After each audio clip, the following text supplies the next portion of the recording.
gentlemen, welcome to the Blast R6 Atlanta Major. Are we ready? It's up to Trix now to stay alive inside of the vending hallway. It's gonna be all Trix all day! You won! Lots to look forward to in phase 2. Every match is a do or die scenario. Spoit walks in, Wolves can easily line him up. I don't lose, Oregon, never. And what's with the fish? That should be my first question. Who will brave Atlanta for some Siege silverware?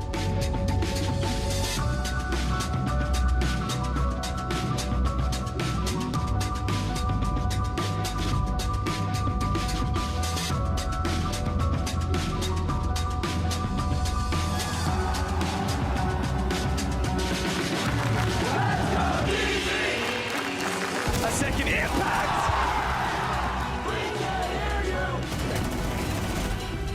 Huge by JV92. This is semi-final Saturday. Lowe's now can work around. One player picked up, Globin. And they're starting. Flicks onto Virtue. The knife comes out!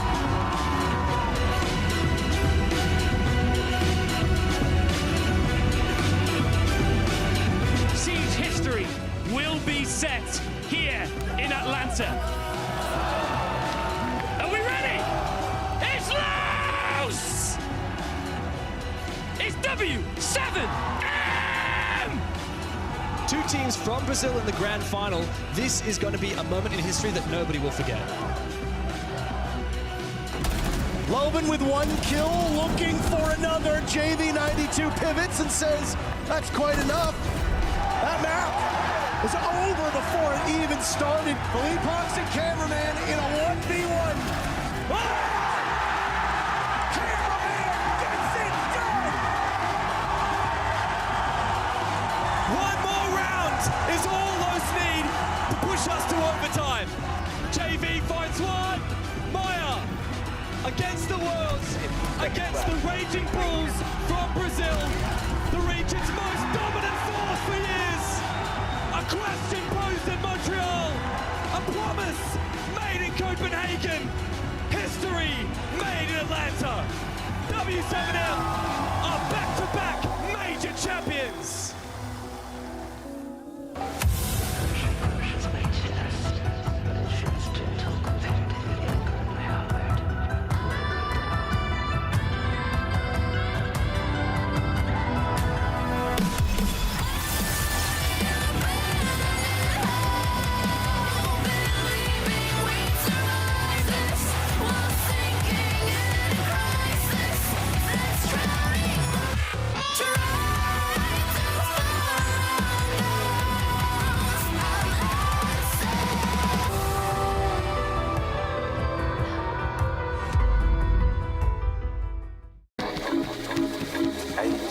Got you tulips in a twist. Hand out boss like communist. No, I can never ever get back all the things I missed. But I'm that man that think you got the gist. Got you tulips in a twist. Hand out boss like communist.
There's no hiding. Not for you. Not for me.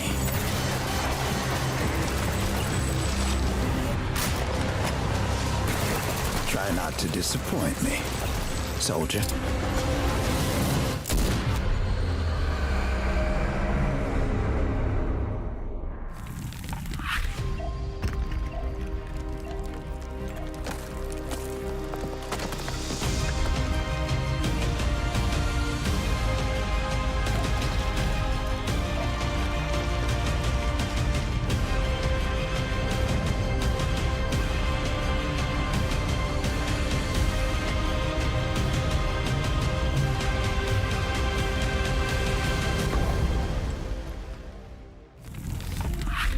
It is the second day of our last chance qualifiers for Europe. Yesterday, we started with 8 teams who were battling for that one remaining European slot at the Montreal Major. We already said goodbye to 2 of them, and we'll say goodbye to 2 more teams today in our last quarterfinals. My name is Anne. I'll be your host on today's show, and joining me on the desk, just like yesterday, we have Alfama and Troika. Guys, good afternoon. It is just an afternoon. How are we feeling today on this lovely Tuesday?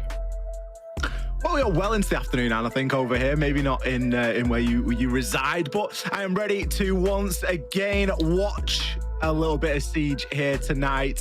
LCQ is always a very exciting time. We've already said goodbye to a couple of teams, and we say goodbye to a couple more today. Yeah, I just like the fact that it's full elimination games, you know? There's just a lot more stakes, and also I just love BO3, so I'm hyped up for Sogushi's Siege today. We'll see what team really is the good team or the best team in a best-of-3 scenario. We can have a quick look at what exactly happened yesterday. As we said goodbye to 2 teams. We saw ENCE knocking out Wolves with a smooth 2-0 fashion, and then Fnatic as well, a 2-0 victory over their opponents in ITB Academy. What we're looking at this year, 2 smooth victories from our teams yesterday. Ollie, do you think it's too early to say that Fnatic are back? Yes, absolutely I do. I think even Mr. Leon Gids himself in the interview didn't want to say anything of the sort. Fnatic, they've taken the first step in what is a very long LCQ. They beat ITB Academy. Let's be honest, that is an expected outcome. Fnatic, they are the tier 1 team in this matchup. ITB Academy, of course, inside of tier 2. They should always be winning that game. Yeah, Oli was right about this. I think they were humble in the way they expected it, right? They should have beaten them, and they did so. And to be fair, they were quite in control of the game. And I think one thing that we noticed, and even Leon said it in the interview, they have finally committed to an identity. And I think that's something that was missing from them back then. The entire stage, you could see a glimpse of their identity crisis. He even said it now. They're playing a game style that fits all of the players. Hopefully now, well, it will work because it's too late to change. They have 2 days left to make it to Montreal.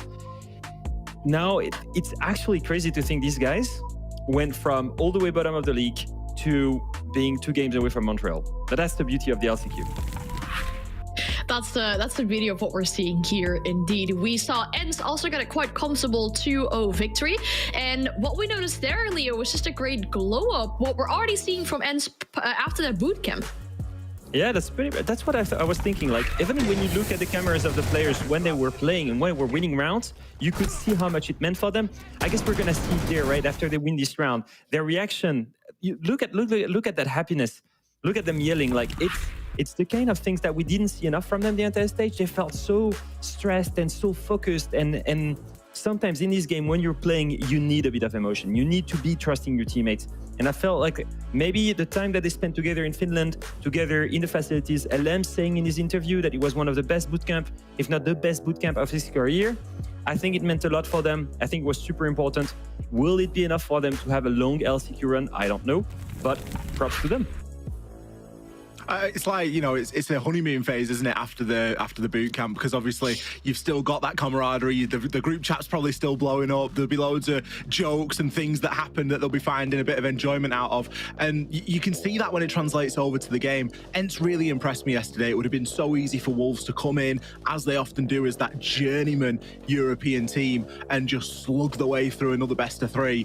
But they couldn't find the answers. And to be honest, some players went missing on Wolves yesterday. ENCE pounced on that opportunity. They played the game that was in front of them beautifully. That is the big shock that we saw yesterday. I mean, the team that ended 4th in the group stage, knocked out of the LCQ, no more chance of making it to the major, whilst the team that ended 8th and 9th, that last team, are still very much in the running here. So what do you think was the main thing that went wrong on the side of Wolves yesterday? I mean, I think for me, I think some of the bans were a little bit strange. We referenced it on the first map in Skyscraper. There was one shield available. It was the Monty. It was the big difference maker for ENCE in their attacks, and them bringing the Monty resulted in rounds being won. There was a stubbornness from Wolves not to play that Monty, and we know that it can be very powerful. And then I think maybe a little bit looking toward the second map, we were asking Alems about the Brava ban. You know, why did they ban Brava against you on Cafe? What is it? You know, there was a team in the qualifiers that did it as well. Like, what is this? And he's just like, I've got no idea. I don't know. And from that point of view, you look at it and you think, well, are Wolves like overanalyzing? Are they looking a bit too deep into this? Because obviously they didn't want this whole, you know, Maestro, all your sort of things that a Brava can hack into. Typically, you're going to be looking toward a Maestro and a Clash combination for some horrible games on a defense, and a Brava can disable that. But we didn't see that, so I don't know if Wolves were maybe looking a bit too deep into it, Leo. Like, were they trying to win it outside of the game rather than just on the server? That's what I was thinking. I think there was a big lack of confidence, right? Because for you to have the wrong ban on Brava, for you to not play the Monty, what is going on here? You're committing to a pre-thought game style, right? You have a game plan and you commit to it. My issue with that is, if it's not working, you need adaptation. And to find the adaptation mid-game, you need your players to be in full confidence to commit to a new, or to throw away the game plan, come up with something new. And we didn't see that from them. And that's very different from the entire stage. The entire stage, they were adapting in-game. They were full of confidence in the gunfights they were taking. Here right now, in these last 3 BO3s, huge lack of confidence. Downward spiral, end of the honeymoon, at the worst possible timing. And I think, in the end, it was a big confidence issue to not throw away that game plan and adapt mid-game. You two summarized it very well, what happened with Wolves. That's unfortunate. This is how their stage 2 has to come to an end. Our first tier 1 team to fall short in the LCQ run, so we made a bit of a video to commemorate their stage 2. The one thing that really impressed me about Wolves yesterday was their style. They kept it quite clean, they kept it very mistake-free. No, what is that? Mowgli! You are a madman! Who does that? Tracked by the Deimos. Okay, time to scoot and boot.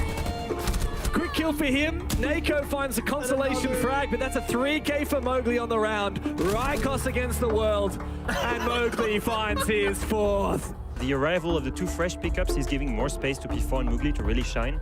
P4's now found 2 as well. Again, Wolves have just defeated BDS here on their own, ruined the round for them already. That's the Wolfpack hunting together right there. No man left behind. Wolves in defense were really creative, and they forced BDS to try and problem solve things as a unit. It felt like a much more well-rounded team, so I'm hoping they follow that up. Still going to find himself on his backside. Bride and Shaiko finding themselves in 2 of the most fabled names in French Siege. Could come up massive here and bring down the final 3. Not quite going to happen though. 2 fall through and Shaiko can't do it all. Will send us all the way to round 15. P4's had one hell of a series. Will find one more for himself, but Leaky Fack hits the shot, sends BDS to the major. Wolves just drop 1 by 1 versus Pro need only 1 more, and they get it. They will be heading to Montreal. The push is coming to shove. They're forcing them off a fireplace, and Mowgli forces Skies out of the map. It's a bit of width, it's a bit of an angle, but there's the cover. Well played, Wolves. Azos gets 1, Nako gets 1 more. Lasmo is nowhere to be seen. ENCE defeat their demons. Wolves knocked out by ENCE. Who would have thought that would have been the result today?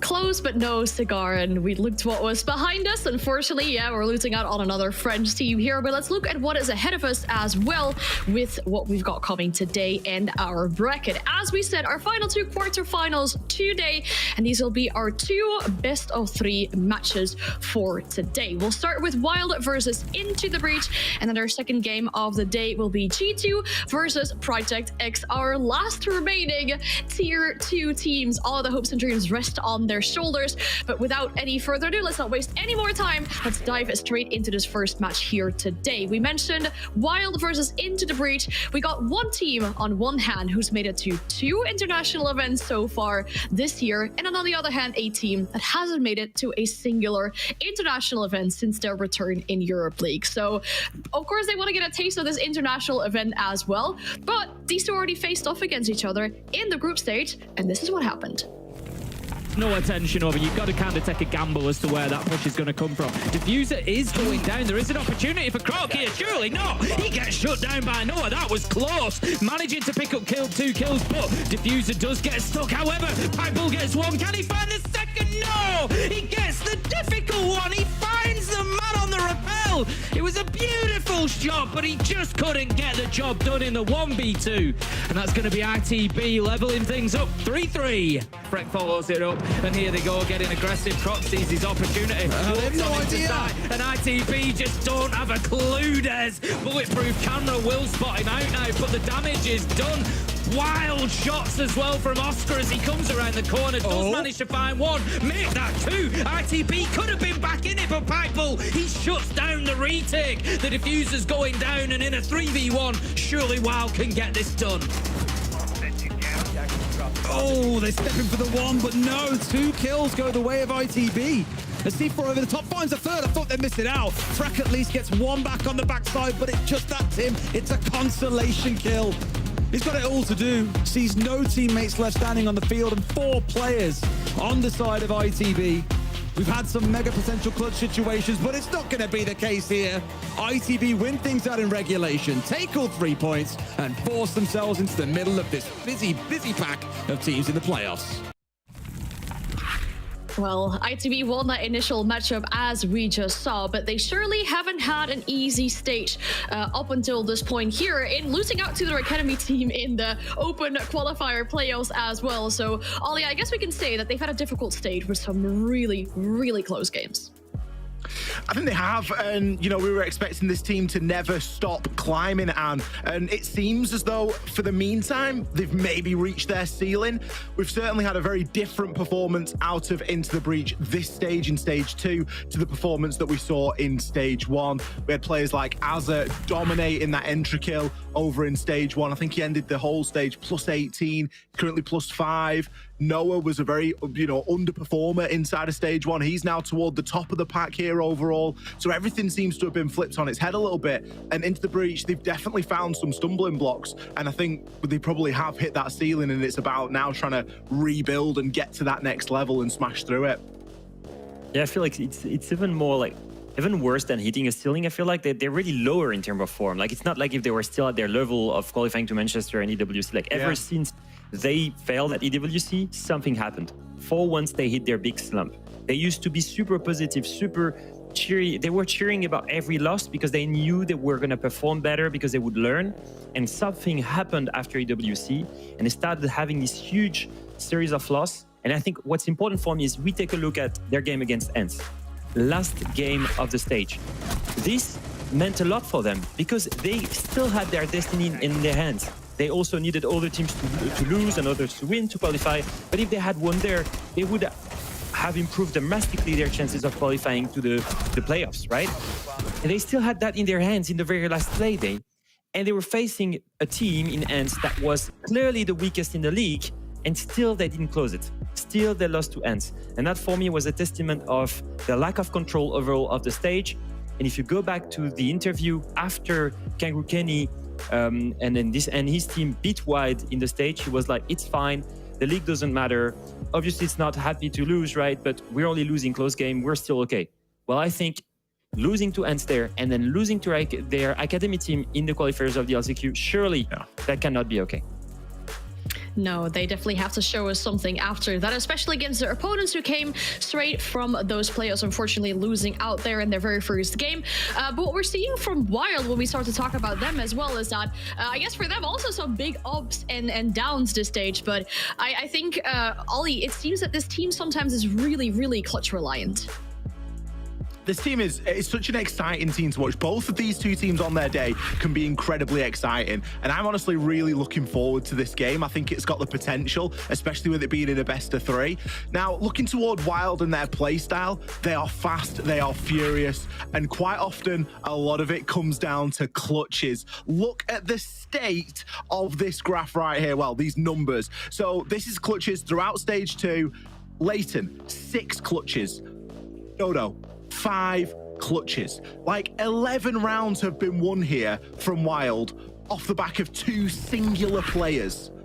That is absolutely incredible. These guys constantly, well, 2 things. One, that they're being put in that position, because ideally you shouldn't have any clutches. Everyone should just win the gunfights and you should be winning, you know, with 5 players alive every single time. But this isn't a perfect world. We know that clutches happen. But the fact that there's 11 of them, Leo, it's insane. They've won a whole game. They've won nearly 2 games just off 2 players.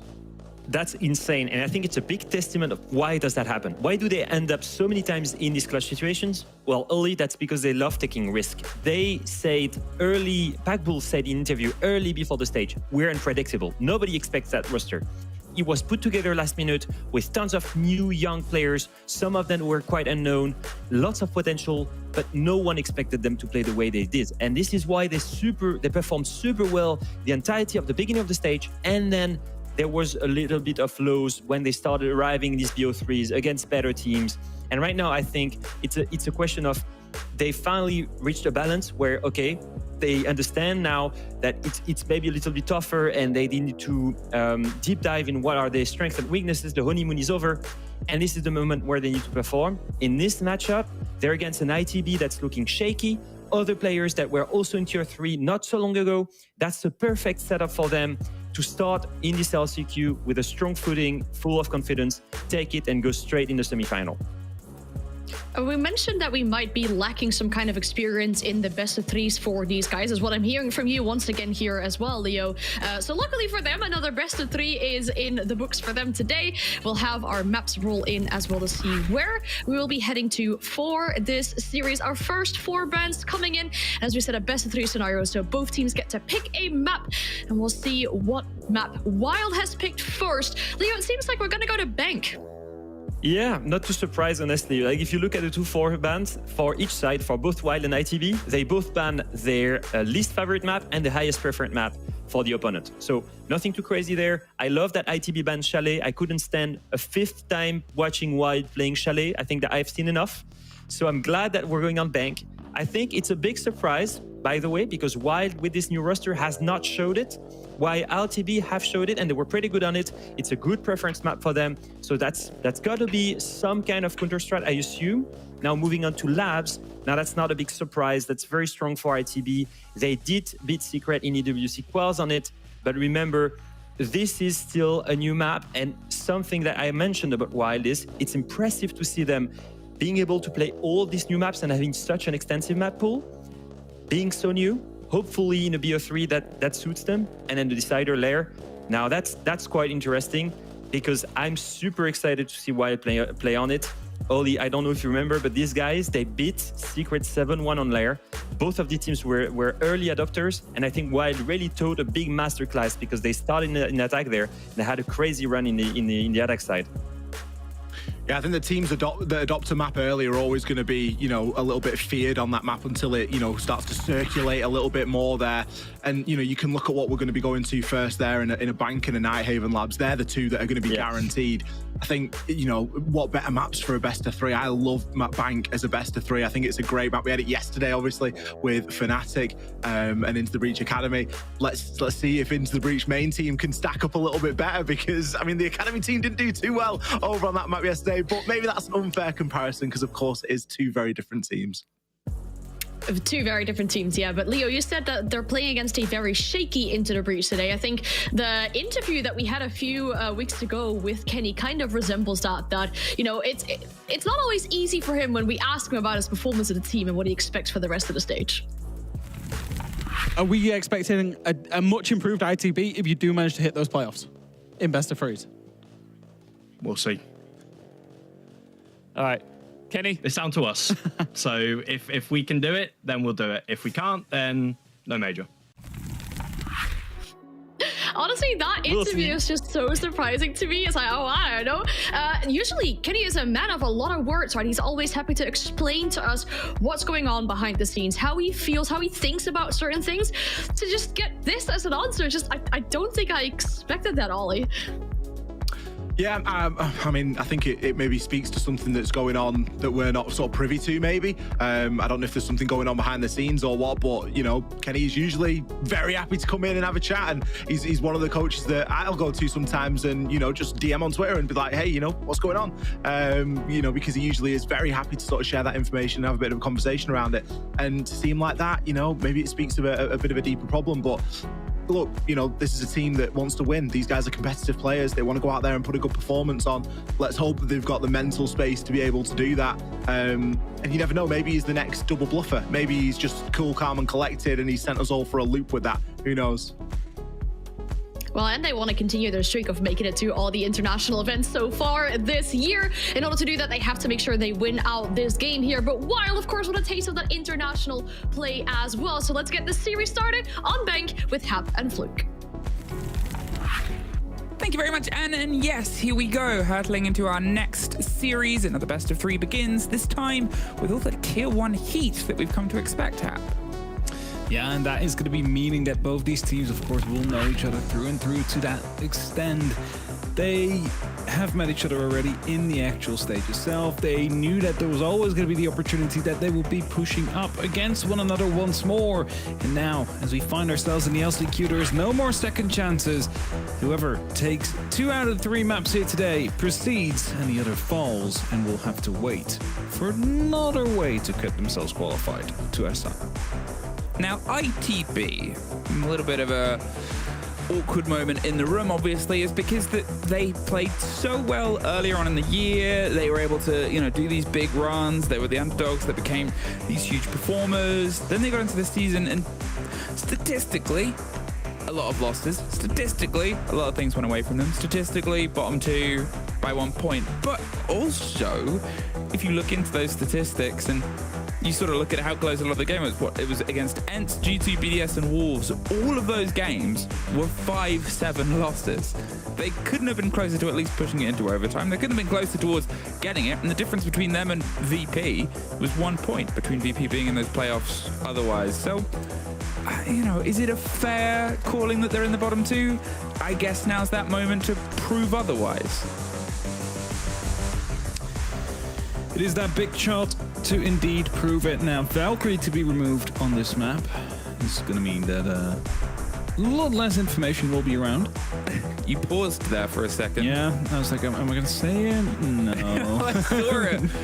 I saw a Packball tweet. Yeah, same. About the camera saying, in response to our lad Fresh about that, but no, none of that today. ITB.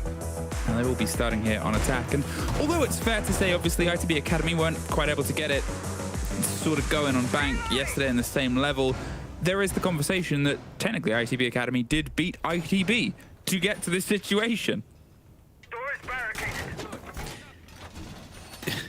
I was looking at that and I was like, like, what happened here? And you look at the score and like, okay, well, it wasn't like it was like a blowout, you know, where they were like, okay, we're qualified already. It's just about seeding at this point. No, it was just a general loss that came through. It was 7-8, 7-5 to their own academy. And I think that's always a bit the awkward part, right? Like, you take that game, everybody's like, oh, they're up against the academy. It's got to be an easy win for the main team. And then you just lose 2-0. As you head into like the current phase that we're finding ourselves in, where everything will be do or die, and it's a bit like, okay, well, there's some stuff to clear up there, and well, I'm gonna have to wait and see if it has truly cleaned up. Now, the approach on towards Bank when you're on your attack here is try and get a handle on how wild want to be. You've got yourself down this full extension towards the top floor. You'll have the chance of some loose players that are up, getting themselves set up for what is almost a fall-down hold. Think of it like the extension on towards the top of Clubhouse. If you're more familiar with that, you get yourself locked in, you'll play around the top floor, drop down. Great hatch synergy here. That's what they're trying to cut in the middle of. The pressure comes on towards open, right across the window towards the back of the office itself. Now that mirror window is gone. Instantly makes things a little bit thinner, but look at that position. The punch angle across from Archives, more than ready to try and hit those players if they drift a little bit too close. It's dangerous. And if this army is unaware, oh, they seem pretty aware. A bullet into the ankle of Freck won't stop them getting home. Aware that he was out there and decided to use a keeper barrier to at least show just the ankle rather than the full body for some of that sprint. The Frack being gone means that first floor is now being abandoned by the side of Wild. That means that the hatches can start to open up, or at least I say so, but Croxton's still around, but he's hiding right behind the observation blocker. As it gets zapped out, that's the moment for him to drop, because then they would be aware of his current position. A minute 20 left, there's Yokai's on the board. There is the mirror window as well that they have to go through, along with a nitro cell. So still a lot of utility, or at least some utility they need to clear. And I'm not actually sure how much they've done on the actual Goyo pockets that could be on the side itself. I mean, you expect them to at least try and get a camera droned into it before they did the pressure elsewhere. It's the most important. They've got a great removal. I was about to say they've got a couple, but we see them all pop with a well-played and placed grenade there. They are gone for the limitation. However, it's still a battle of attrition. You're still looking at the C4. You're still looking at the chance of an echo drone creating problems later on, and something in the pockets of Dodo to be that problematic point of trying to stick a plant a roll of the grenades on towards the fire. The steady ideas on towards a plant idea here, but as the first kill comes through, it's Kenny removed. The Habana gone. A lot of grenades used there, trying to get rid of those Yokais. Those are still in play, and as the timer is going to be running out, there's also still the nitro cell in the pockets of Leighton, but he's very far away. I don't think he can actually nail this throw, so it's going to be coming down towards those Yokai drones, Emmy. Down towards the Yokai, going for the plant attempt here. Are they going to be able to get it tucked behind? They're winning out the back and forth fight for now. With only a second left, it's dropped, and that is as close as it could possibly be there. Skin of the teeth. They're able to slip their way through onto the round when they're the defenders, but it was an all-out brawl, really. It definitely was, and it took quite a long while before they could actually start going at the side because of the fire still being out there. And eventually just winning those fights, getting that brawl back and forth. And you saw it there. They were slightly further removed from the actual side as you might want to. Like usually you have people playing around in red, but they didn't do that. It's vulnerable to a potential hatch drop from the open area. Maybe that's the reason why they decided to not play in that hallway and actually brought it back towards the other side that's inside the CC. Either way, well, still managed to win the round as they get that final kill just in time, stopping the diffuser from going down on the ground. Now they head up a floor. Attackers have discovered the location of a bomb. Wild. One first foot put forward. How many more can they try and sync together here? Obviously, this is still the opportunity for a roster that had a lot of major changes coming into stage 2. They were one of the, I think, most changed rosters because it technically entirely disappeared and then reformed in a new situation, which gives a lot of problems towards our data collection. Obviously, we've seen, as they said on the desk, a great look in towards the new maps, and an attempt to have quite a deep map pool early on is always something that'll get you strengths in this sort of situation, and now's the time to get that nailed in. Another steady approach here, all the cover of that Deimos with the soft destruction, try and just force his players out in towards those awkward engagements across. You're looking at, obviously, here, important control, but most importantly, over towards open and stock. If you can get the track down, get them having to wiggle their way out and around from those angles, it make things very uncomfortable for them from the side of the Deimos.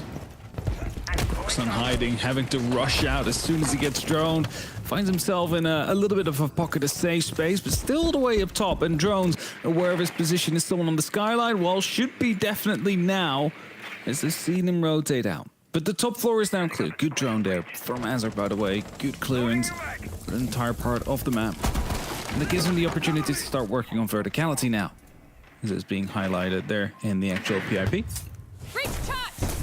And as I said, verticality is now going to be the next job. And you do this because you want to clear out these power positions, which forces the defenders in the more awkward kind of holds, which should prefer the attackers when they take the gunfights.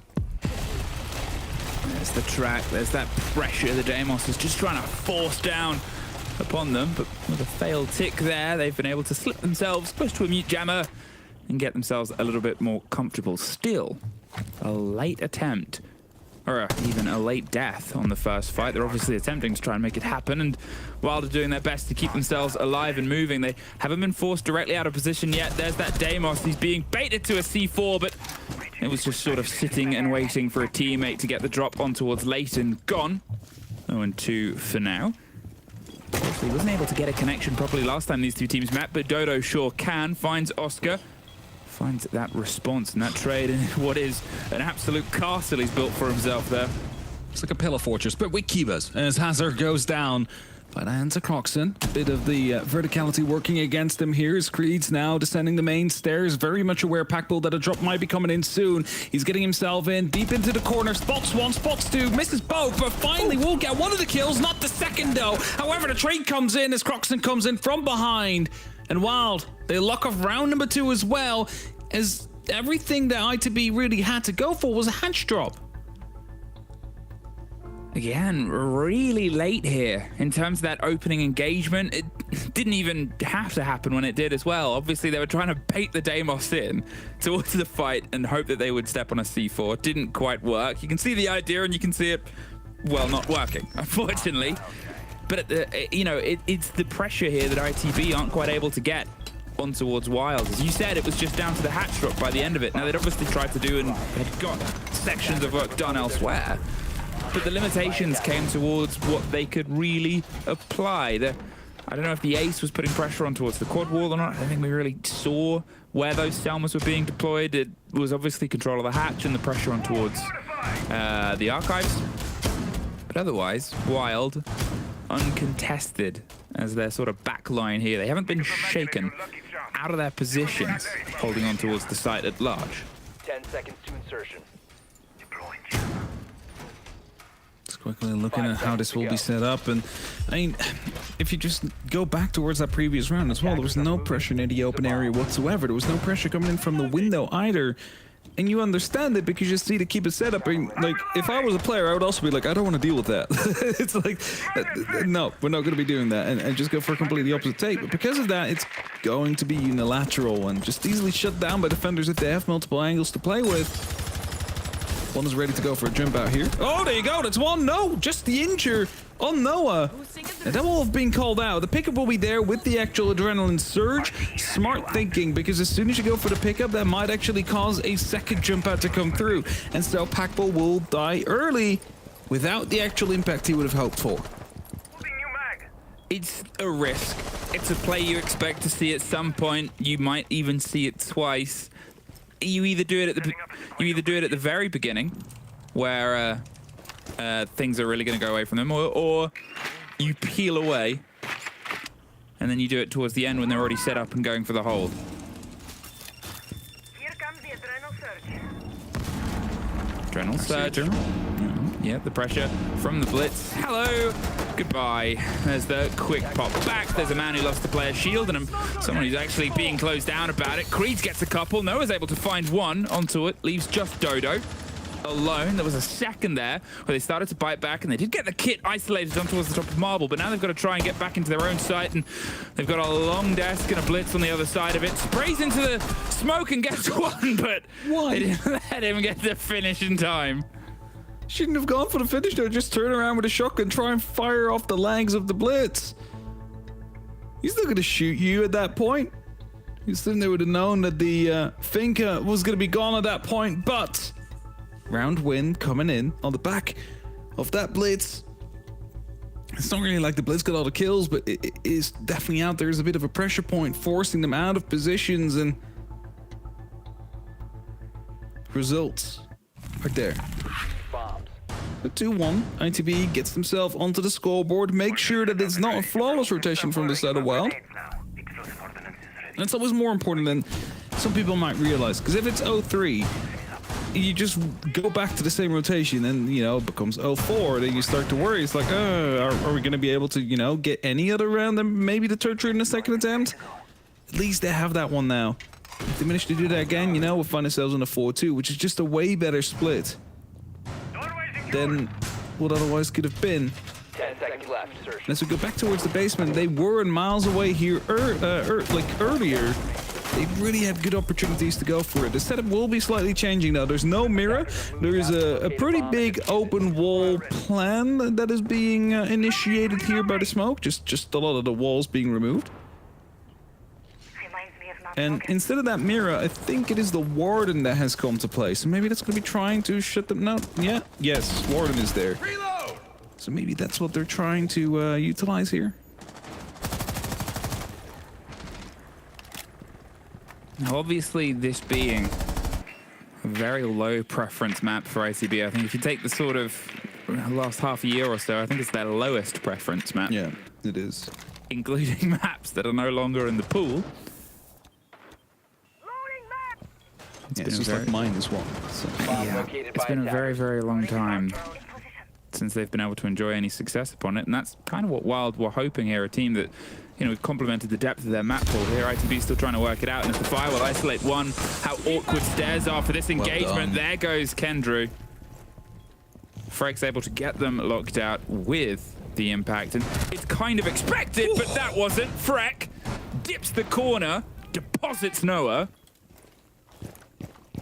Everything has sort of slipped away there. They try to play, the players failed, and now they got to see if they can get a second route round. I mean, pushing down a staircase with a shield is always that like difficult and awkward kind of challenge that you're going into.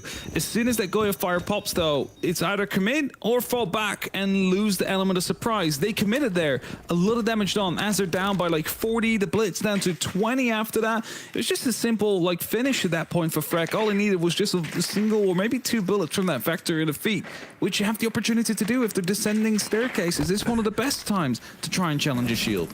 Or you lob it impact. You catch them in the poke pool and get it cemented in. No. They're just getting some of the eyes on towards the Goyo pockets, pinging them for their own team, or ensuring that they are well aware of where their own bit of structure is coming from. They can pop those now, waste a bit of time, obviously, with Twitch chances, getting them anyway. You can sort of dabble, but at this point, it's just going to have to turn into a shove. There's a win round. Oscar gets control of Garage, gets the first body, and now they can try and maybe pinch some of these players, but they have to draw some of the focus. They've gone with 3 different angles. They've got Garage, got the cross from Server, which is being smoked and pushed back, and then they've got themselves down the main stairs. Where are they going to try and drive their heart through? Because the kid is in Server. There needs to be some pressure, and in fact, there's been a rotate from staircase to staircase instead. Double down inside the site itself. Try and find your way through a smoked off door and just dive against it. The Echo drone, they can play this and deny the first, probably get the second as well. They've got to try and shoot it out. They do find it, and as the push comes in towards the side, it just leaves one for a second. But at that point, everybody had died. Wild! They keep themselves screaming on bank. Smoking us there in the end as well, finding one of the kills amongst the chaos. I believe that might have been the Ash even that was trying to just stick that plan with everything they had. And they find yet another one, putting themselves up to a 3-1. This one was a lot more comfortable though, as the first round that they were actually playing in. I mean, that one did come down to just, you know, last couple of seconds going through. And you see here, so much damage taken because of the actual commit there. And there's no point. I mean, you can try and stop that impact at that point, but that was going to kill them anyway. No matter where it landed. Anywhere close would have been enough. And just the amazing shot afterwards, by the way, on the actual player coming out from dirt.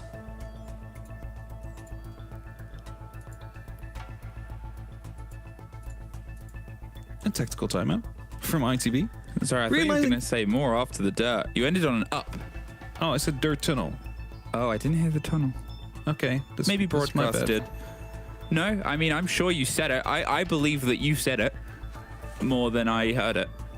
I have faith in you. I'm starting to doubt myself. Did I say tunnel? Don't doubt yourself. Believe.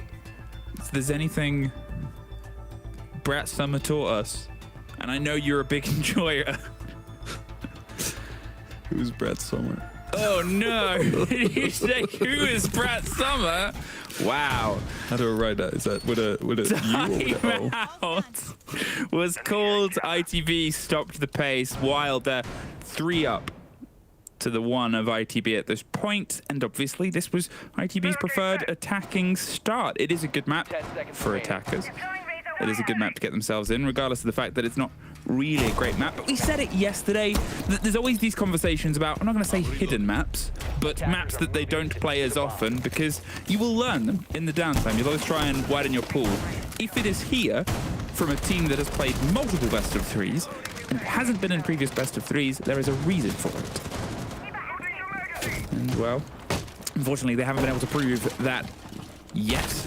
We do have 2 very exciting possibilities as the follow-through maps if we get to 3 series. As they said before, you know, getting the newest maps with top-tier teams, trying things out, especially at these huge do-or-die setups. You really love to see it. You're going to get everything. There's no hiding at that point, right? Like, yeah.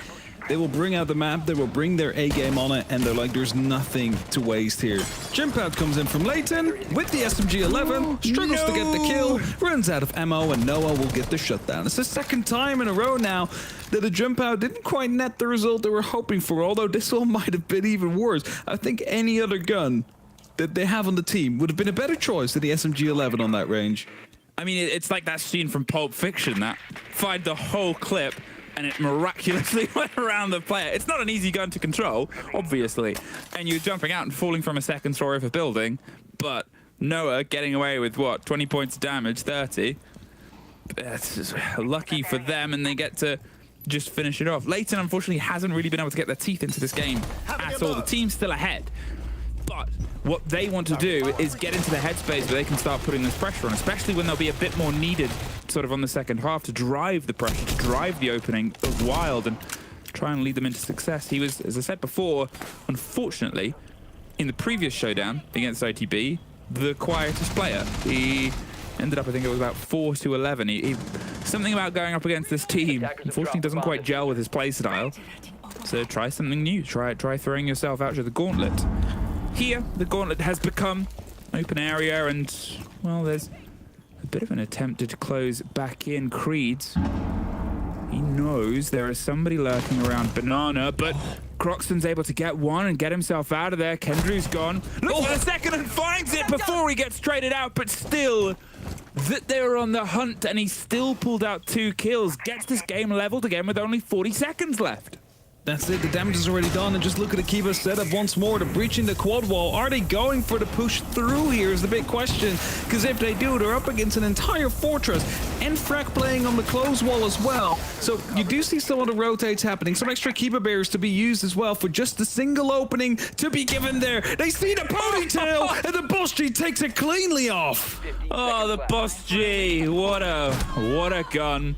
Sprayed through close, but the player's being surrounded from behind. Noah gets his third, and they're going to go for the plant itself. It is all down to Packball gets the first, but with the kit being planted behind the barricades, it's going to be a post-plant situation. Sprays into, unfortunately, nothing. And ITB, after their timeout, are able to secure a round. This time, I sort of said it before, right? When we were attacking open, we didn't really see any pressure on towards quad wall. We saw them left with a late opening kill that was on towards Archives. Then they tried to just throw themselves down into the hatch, and it got swung on because they didn't have control of beepers, they didn't have control of kitchen, they didn't have control of a lot of these areas. This, they gave themselves more options. They went for something where they could take these flat fights, and yeah, seeing that ponytail and Boss G-ing their head off, you don't always get gifted those moments, but they made it work for them. The amount of times where the ponytail of his army gives away. It's like the She really needs a different hairstyle. She needs a different haircut. I think the Elite has it, right? But I don't think you're allowed to use the Elite. She looks great, but in a warfare situation... Maybe putting your ponytail up, you know, above your actual head isn't the best choice of fashion in that moment in time. No. Beautiful shot still, though. Like that was like, I mean, you had some time to line it up. The Boss G was being used there with the ACOG side, but still the head cleanly off, and that really opens it up because that's the power position that you would otherwise struggle with, and removing the player from the equation. Well, at that point, you just have Frack who's playing close on the quad wall, and you have someone coming in from the office. Well, there you go. You can just suddenly take him down from 2 angles at the same time and confirm the actual execute. So 2-3. Now, As we go up towards that top floor. Oops. The drone will have to be tossed in once more. Take 2. Yeah. There we go. Perfect. And it gives you this perfect vision down towards any of the holes here, on office, on towards banana, even at some considerations, and maybe in towards elevator. A bomb has been located. It's a 3-2 lead. It's not a million miles away for ITB to get this leveled up. On bank again, you know, you can have a decent stretch onto your attack. There's pressures that you can put onto their approaches as well when you get yourself locked in on the defense. They're a team that can play their defense as well, ITB. They might even find some benefit on towards Wild having to set the pressure here on a map where, you know, again, it hasn't always been them driving in these early engagements. It'll have to be a very different pace that comes out. As the pressure comes either side, pings on towards the lobby, pings on towards the windows, and pings on towards the top of square. But nobody has decided to try and make themselves directly into the building for a fight yet. Azar is the closest. He's actually the one that is inside of ATMs. And of course, the drone is feeding so much information. They know exactly where Frack is. They know that someone's probably going to be in like the elevator area as well. And all they're currently doing is just trying to isolate one of those players. Croxton, however, spots that the line is running in deep. Found himself in the middle of tellers now. Is going to be pushing on towards the archives as the actual Candelas are starting to come through. And that usually means that the execute is nigh. Well, there's the execute, and there's a couple executed. Leighton finds his first body with Dodo piling on a second, even though they lost Freck in the chaos. Azza is hoping to get a catch on somebody that might drift a bit too close to the janitor's hatch, but he is not given that engagement, so instead we'll have to try and back up Creeds here at the top of square. He has a big cross angle. However, what they don't have right now is the kit. It's something that they're going to have to try and get and wiggle and weasel their way in towards it with the window control and the close wall. That's probably the focus at this point, but it's stuck in the middle. It is a problem that they'll have to try and root out. Still some candelas, still some flashes and smokes. They might be able to get some coverage here, but they're concerned about potentially the C4s or someone getting a route round. There is a great pinch onto Croxton, but with 20 seconds left, it's going to have to turn into a greater sprint up the top of the stairs. There's another Creed. Gets deep onto Leighton. The vending swing comes out from Packball to level things up, and there's Dodo once again, leaving just Azza alone. Probably can't get to the kit in time, so has to go for the kills and the fights. He's able to find the first with a pistol. Packball is in Narnia at this point, and the spray is actually close. He took a risk there, Peter Bull, but he lives to tell the tale, and Wild live to have a 4-2 half. Afraid there, just getting a little bit close to, you know, potentially finding a pistol shot to the head in the end there, but, you know, lives and as you mentioned, tells the tale the round is won.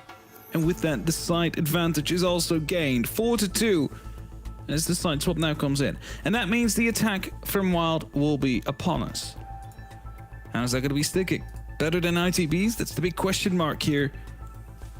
I mean, if anything, like we were looking at ITB Academy yesterday, and they were just completely being picked apart of their defenses on bank.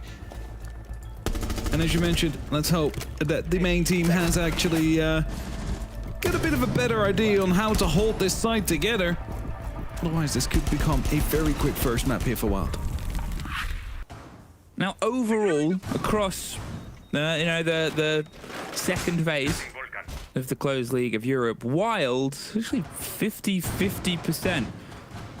Perfectly between the middle of attack wins and defense wins for the ones that they've played. They've been able to find a weird balance for what is a team that is very sort of I'm not going to say last minute put together. That's not what I mean, but compared to the others, yeah.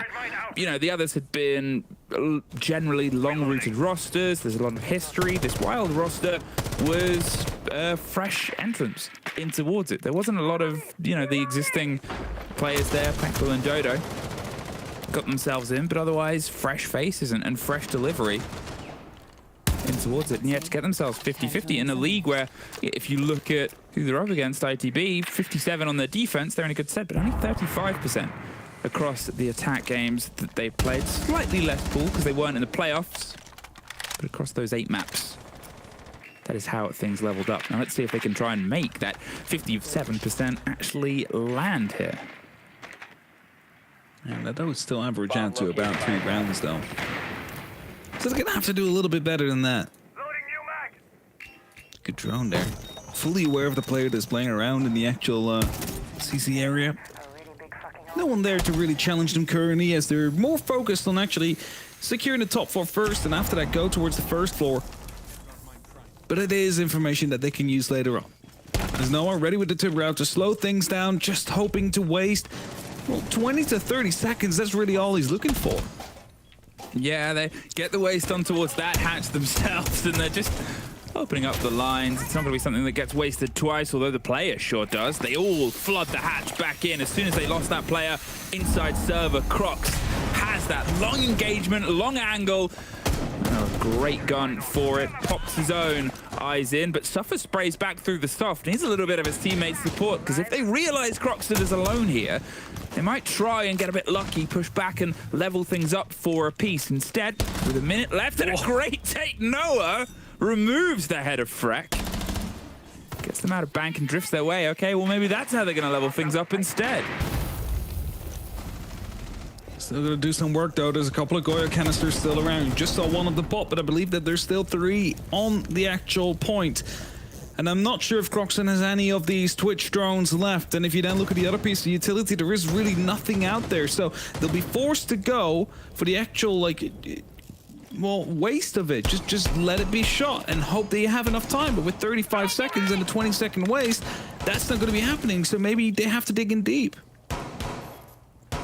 Rough pings on a backline player here, but it's going to turn into an absolute rout in a second. They're going to see if they can try and get themselves blinded and bucked across the top. There's long angles being fought and played against a crawling player with a kit, and Packpool's going to try and get it locked in and planted. 17 HP from an impact, but that doesn't stop the man from getting it secured. Now the retake over the top. The first is dropped. There's a second that they expect to see, but as Noah and Packpool trade each other out, it leaves ITB trying to do their best, and, well, it's actually Kenny and Azza that suddenly find it. Dodo, the last remainer, are 1 versus 1, but Kenny, he's on it. He's going to hold it for now, and then he pulls off. Ooh, Dodo almost got a haircut that he didn't quite want there. They've got themselves tucked on the angle, and Dodo finds the weak knee. Wild. They're able to get themselves the first attack and get a diffused bomb, which, to be fair, isn't the most common thing so far in this weekend of playoffs. Well, weekend. Second day. Time is meaningless. It's been a long time for us already. We've had a couple of days of Japan beforehand, which we went from 4 a.m. 3 4 a.m. starts in Japan into, what, 3 well days now on the bounce, which is fun. But it makes the week feel longer than it actually has been for especially EUL. Yeah, it gives you a great example of the differences of regional siege, though, which is... It definitely does. And it's always, I'm always appreciative of being able to do multiple regions. Because you get to compare them. Good shots.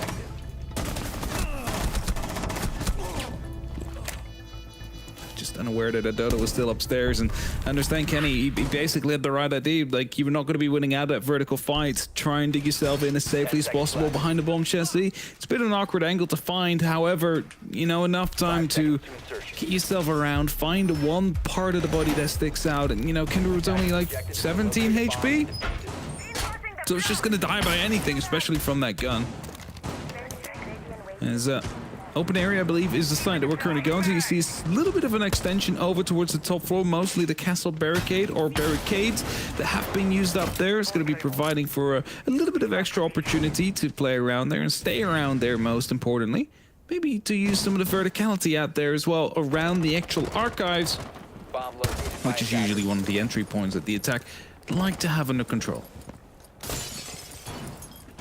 Wild look like they're in a good position to make quick work of this map, and ITB obviously long since used their time out at this point, so anything on this half they're just gonna have to try and do their best with. That ex-Kairos did not thread the needle of the barriers, and, well, whether they thought it succeeded or not, they're not gonna try again yet, Hap.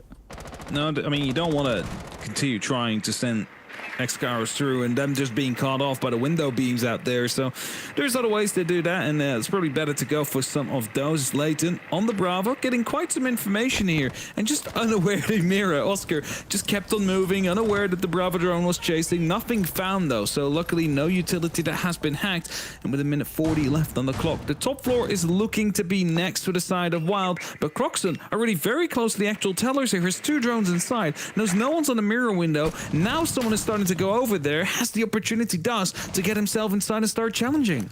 Oh, it's ring around the rosies. They get to the mirror window there. They're going to hope that they go for the animation on a call. They've got their friend watching it on a drone, but the mirror's not taking the bite. It's Noah that gets Freck with a nice shot. It's the swing round, close on the corners, and Oscar leans into it. Brilliantly read there by Oscar. Leighton finds Noah. At least gets one back for the side of Wild here, but ITB, they have a man advantage. They have a little bit of solid ground to work with. You can see, you know, they're still refusing to give up this ground right next to the site itself. It's popped back and forth, concerned about people coming in, but Dodo finally finishes it round the back. It drew a lot of attention, though. Oscar didn't think he'd get out of there, and there's still the pressure onto the site that needs to come through. Packball getting in underneath, getting that hatch open, and try and get just a little bit of weakness there on towards that angle. 3, slowly the time is ticking down, and what do they have? Well, Packbull's finding himself on blue stairs. We have one, I believe, all the way up top, and Leighton is finding himself in archives. They will have to dig in deep right behind the bomb chassis to try and get this plan to stick, but there's that the mirror window still out there that's going to be providing some support. Opening this up now with Excarls is going to take quite a bit, and they will be fully aware of it, that the kit just needs to go in. And Kendra, all you need to do is be patient here, because that mirror window is going to stay up till near the end of the round as the kills are starting to come through. And I don't know where Packbull is currently. Finds himself in the middle of the side. Will get one of the kills to start things off, but not enough time to hold Af and Plant. And as a result, another round continues.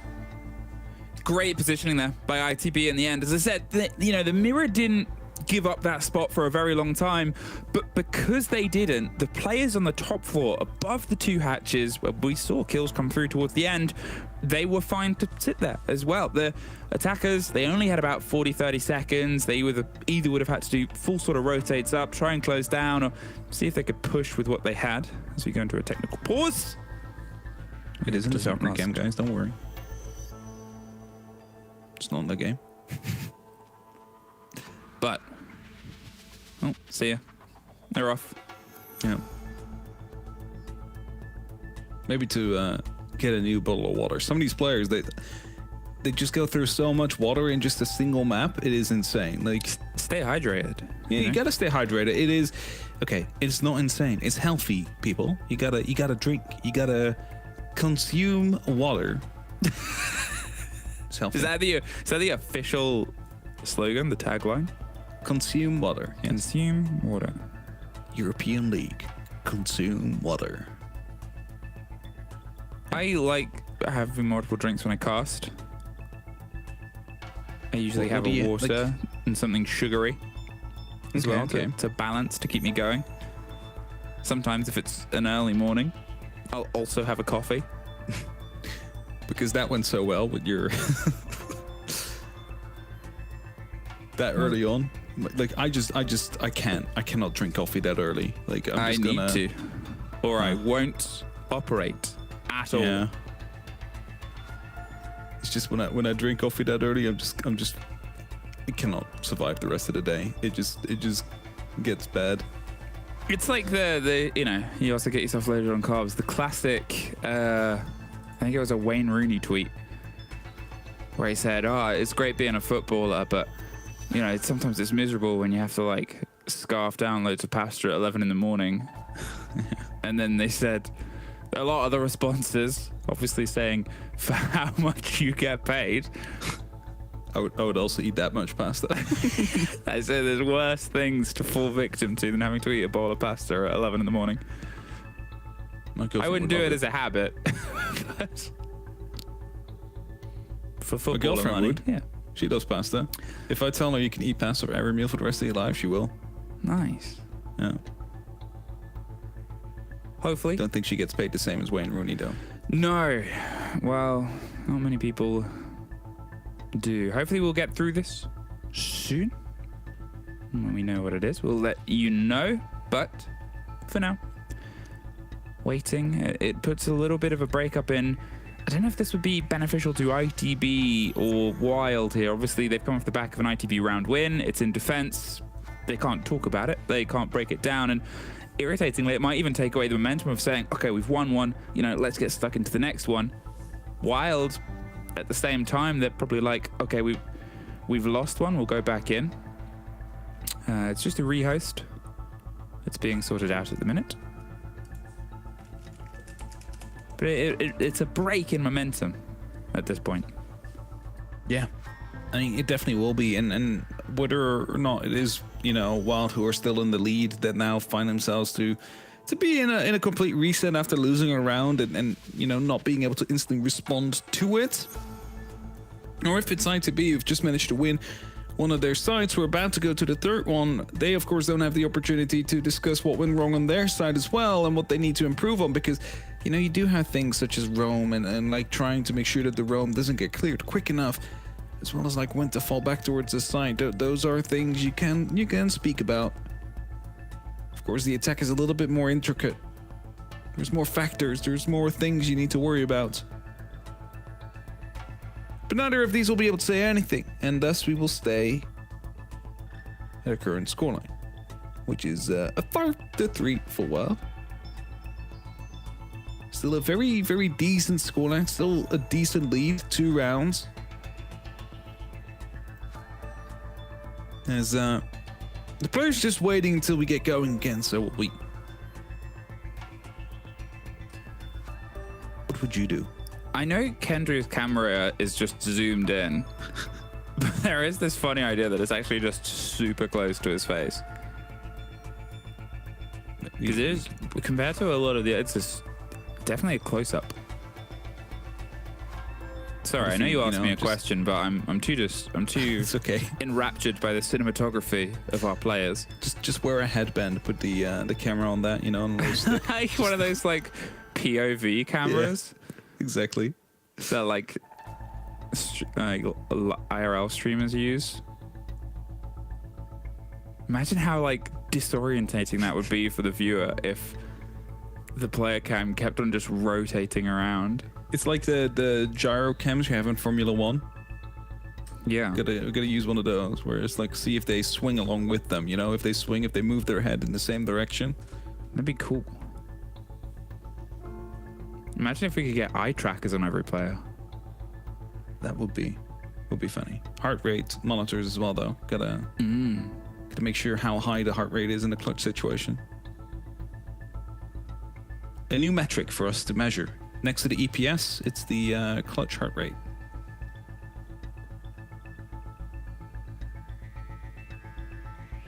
We'll hopefully be back in soon. Obviously, as we said, there was a rehost going on. Unfortunately, we don't have the details to share with you just what is going on, other than the rehost. But at this point, if you're unfamiliar with how the game has shaken up, if for some reason you have joined us at some point, well, we are about 8 rounds deep onto the 9th. Third defense for ATB. They've just come off the back of a win on 1 round. Puts them at 5-3 towards Wild, and we've heard the reason. Unfortunately, someone was suffering a very high ping, so server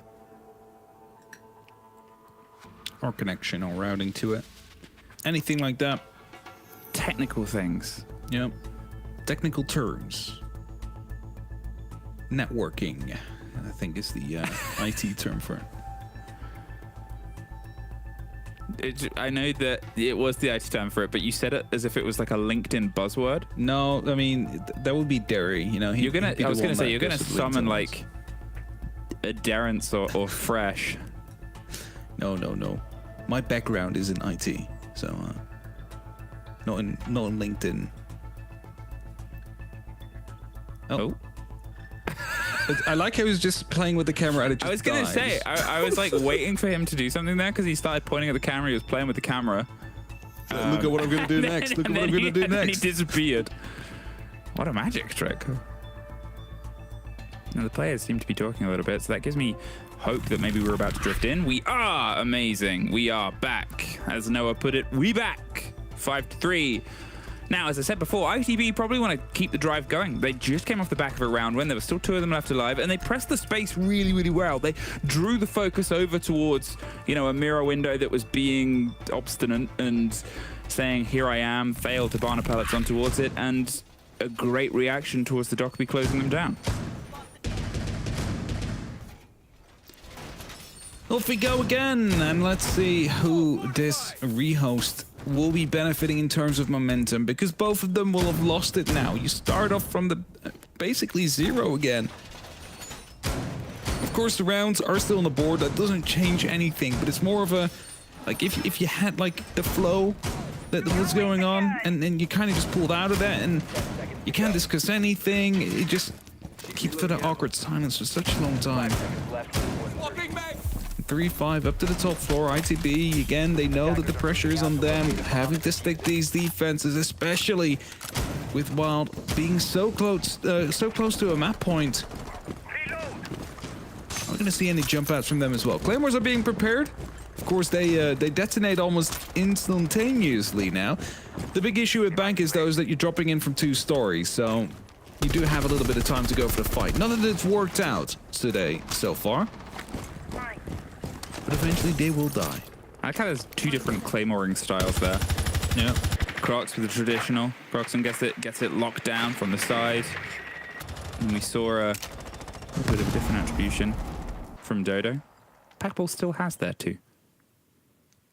Ready to go at whatever a moment's notice. They were very much covered with that bulletproof, buying itself some time there and stopping that Flores drone. It's going to be exploding in the spot afterwards. It's not going to find a utility that it was trying to get, so they're going to have to try and find a different way to deal with that. Early fire being used here. Damage is being done to Azur. Actually leans back into it once more. Gets injured. I believe that's from the window, but also damage has been done backwards. You see Dodo down on 7 HP. Packball down on 17. It's definitely not the greatest start for either of these 2 teams, as they're just trying to get a connection somewhere on the board now. But a lot of early utility used here by the side of Wild. Not really the response, or at least result they wanted out of it. Well, we're about to fly in and get immediately knocked back out. Tuck safe 1 and 2 for Noah here. Easy cleanup on the swinging in players. Kenny gets another, and a flawless for ITB as that final lockout. They fully and truly expected what was to come, and they made sure they knocked it out. I do really like that take onto the single player, but unfortunately, because they couldn't get that netted, they, went for that quick bit of movement, and it just could not get anything.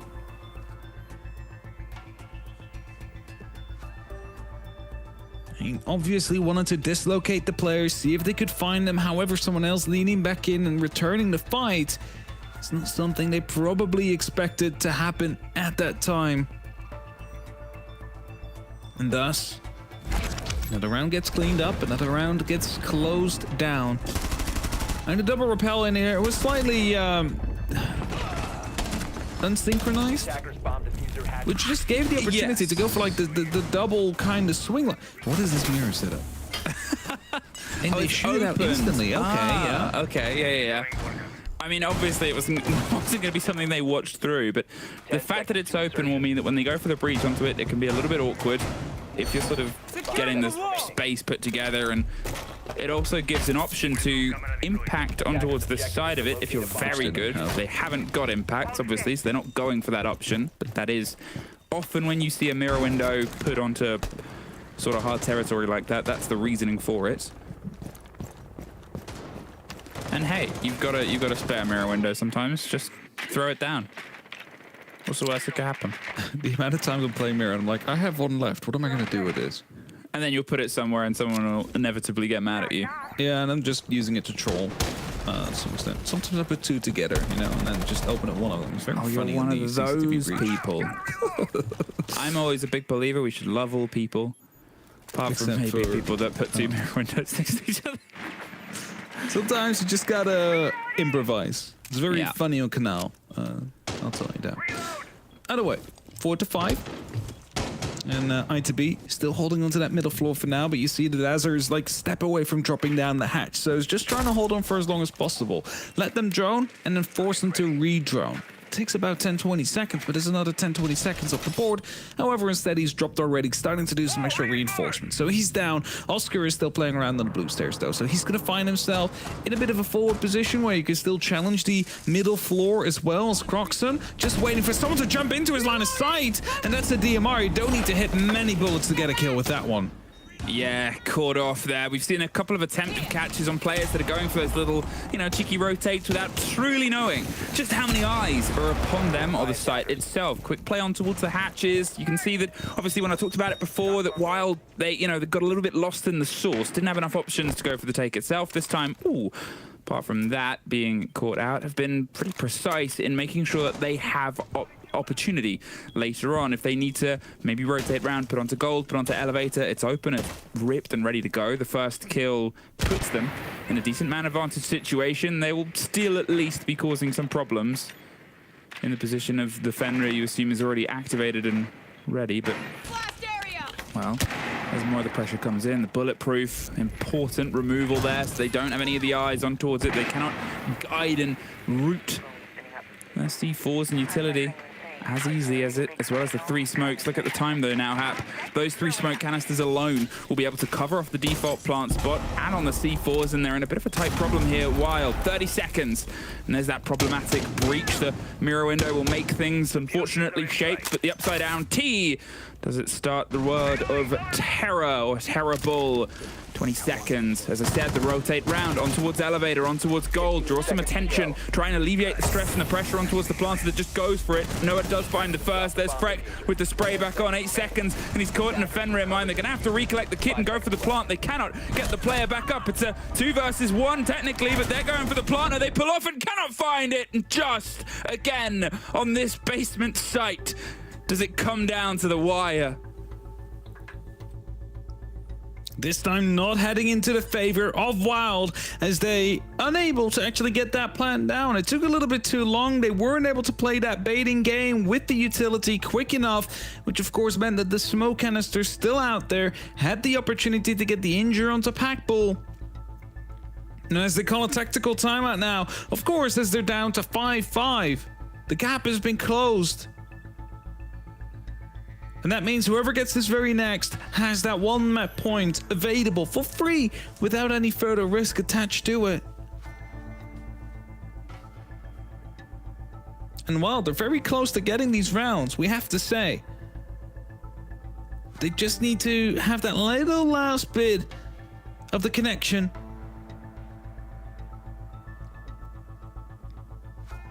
But it's doable and they know it. And then this is what the tactical timeout will be about. How are we going to be converting one of these rounds at least, and preferably both of them?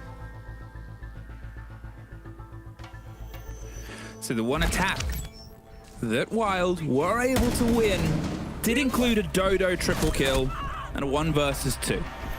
So they're in technically that sort of it's clutch or nothing territory right now on their attacks. The game has obviously been leveled back up. ITB, as I said, you know, they opted for attack on their first half. This isn't statistically as if it was Wild's greatest map. It was a rarity. Instead, we hadn't seen it under the new form of the roster, but they believed that they could put pressure onto ITB, saying, look, we've learned this game a bit and we know how they like to play it. ITB, in the time it's been hidden away, they've made the same strides, and 5 seconds left. When it's coming down to these scrappy final 20 seconds, it could just be the history of the fact that the roster's been together longer or not that's getting ITB through it, but it does set them up with the possibility of getting this 2-0s, and yeah, I agree. Oh.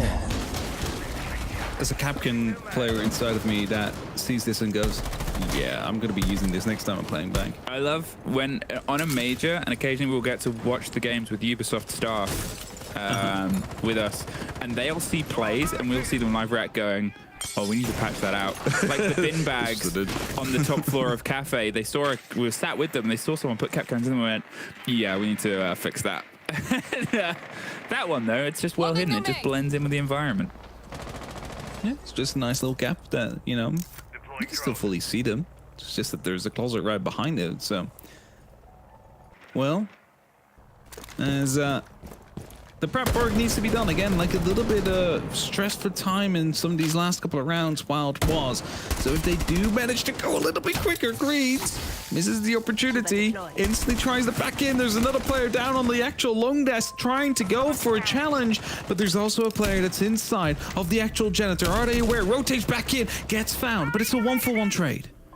Deimos just doing what they do best. Cruxon able to find out that first one, and it's a very delicate position they're in. Tracked out. Oh, but Creeds wins it out.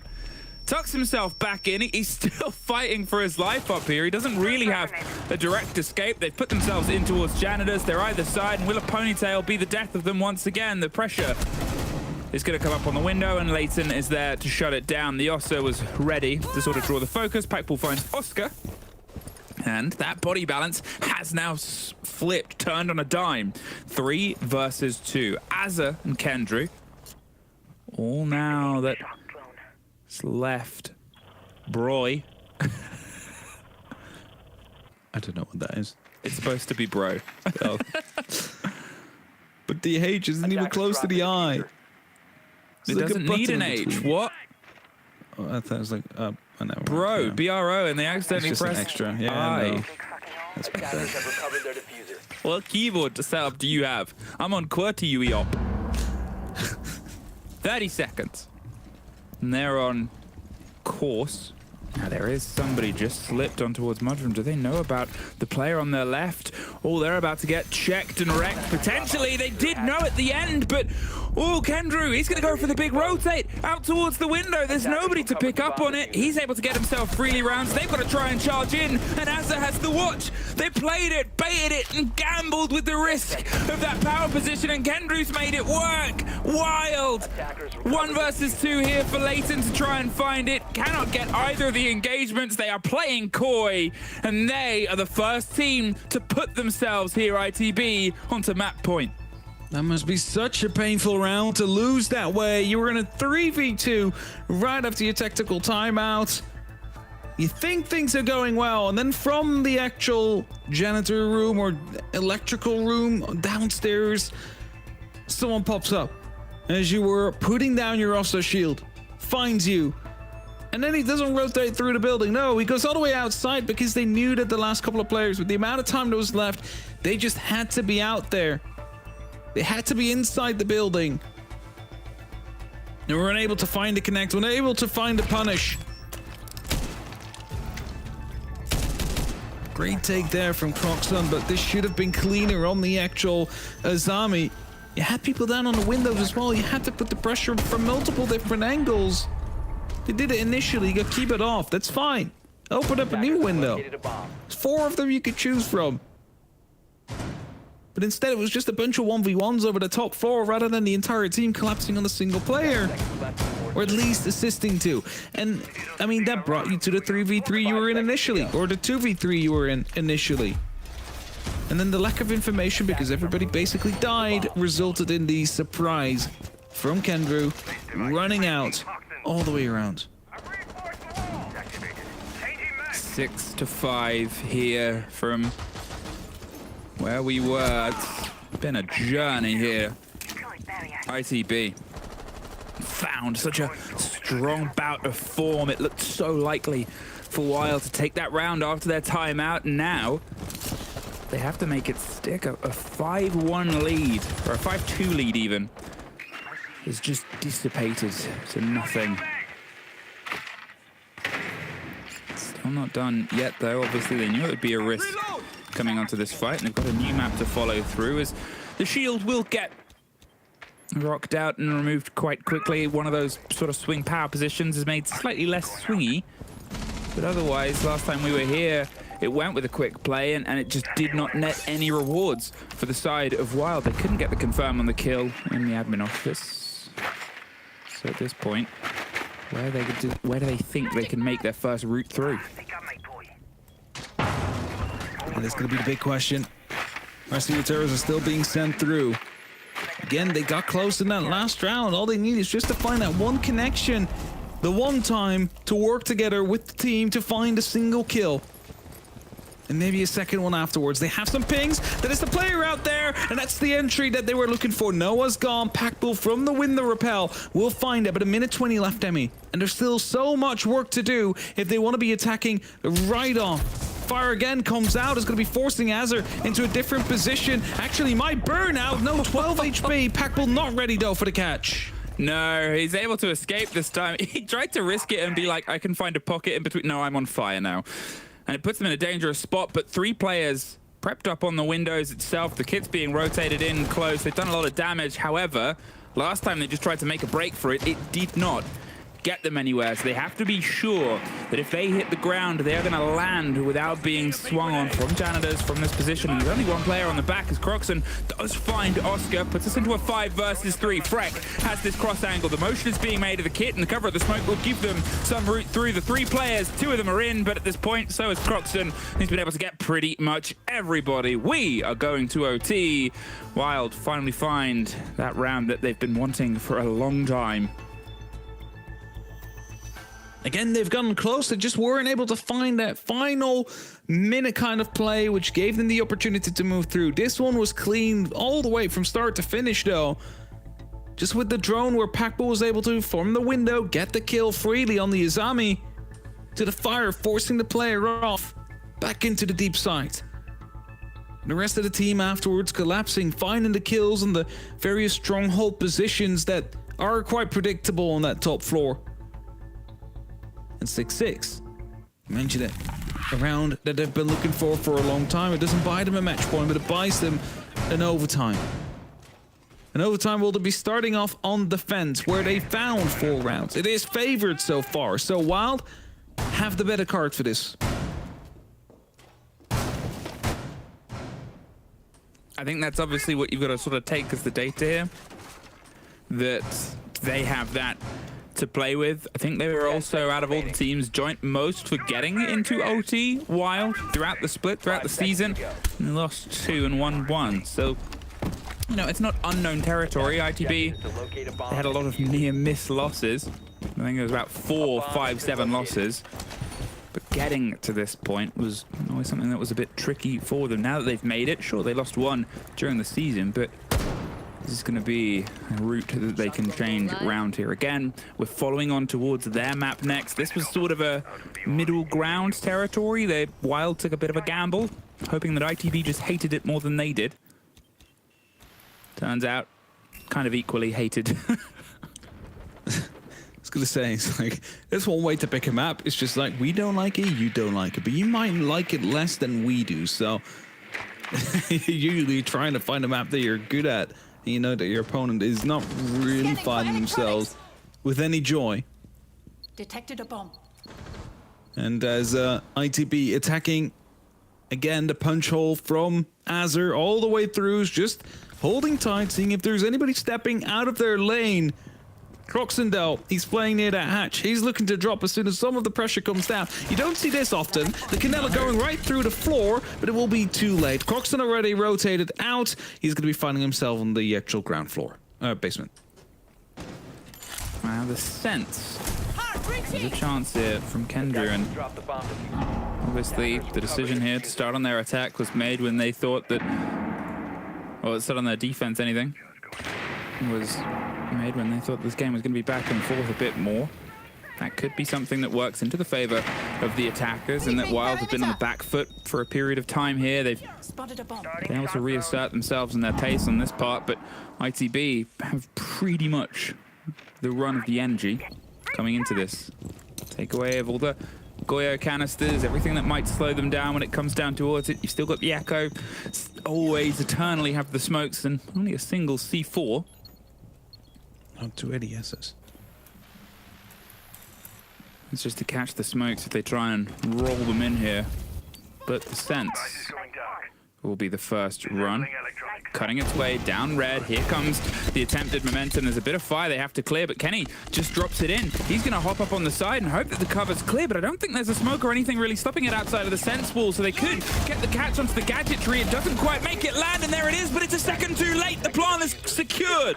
Now, they do have the man advantage, but they have to aggressively retake above, and with Oscar on the split fight, he's drawing them out. He's making this time worse and worse. Croxon cannot push this alone. He needs support from his teammates. He needs support from others, because otherwise, well, he's just in a 1 versus 2 himself. There's a retake all the way over the top, and he wins out this first one. There's the pressure on towards the IQ as well. Creed doing his best to hold on above blue, above that hatch itself, and Azza is caught from Dodo on the second story, 15 seconds. And Leighton, he's on the first hole. There's 1, there's 2. He looks for the third, and he finds it. Creed, supernatural, swings his way around, goes for the pistol on the last. And when they needed him most, he was there. Huge round coming in from Creeds out there. Had to find himself all the way back towards the side as he pulled off initially to stop the retake from happening, and then finding cover number 1, cover number 2, and the actual counter defusal, along with the pistol kill in the end there. An ITB to put themselves up onto a map point on their opponent's pick, but most importantly, winning that attack right away. Going over to the defense now, meaning that they kind of just flipped the tables of who was favored in this overtime. Of all the times we've been down in that site as well, obviously it was one the very first time Wild hit it, but otherwise it has been locked in by defenders, and Creeds hasn't been the noisiest throughout this game so far. Before that round, pulled himself pretty even, and I think after that round, sets himself up as being one of the highest EPS players. A 4K clutch does that to you. Yeah, 4K clutch kind of just, you know, buffs all the stats that you're currently working with at that point. So, yeah, rightfully so. So sometimes those kind of clutches could be the difference maker between becoming the MVP or not being an MVP at the end of the map. Quite sure, yeah, I don't see it added here yet, but we'll be on, what is it, 13-8, yeah? Total. It's going to be putting up some huge pressure onto Wild, though. Drone ready. Because they probably thought it as well. We have defense, we have this.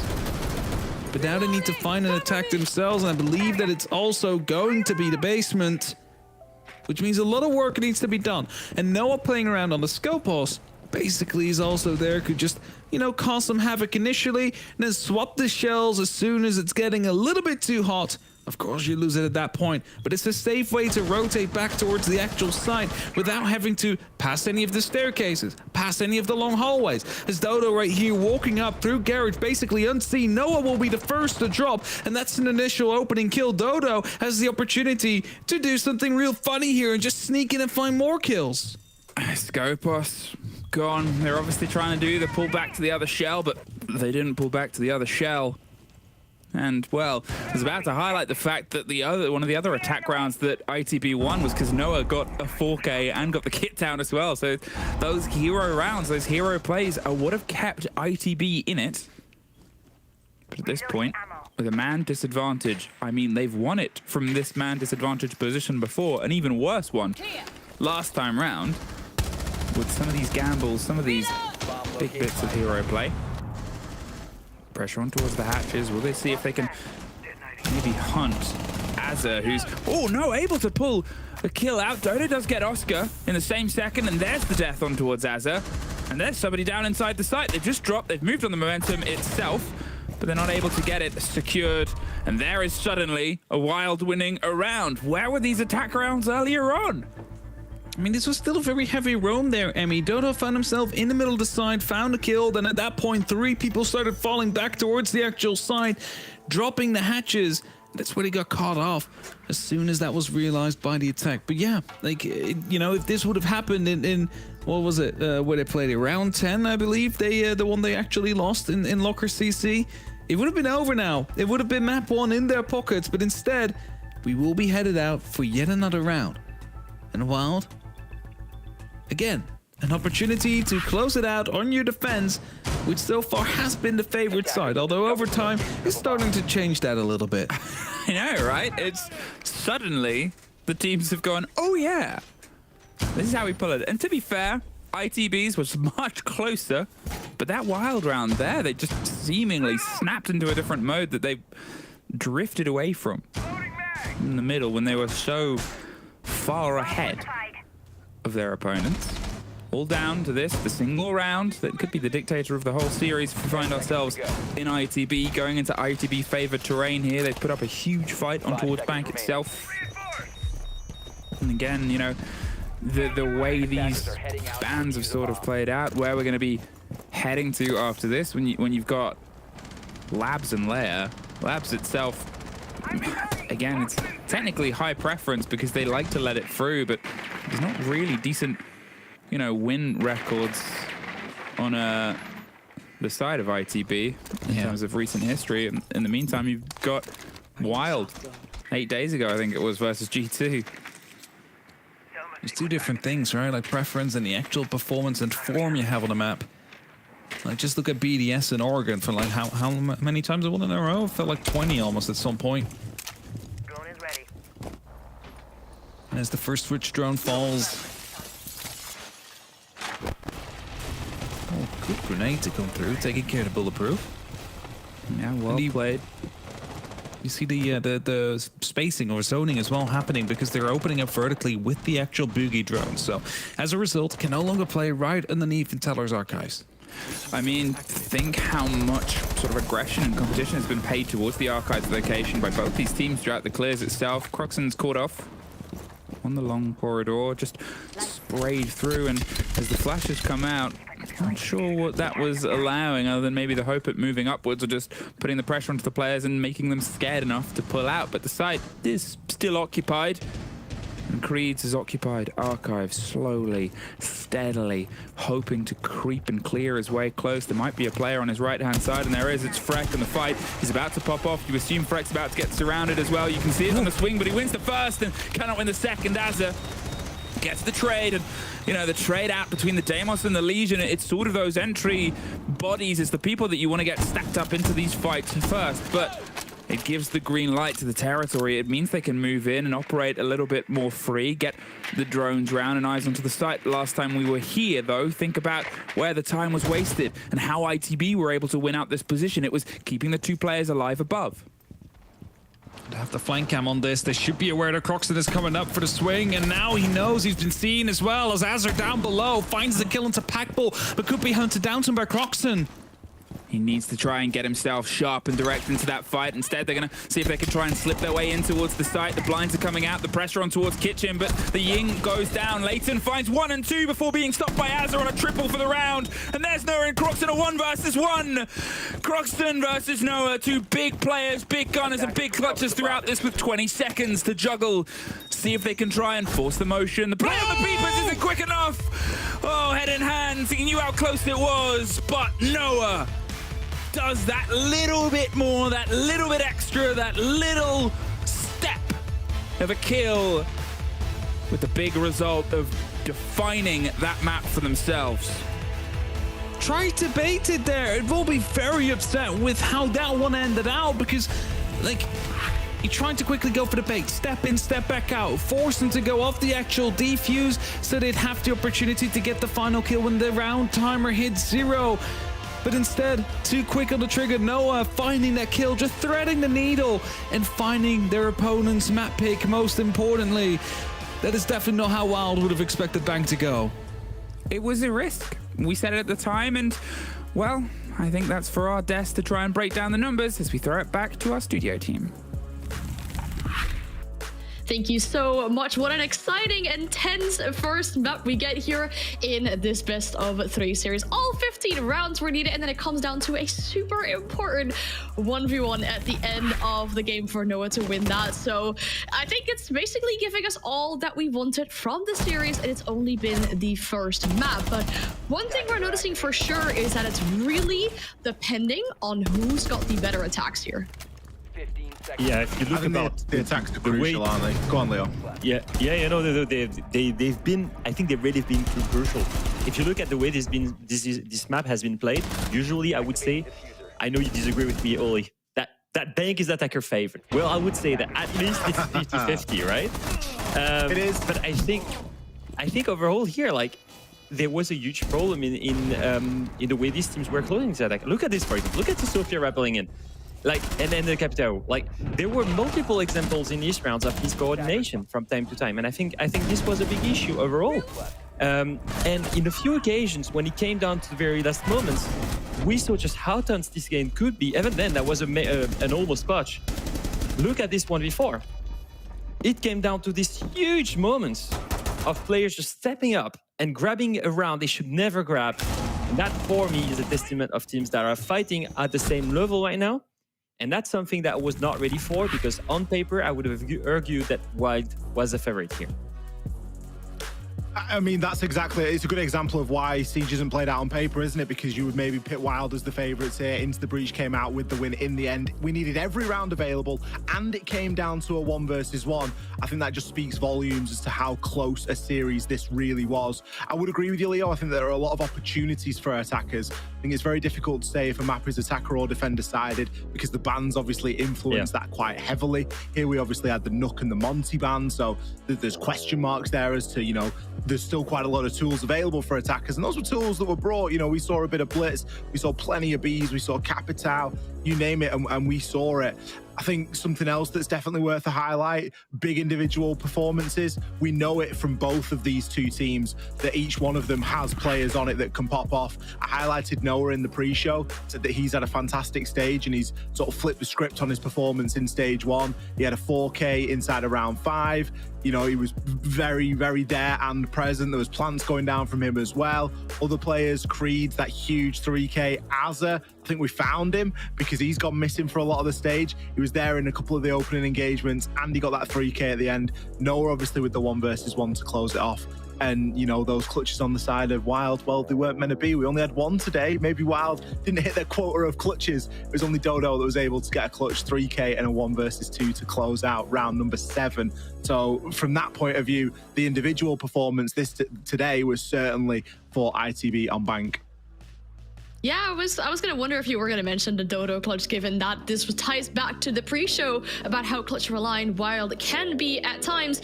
I think one thing that really showed as well, and I believe you guys have a set of clips for this, was the kind of difference that we saw between these two teams in their attacks.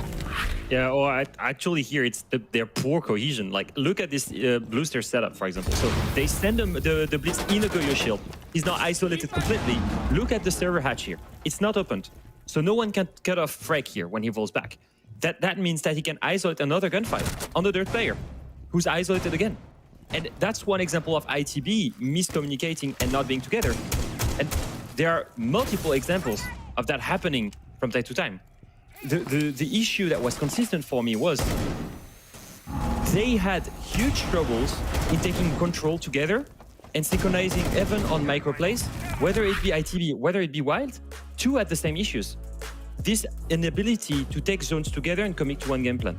And if we want to come back to, for example, the example where the Zofia is rappelling in CEO after sending 2 stuns, and the Capitao is still rappelling, and then he rappels and 2 1v1s.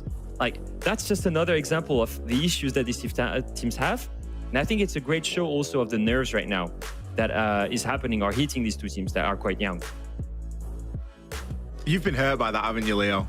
You've been hurt by a player not rappelling in at the same time as you, because that's been sort of all the things that happened in that series. That was the point that you've like really sort of drilled down. And you're like, it's unforgivable. You can see him look over to his teammate and he's not rappelling. He looks at him.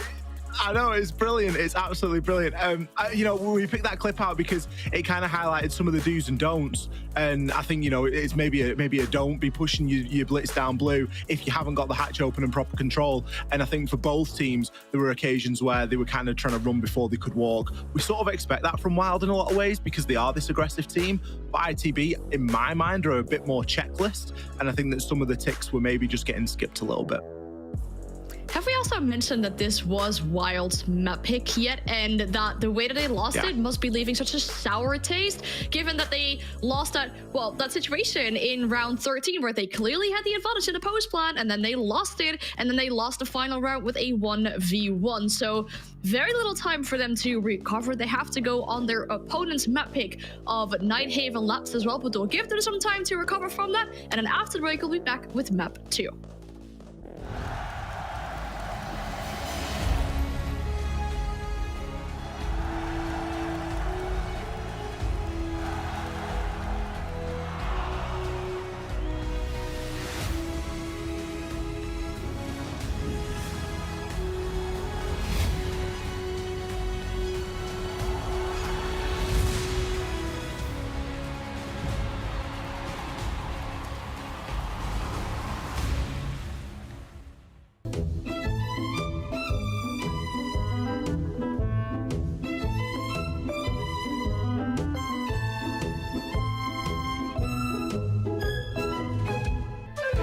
This is the Blast R6 Major in Copenhagen.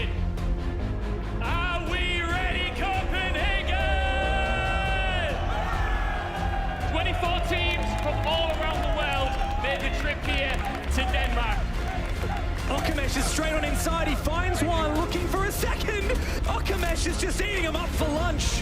Gomez, as he plays behind one of the remaining Kiva barricades, to be a big nitro here, and it's massive. Trying to get ahead of it. Spots it moving down the stairs, and there it goes for VP. Line up. Free go for VP. Everything falls to Sploit down in the 1v2 here. They're both focused on him. No matter. We are now down to our Elite 8. Surely not resets. He's making the 1v4 look so winnable. There's no way. Resets to ace to 1v4. Esk is trapped in a corner. Finesse can collect one, a second, a third. Oh, he's just insane. Something feels a little bit different today. It's Championship Sunday! 24 teams made the trip, 2 remain. The defense, there comes 1 kill and 2. It looks like there's one left standing. It's Volks against his old team. It could not be any more bittersweet. Are they going to be able to close this out here and now?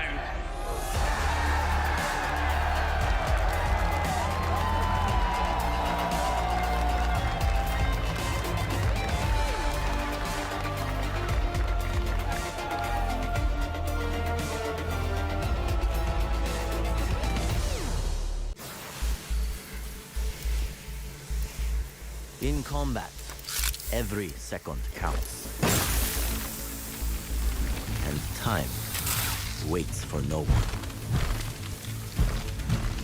Unless you can slow things down.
So many players all around this attic position at the moment. Both players spotted, but the res can be made successfully. Another one for Solotov. Information from the Bees. He goes in. Shotgun. 3 kills for him to claim, but it's Hyper to grab shot. 2 remain for Astralis, but a shotgun at close range. Iconic. Let him go in. Iconic, be patient. Be patient. What are you you gonna do? You know two are there, and he gets them both. There's only one remaining, and Astralis are in good shape.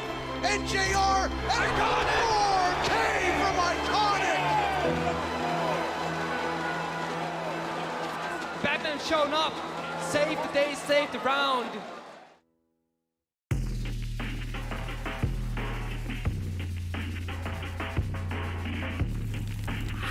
I think what makes Wild the team we are is kind of in the name. We're like aiming to be a pretty unpredictable team with a lot of aggression. That's kind of what the main strengths of our players are. We have a lot of good shooters basically on the team. So when you have that, you need to take advantage of it. And we're hoping to go into the season basically and be able to struggle with our aggression and our play style. We think we have a pretty unpredictable way of playing the game, and it's gonna shake up a lot of teams for sure.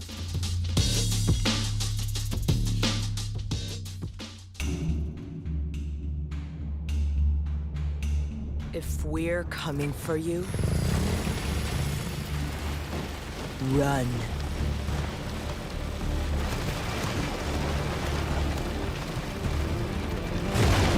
We don't stop for anything or anyone.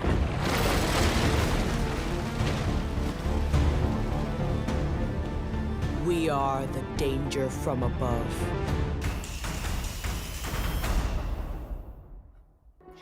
Well, we had a very long first map, and we're just about to get stuck into map 2 of our first series here today in the Europe League LCQ. It is do or die for our teams, and more specifically, it is do or die for Wild. If they lose this map, they are out. They just played their own map pick of Bank and now have to go up on Labs against it for their opponent's map pick. Do we think, Leo, there is a chance that Wild might bring this back?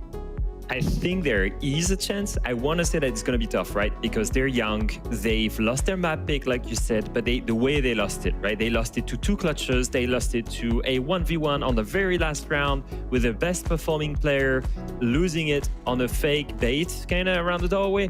That must hurt a lot. And now they're heading to Labs, which is a map that on paper suits IT pretty well, but also that they... Honestly, I want to argue that they've been great at Labs. I know they've lost it a lot, but they have played against Team BDS, almost beat them at the beginning of the stage, 8-7. Everybody got surprised then. And then they've played it twice versus Wolves, and every time, even though they lost, they looked better and better. They barely lost it last time in the playoffs. So I think they have a decent chance. They just need to mentally reset and just go straight in. And that's going to be the barrier, isn't it? It's going to be that mental reset. And the question is the momentum at this moment going to be a little bit more with ITB? Obviously, they've looked decent on this map. It's one of their highest preference maps in the pool. So we are expecting Into the Breach to come out and give us a good showing on Labs. It's very often banned against them. They did play it about nearest the start of the stage against Wolves. They did suffer a loss on there, but since then, it has been very highly banned against them. So it's one of those things. Are Wild going to have that sort of upset factor and going to be able to flip it and take their opponent's map choice now, or is that gamble that they went for in the earlier part of this map veto really in picking Bank gonna bite them? I think, you know, for me, ITB, you've got to back them. They've got the momentum and they've got good form on this map previously. Well, it was a tough loss for Wild on that first map, and I guess we're kind of undecided still whether this or who has the better cards going into this game. One thing we know for sure is that it is do or die for Wild. Their first international appearance is on the line. Can they bounce back on their opponent's map pick of Nighthaven Labs? Let's head to Help Enemy to find out. Thank you very much, Anne, and we are finding out sooner rather than later. Is it one of those situations where Wild can bounce back, or has that good run, good energy, good luck, good momentum, and honeymoon period unfortunately found itself drying out a little? That is going to be that big worry that we'll be headed into now. The map, of course, being one of the newer ones added to the map pool, does play quite familiarly, though. A little bit like Clubhouse. Yeah, I'm completely butchered that one. No, it's a tough word. So many I's and A's. There's a lot of syllables in there. You were saying before I rudely interrupted. It plays familiarly. Oh, there it goes. Right. I think think that's right. Either way, it feels a bit like Clubhouse to some extent, and especially if you start looking around the top floor, how, you know, IT breach is usually one of the first things you want to do. Then you want to get control of mezzanines, which you can kind of compare to Garage to some extent. So it is a map that usually comes back to fundamentals, and as a result, sometimes teams will have a little bit of a better time at it. But then you look at WoW, and you look at their recent performances, and, you know, they played it against G2 Esports, a team that's also finding themselves in LCQs, and it was no, actually, they didn't play him there. It was Wolves that they played against, who have been knocked out, and it was a 3-7 loss on the hand match against them. No shield game, vamos! Let's put it in the old chat there. Beautiful. That's beautiful. Pure siege. Pure adrenaline-driven, unadulterated, shieldless. Rainbow Six Siege, just as Thomas Clancy wished it to be. I'm not sure if that was his wishes. As Fenrir gets banned, oh yeah, maybe Peter Bull would have liked some shield, who knows? I don't think anybody actually wants to go up against it right now. He's the worst Shield 2.0 player of all time. No hate. Packball, banned by his team, by the sound of it, to not be allowed to play Shield operators. So, Defenders, protect your bombs. Fair enough. I mean, what a title to take. The worst Shield 2.0. The worst 2.0 Shield player.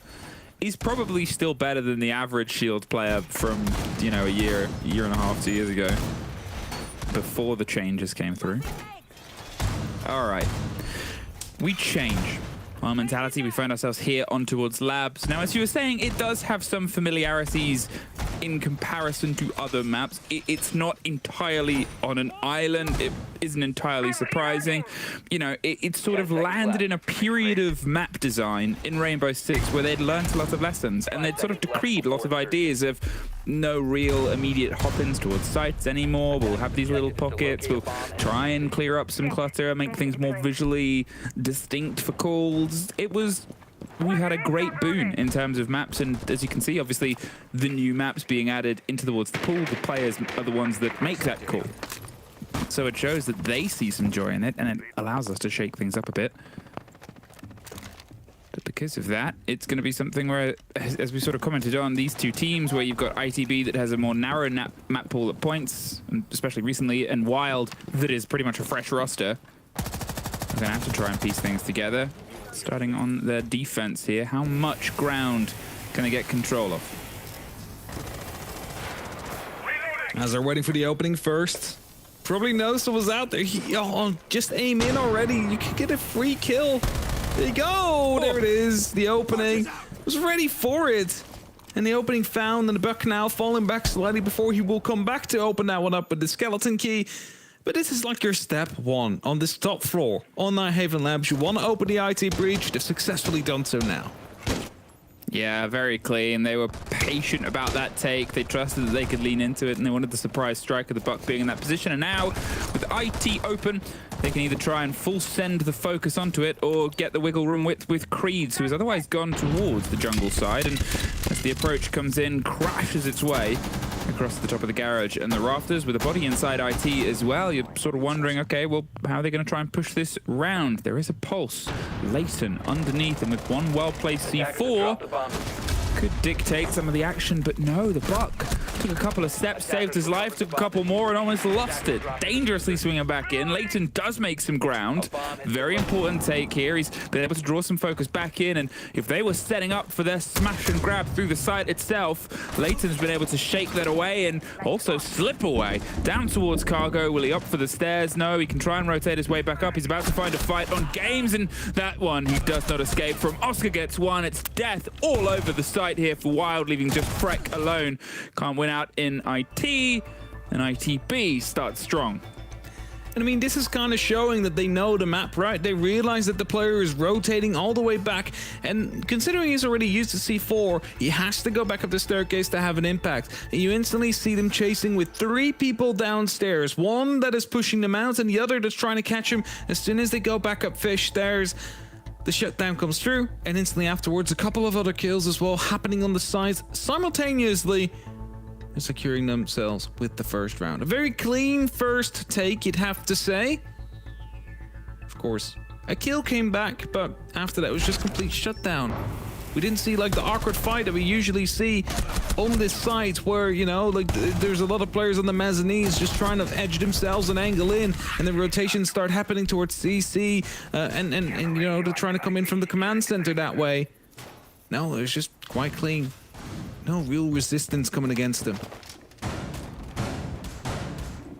The one thing I find confusing about this map though, and I'm just gonna point this out, is we usually say CC because it's for CCTV. However, on this map it's called Command Center, which is also CC, but like something in me just wants to say CCTV every single time I go for CC. It's, you know, because we had so many CCTVs. That's true. That's it. I've just put that. Do you know what confuses me about this map? That if you go into the kitchen and you look at the cereal boxes, one of them is just labeled bricks. And you'd love to eat some bricks. Yeah, they're on the table on the left, right next to the connecting wall. Those cereal boxes, right in the middle of your screen, right there. The one there. Yeah.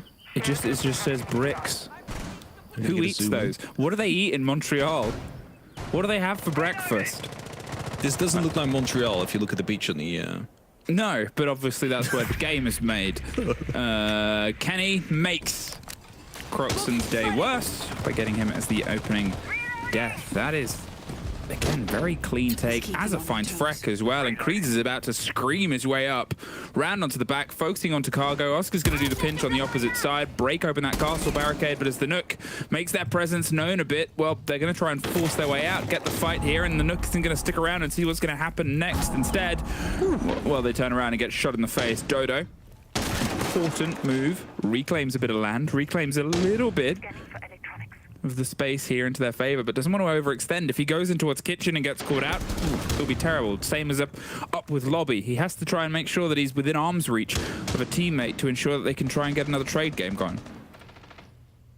As a defense, you don't want to start trading yet, but you also don't want your players to go down uncontested, untraded afterwards. Especially with ITB. Fine, there you go, brick. On your left hand side of the screen. Wonderful that we get that in. Delicious. Drop coming through. They know two people are offside, so you just got to take it by force now. And all the Goyo canisters out there, they do nothing if there's no one there to activate them. Is there even anybody on the site? I don't think so. No, is the answer here. And, well, the Habana's going to go for the plant. Packball's appearing around the back, misses the first shots, but he's stuck on the wrong side of his own team's fire here. There's Dodo, at least getting a second and a third. Dodo doing his best to keep his team in this some fighting and stops the plant. Now, between the pair of them, they can maybe try and pull this together. Azza has the kit in pocket still, but he wants to try and get a pinch onto one of these remaining players. 40 seconds, and he's going for a fight on a hatch, and he finds the head of Dodo. Finally stops his cruel run against it, and Packball still stuck inside Expo. Or Animus even, now as he sprays his way back across, gets the hop out of Animus, and drifts into a position that has otherwise been pulled away, but 20 seconds. Azza's going to go for the plant again. The cover is across. It's swinging its way around further and further. That won't be able to stop it, and neither will that, but he does get into a 1 versus 1. There's the second. The hop round. Packball. He's got the pings. He's got the player. He's got Expo, and he gets it by his own team's description. He might be one of the worst modern Shield players, but by God, he can play his way around that site. That was an ITB round all around the entire time through. They managed to get 2 clean openers. They lose the knock then to a roamer out there. That happens. That is, you know, I mean, they weren't aware of people coming in there, but you know, that's okay. Then they know, okay, 3 people are offside. So what do? They actually take the site. They try and go for the plant, but someone's starting to strike back. Dodo managing to find themselves a kill. And that forces them off, because they also knew that Packball in the meantime had dropped down into Animus. He was stuck by the fire though for a whole 20 seconds, such a long time. But I'm still very much convinced they could have planted right behind the pillar as soon as they wanted to and still be in like a 3v2 situation at that point, having that post plant initiated way earlier. Now the fight pushed on towards Exo, and as you said, the position they chose to plant, if they had gone for the little pop-in assembly door, the default plant spot for a lot of teams that try and run it, they would have had some security. I mean, you have to give credit to Dodo, who did meteoric things that round to keep Wild fighting throughout most of this. Packball was stuck in Animus for a long time, trying to find a way out, as fire was absolutely everywhere. He wouldn't have been able to stop the plant on the far end, and it's just one of those decisions there where I think, you know, when you're spoilt for choice, when you're a kid in a candy store and you can go anywhere you like, unfortunately, sometimes sugar will get you. Still leveled up, Wild. What could be a 2-0 and a pretty quick one has found its way back into a level game. Yeah, especially how that started off. I was really afraid that we might have found ourselves in like a super quick first half to come through. And while being on their defenses, that would be absolutely detrimental. Like, they'll be looking to get 3 or 4 rounds out of this first half to get themselves in a good position to try and make sure that they are able to lock it off once they go to the attack themselves.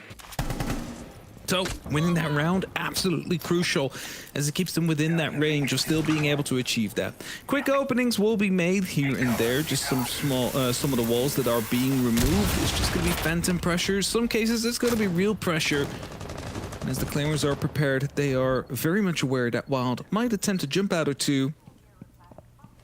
And as they continue on, their own claim clear starts now. Now they're starting to clear out that top floor. Then they have to go towards the very first. They're aware of those yokai drones out there. They'll be pinged, but that's not going to be the first priority for now. No, not at all. They're going to see if they can try and get an entry. It's been the longest time so far across these rounds where we've not been able to have the first kill, and as the hunt comes out, the ping will go, and they're planting the kit. Thermite, where is he? What's he getting done? And, well, he won't get it confirmed. The C4's underneath, and with a couple of bodies traded back and forth, they've lost Creeds, they've lost that Deimos, they've lost the ability to go for the hunt below. The position was called out, and the pressure was put in. No plant, no secure. Instead, plan A has failed. The opportunity to aside, plan B, bait them up and get a double. That's working pretty good. Azza cements himself at the top of Cargo, and Leighton left alone. Will stop the first plant. Has a C4 to maybe try and stop a second. Really depends on the positioning and how tricky and sneaky he can be with it. Now, they've moved off. They've got themselves stuck elsewhere. It's a tricky situation to thread that direction through the bars, and it won't. Slip it's on through, and now Noah knows he can just secure this. He's just going to hold it for the whole time. And there it is, locked out. Caught.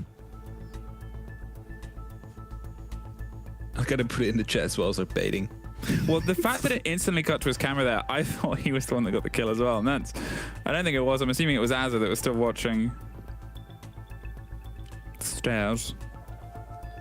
Yeah, I assume so. Either way, doesn't really matter who got the killer in the end. The round was won, and I mean, they played that smart. They had some time. They knew that the last player was down below. With the Nitro cell was the pulse, of course.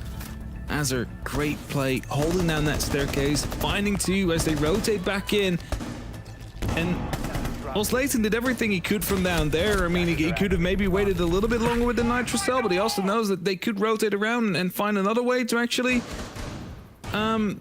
get that plan down. Just so we can read the back and forth. I appreciate it. The teams, the players, they're very familiar with each other. Yeah. Obviously, you've got, you know, coming into this season, there was probably different levels of expectation, and how they wanted to be is different, because at this point, it doesn't really matter. All that's thrown to the side. It's just how good you are now across 3 best of 3s is your choice of getting towards that major, and obviously the potential of the SI points that can come out of the back of it. The SI points are, of course, the important part, especially for one of these teams. Wild, of course, are, I believe, not even on the actual board. Yeah, I don't think they got a single point like last they stage. would have got some from the phase 2 this time, so they're probably, if I was to guess, like low to mid 100s. Oh, I was. Yeah, so 75 points what they got. So they pretty much need to come second or first at the major to get qualified on points to SI. Yeah. Whereas ITB, they find themselves in a little bit of a better situation. They are currently 19th, but it's a very shared 19th place. Oh, Nitro doesn't quite get it. The glass will get the kill though. Again, not how they expected that one to go, and the keeper being swung out there. Noah almost getting the opportunity to find a second hit to another player there as well. But ITB, they just show that they know this map through and through, and whilst they might have not won round number 2, they still have been in controlling form for the majority of this game.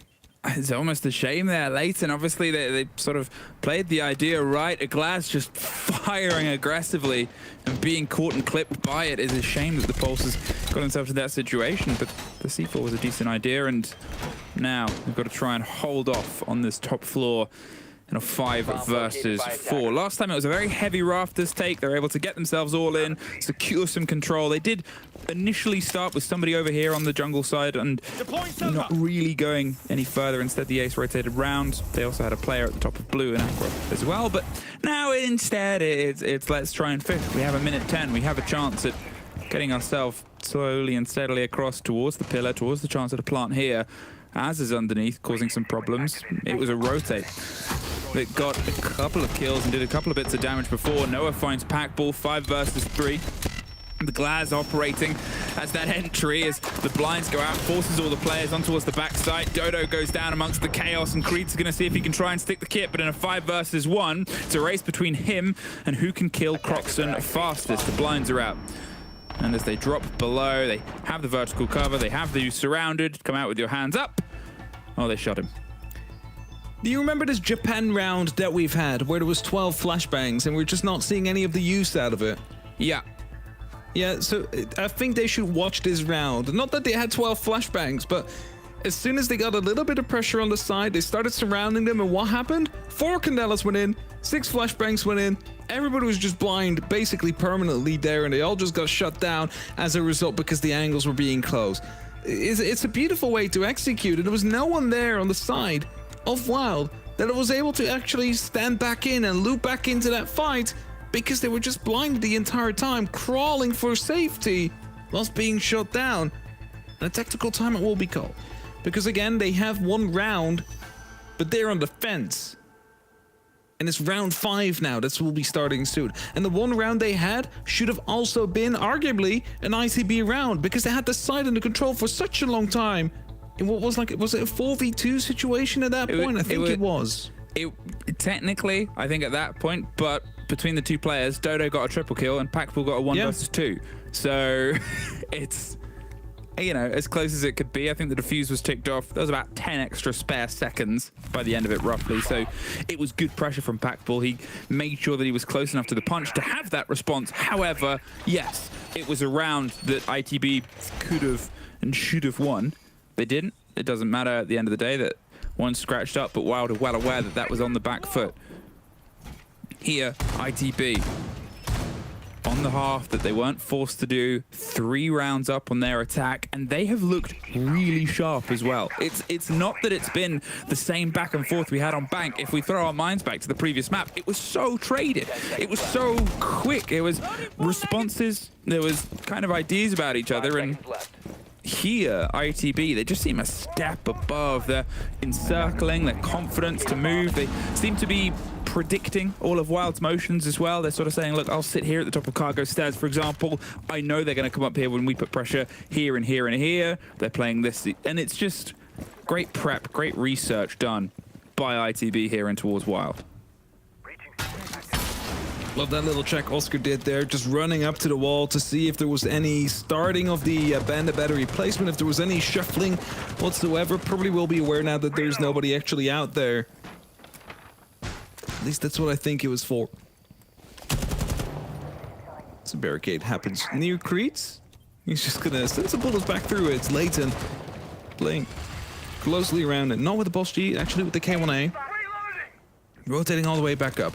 So this might be the game plan that they're trying to hold. We're going for that basement site. However, we're going to go and be on the heavy roam. We're going to try and see if we can stall them for as long as possible and try and get as many kills as possible. I believe it's only Packball on the site right now. Well, he made it work last time. I'm not saying it's going to happen again, but this is the awareness that they have to pay, right?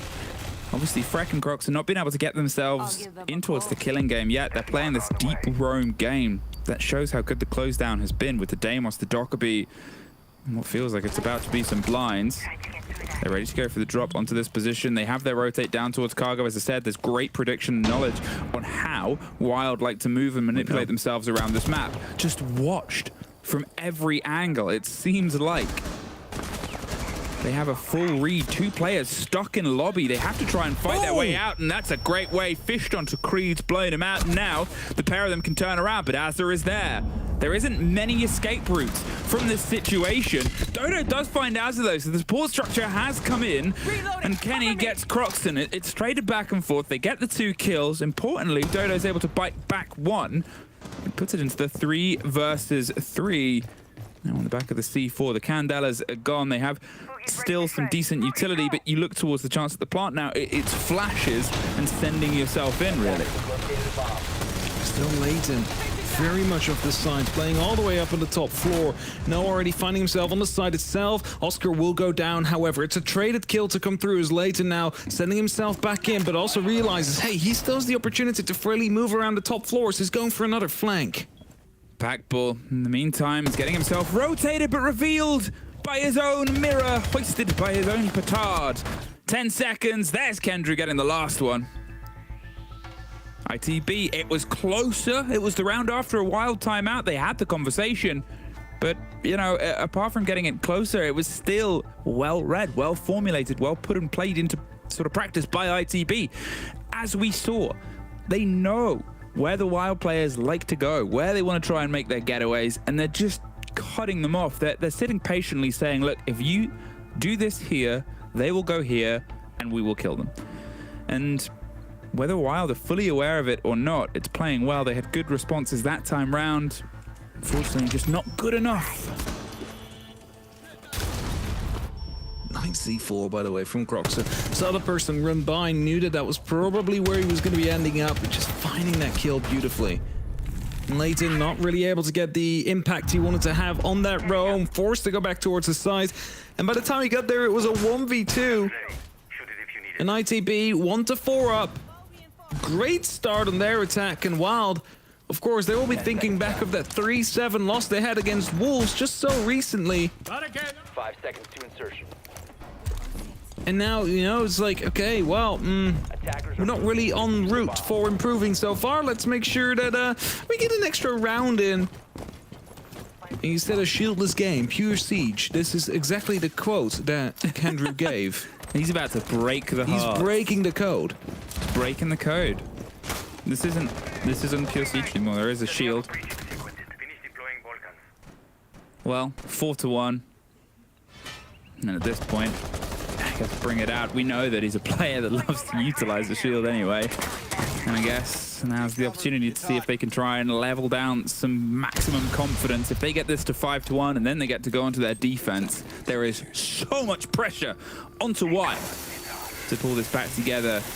The move on towards IT, the blind across, it's a quick smash in through the vertical. They're trying to make sure that the players do not find an escape, and there's Azza getting Dodo. That one is caught and surrounded, and Azza gets a second, but Packball does at least find a single fight back. Fire is keeping Kendrew at bay. Leighton is safe to hold on for a second, but not for very long. He wants to dabble, pops to the second. May as well at this point, but at the same time, they've done what they wanted to do. They've wrested control of the top floor. They've lost their thermite, but they still have some hard breach options if they want to try and make it work. And they've been able to get rid of Dodo, who has been one of the strongest forces for Wild this map, and Croxton. ITB so far, though, is completely outclassing Wild on these attacks. They have the man advantage now. Freck has a bit of an opportunity to lean back in from the warehouse, but forced back. I'm not quite sure what was being tossed at him. Yeah, that's a Candela, okay, that just went down towards him. That forces him back again. 1:15, so much time. And the verticality is now starting to be made as well as they prepare themselves to go for an execute. And the plans. Hey, look, there's someone on the staircase there. What you gonna do about it? Well, that might actually be just a double collapse, but 1 kill found by Frank. A huge one before he gets traded out, but still the man advantage there for ITB.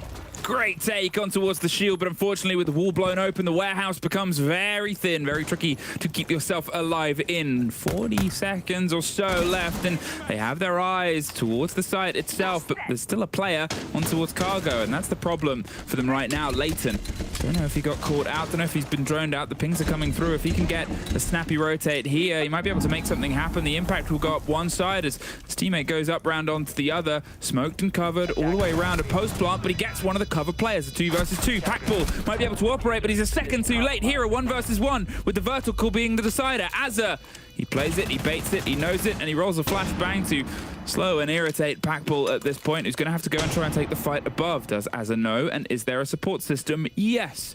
It's very... No, maybe not, but Packball swings and pre-fires, and now he knows he's in a very narrow spot here. He's going to have to go wider for the fight. He's just pre-firing on it, but there's not a lot of bullets left, and that is a 5-to-1 half there for ITB. Ooh, almost looked the wrong side at the wrong time there. But the 1-5 half, again, they've been dominating on their attack so far and now going over towards the defense. And we always say that the defense is the easier part. But, you know, the overtime proved us wrong in the previous map as well when everything turned attack, so who knows? Maybe Wild able to bring back that pace, start sending these rounds to go their own way, and go for a near reverse sweep. They're already down a map. If ITB manages to get this very first one on the board right away, that is spelling doom for Wild's chances at the major.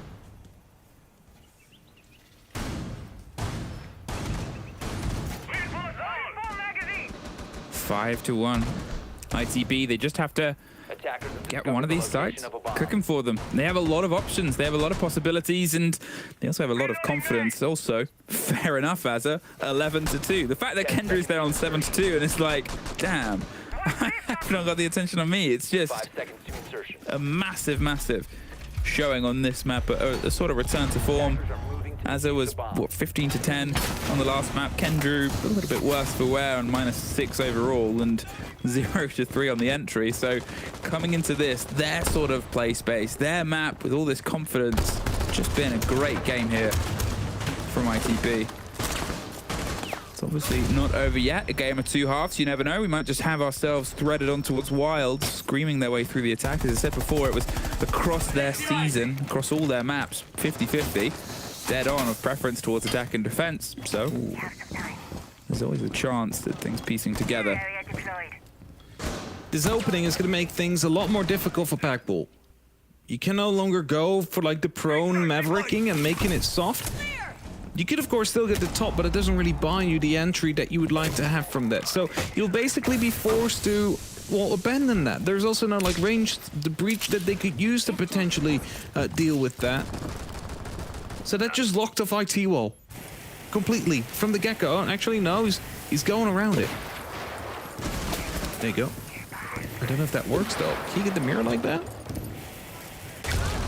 Oh! No, we cannot. The nitrocell pops in. Yeah, no is the answer. I was ready to see what he's going to cook up there, but no.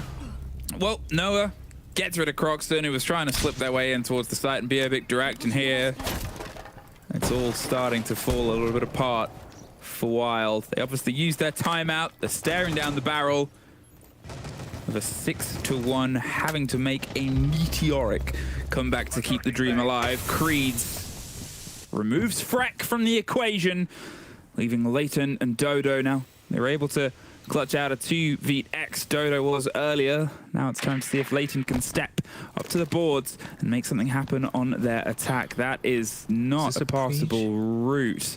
I don't think that that will be vaultable. I mean, I could be wrong, but it's a very interesting bit of Art Deco design. Modern art. Not a fan. It looks big enough, well, like maybe just slightly, but I'm not sure if he will get the vault prompt for it.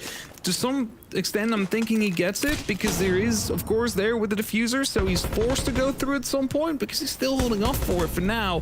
1 kill found. There you go. He actually hopped through on the PIP, and Leighton finds himself inside, right behind, on IT, on the desk, waiting for a swing to happen. But with 20 seconds, the pressure is still on Wild. As soon as they go around the corner, Dodo is down. There's 1. There's almost 2. A good effort. but unfortunately a good effort cannot surmount a great performance from ITB. 6-1. They have 5 opportunities to end this match and the series, push themselves further along the bracket, and unfortunately send Wild out to the sitting and watching phase of the Montreal Major, which, to be fair, most people are part of. Yeah, most people, you know, especially if you talk about Siege, there's only, well, how many? 20 times 5, so like 100 players that get to go with a bunch of talent. And then you, of course, have all the fans, but that's still only like not even 1% of the entire player base. The fans are also part of the sitting and watching. Yeah, that's true, so is actually. the talent. We're all... Yeah, we just... That's all our job is. We just yap about it. We sit and we watch and we yap. Yeah. What a life. When, you know how, like, is it pre-nominative determinism? When someone's name is what they become? Is that what was approached with you being called Yap? 5 seconds left before. It wasn't my original gamer tag. It was just very boring first name and then abbreviated last name, basically. Wasn't your gamer tag so bad that Kix told you to change it when you got into... No, he came over to Cast Benelux, and you know what the hell's Benelux, but at that point he said, I'm not going to even pronounce this name. It is way too difficult. Rename yourself. And that's basically when I renamed myself. I mean, if there's anyone you listen to... Ooh, Azza, gone. Leighton gets the first, and a Buck wanted to try and find an A route through, but Noah finds Dodo instead. They didn't last very long, but with Leighton inside the site, he was blown out, or above the site even, he was blown out. And that puts the kit cold. They try to be snappy and aggressive. At this point, when you are down, backs against the wall, you make those risky plays, but the risk did not net a full reward. Leighton and Dodo gone. Down to Packball, Freck, and Croxon. Those 3 will have to try and hold off what is ITB, who are on an absolute roll right now throughout this map, just basically entirely overwhelming Wild. Wherever they went, whatever they tried to do, they were unable to succeed.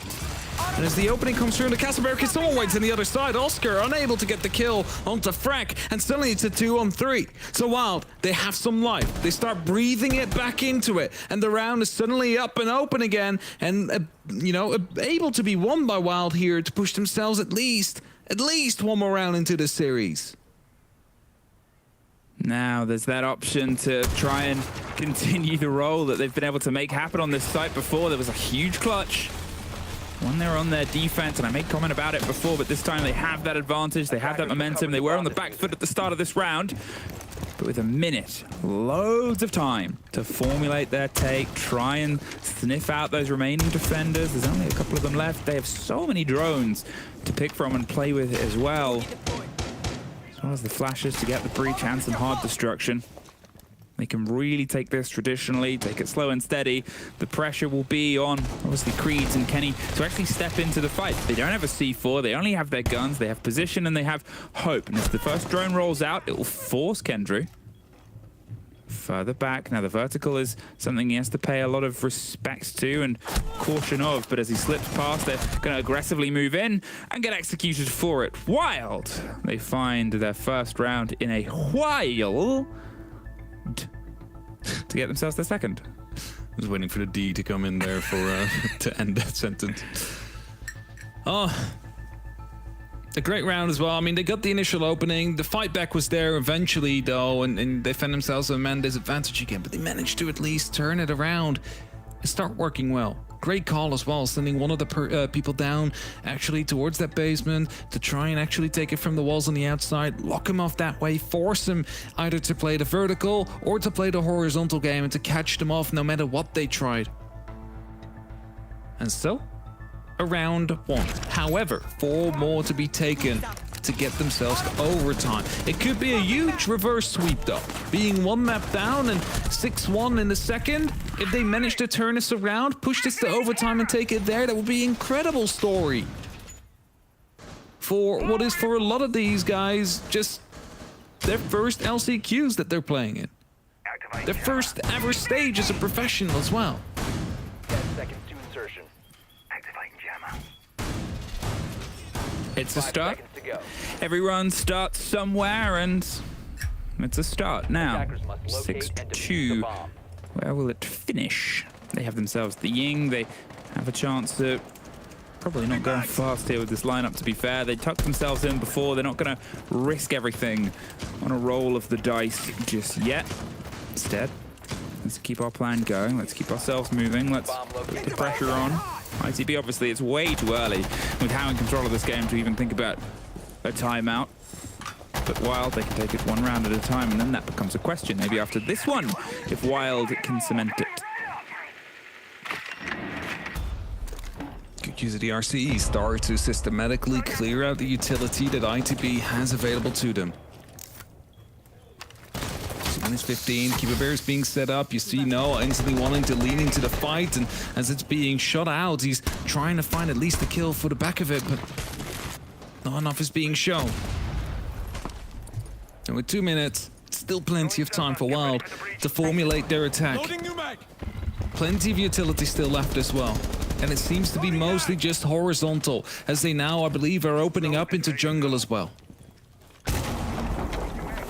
Bit of a breach underneath, and a bit of a pressure that hasn't immediately been answered on towards it. They will get some of the wall open, and some can be turned into removing the utility on the other side, but it's also the chance at the vertical, which they're paying a lot of attention to, and Kenny's keeping under his own lock and key. Now with the double throw there, the utility, the weight, and the break, it's also at risk of being destroyed and knocked off by the defenders who hop out. There's Oscar at the same time as Noah, finding kills, finding picks, and again Wild on the back foot. Dodo again doing their best, and Leighton cuts through the core of the site and kills Kenny. At this point, the focus on the above has drawn some attention, but the realization that they can try and manipulate a move elsewhere brings us back level. 56 seconds, and Azza tries to find his feet, but Freck knocks both of them down!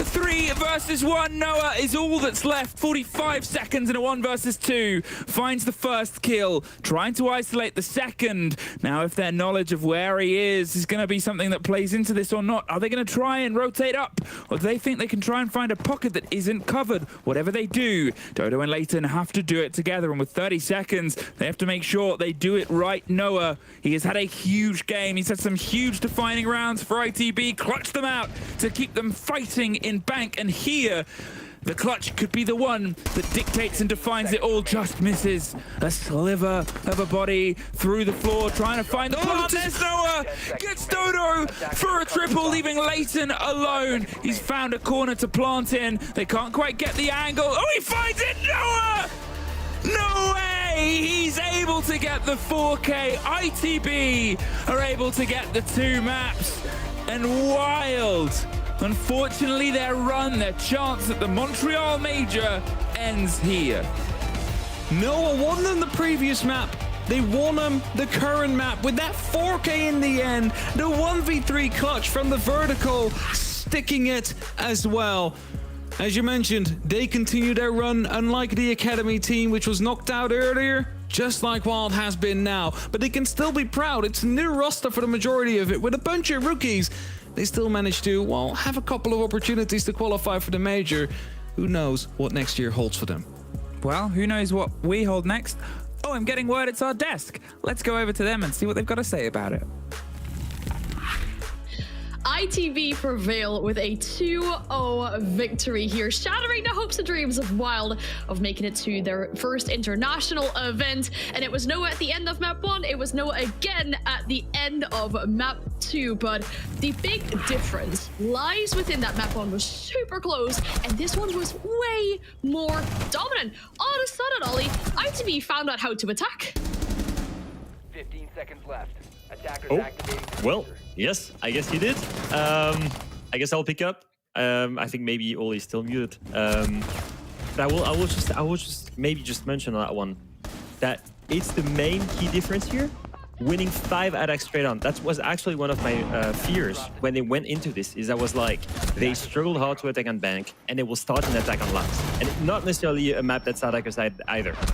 And look at the way they did it. Most of the time, look at the lineup here. Deimos, Dokaibi, Glass, abusing all of the initiator operators, the Ying as well, so many times.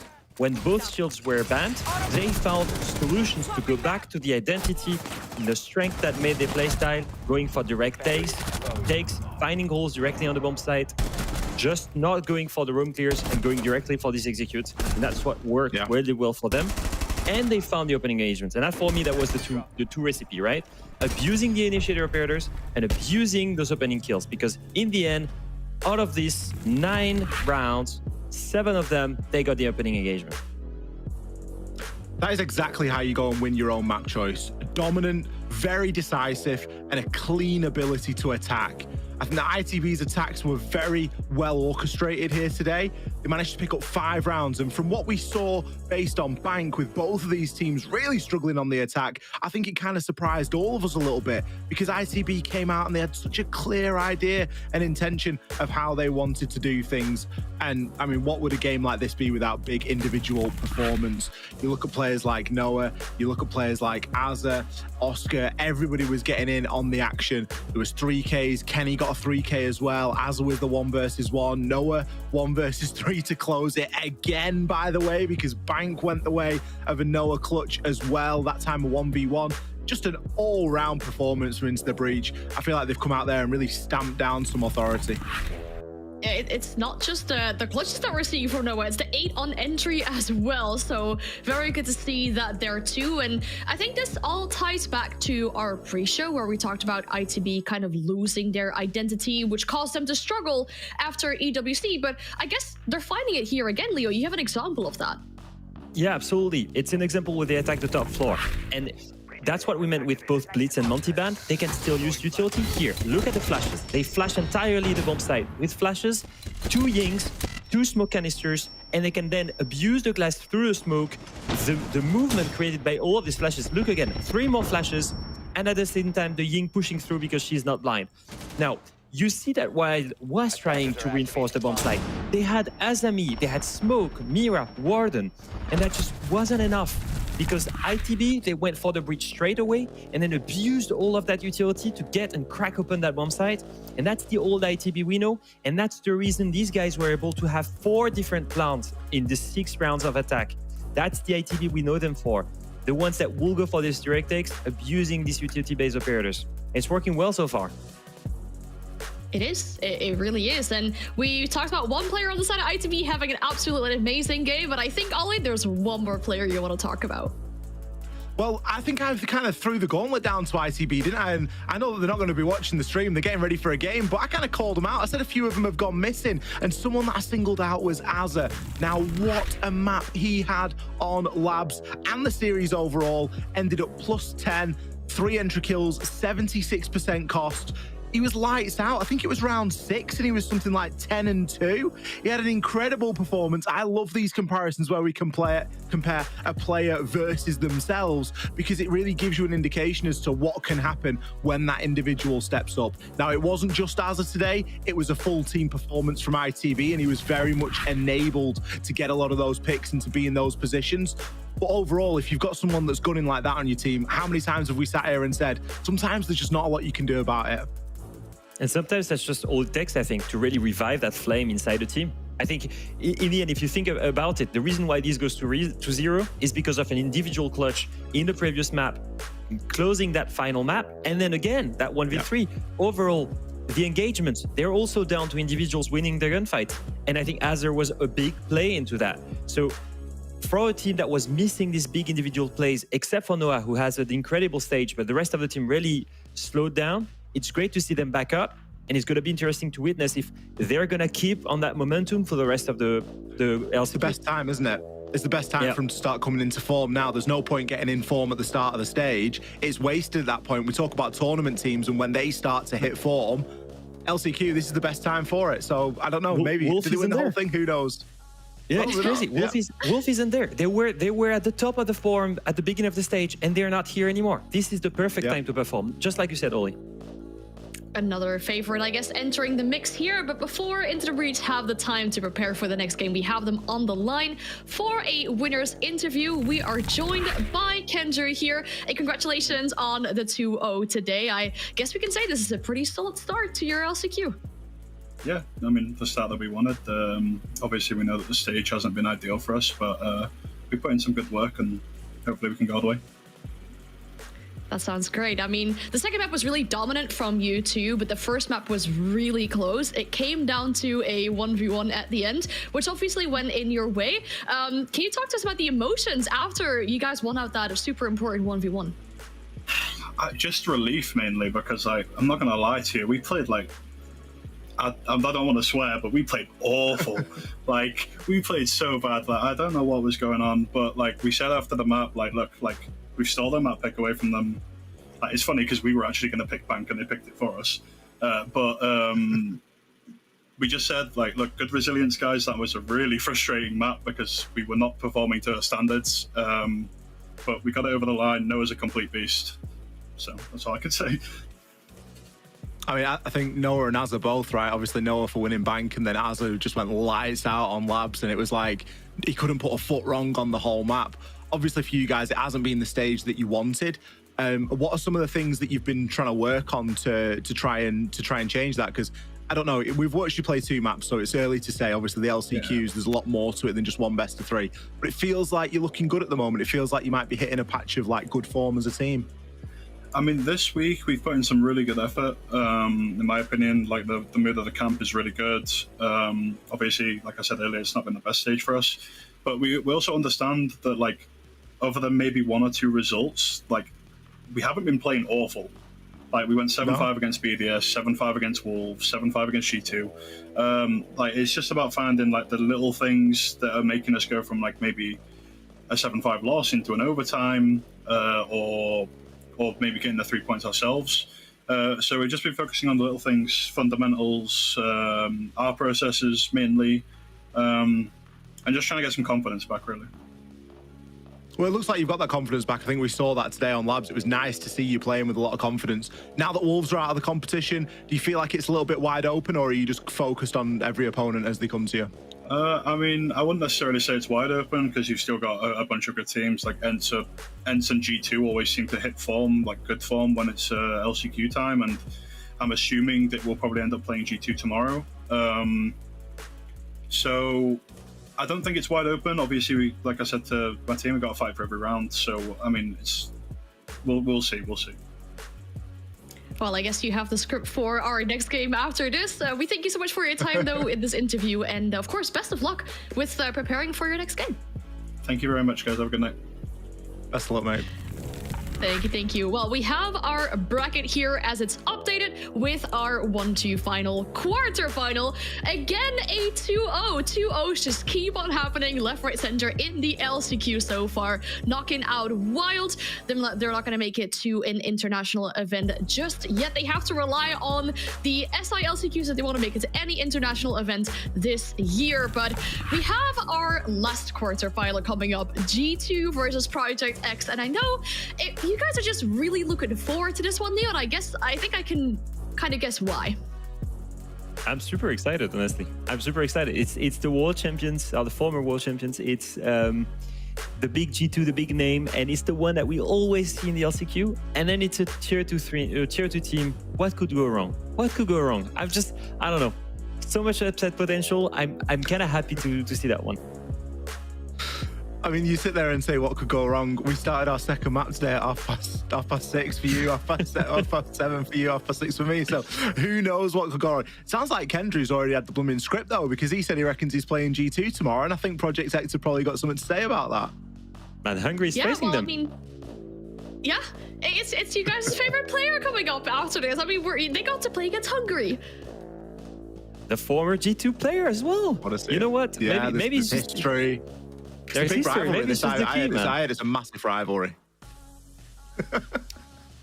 Definitely is. I mean, former teams will come into play as well with that, but we just finished our first series. We're going to take a bit of a break before we're back with our next series, and I think you guys are going to be super hyped for that. Your favorite player taking up against the former world champions. Don't go anywhere. We'll be right back.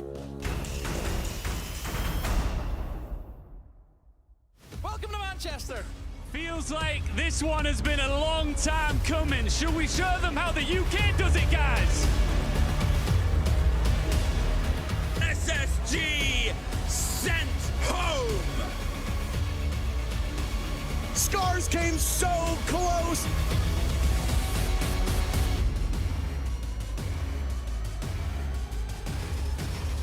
Talon have fumbled at the final hurdle. R6 Esports has taken those that love it all around the world, but never before in the UK. That changes here and now. Ladies and gentlemen, welcome to the Blast R6 Manchester Major.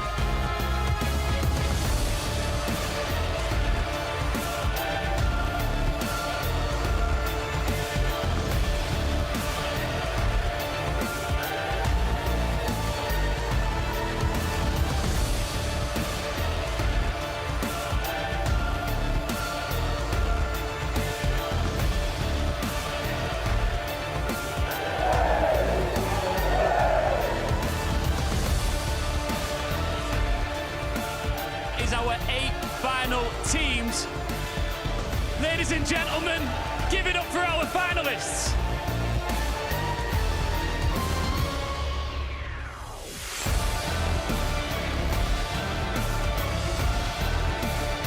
The world champions defeated.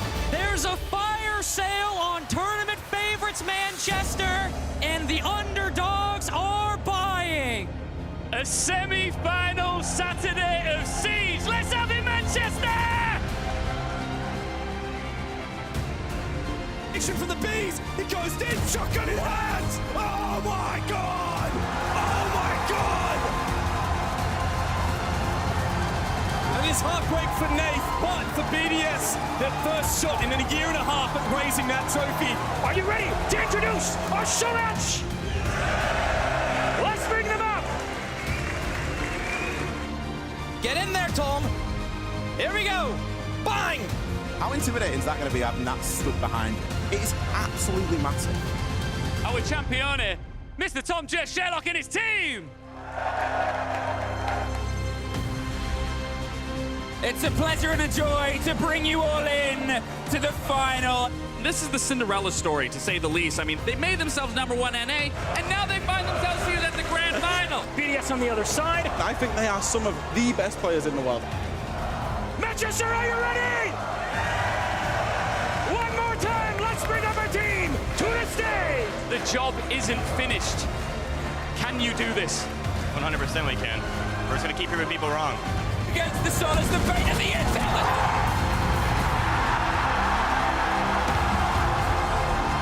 Day, holding up for the blood.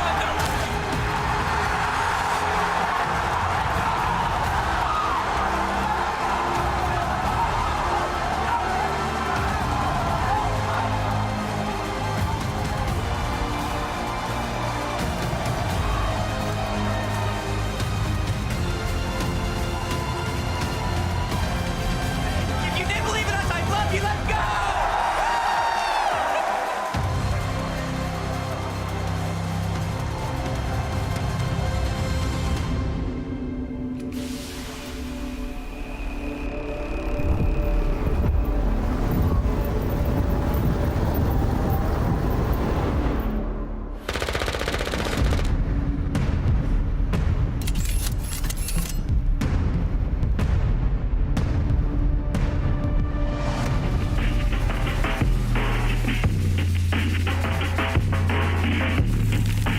Virtus Pro is our team. We are playing for a long time together, like maybe 6 years in a row, and we actually think that strategic is more important in this game than house. I don't know, chaotically. I don't know how to call it in English, but we like structure, you know, when you step by step know what to do and know how to win the round.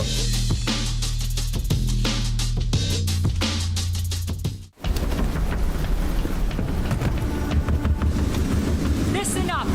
Nighthaven Ordnance was stolen. Target anyone using our gear and put them down. Now load it up, let's go! Are you deaf, soldier? I said move! Sorry, Callie. Orders are to keep you grounded. And whose orders might that be? Mine.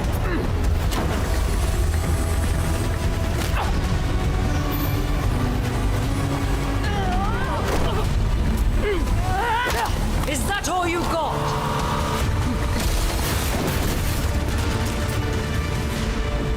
Damn it! I didn't kill Yahata! Someone stole Nighthaven Ordnance and is selling it, jeopardizing our operation. We know, but that doesn't mean you get to start a war over it. This is Rainbow's operation now. Not sure your butter knife will cut it, darling. You'll be up against very loud guns. We have a squad for that. Red Hammer.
Our next star tomorrow is going to be Skyper. I know that one is a little bit more of a discovery. Now the thing is, he's been playing for the Unlimited 1 year, then played with ITB for 2 more years to try and learn English, and he was consistently qualifying to this LCQ all the way at the end of the stage. We saw him play against PDS, play against G2 in his qualifiers for Copenhagen Major, Atlanta Major, and finally now he's just got his opportunity, first Team 1 opportunity, playing for GK in MENA League.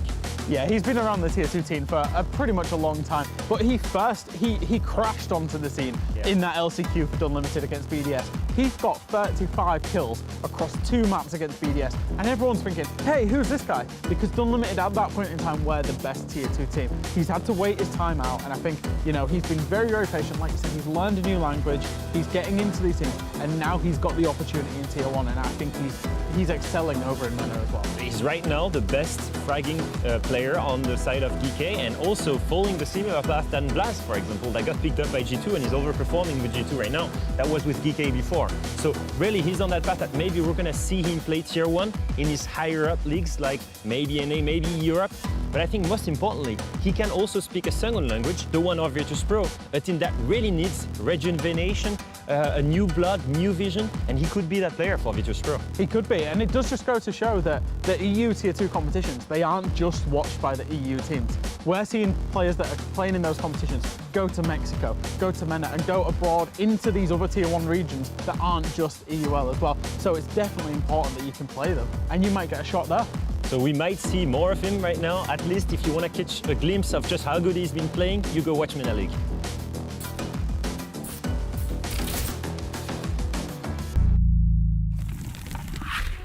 It's always so good to see the stars of tomorrow get a shot into Tier 1 and compete for major spots. What we're seeing here as well, with Skyper, and where we saw Skyper before he got his shot to Tier 1 was in the South Breach earlier this year in January. A Tier 2 competition across Europe that we saw where it came really down to the wire. There were a few Tier 1 teams mixed into that as well, but I guess, Leo, that is the perfect stage to show up and show that you have what it takes to be part of a Tier 1 team. Oh, 100%. I mean, except for this LCQ, it's basically now the only way that you can really show yourself playing against Tier 1 teams. And that's really in officials by playing against these professional teams that you get scouted. It's not only about FPL, it's not only about ranked, it's about showing that you can thrive in a competitive environment and that you can rival and frag well against some of the best teams in the world. And Skyper right now, he's doing that. He's been doing it for 3 years. He was doing it for 3 years in European Tier 2.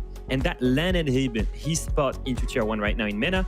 And maybe just like Blaz, maybe he will then return to a major region in Europe or in NA right now and perform. And this is the kind of path that we see happen more and more. If you look at Elevate, for example, qualifying to the Montreal Major, 2 of these guys used to be Macy and Shed. They used to be grinding European Tier 2, for example.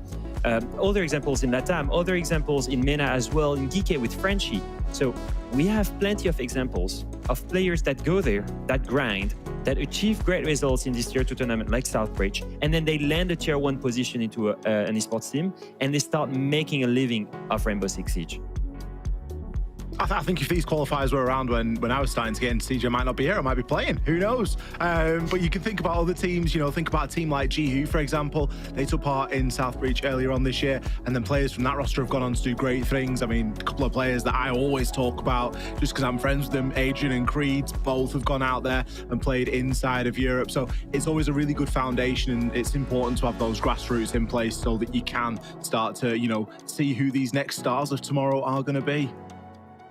Well, you're mentioning G2. I mean, 2 of the players, or Jihu rather, sorry. 2 of those players we quite literally just saw play against each other for a spot at the Major. We saw Leighton, we saw Creed. So this Tier 2 competition within Europe is still so important to kind of facilitate these grassroots and the new players into Tier 1. And Southbreach is exactly the competition that we got coming up as well. So if you're sitting at home and you think, well, I got what it takes to be a pro player, I want Fresh, I want Alfama to talk to about me in a Stars of Tomorrow segment, then here's a video of exactly what the Southbreach is and how you can participate.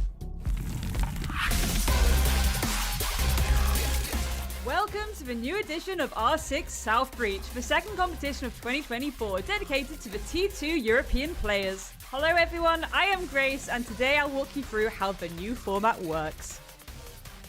This year we have 3 qualifiers and they're open to everyone.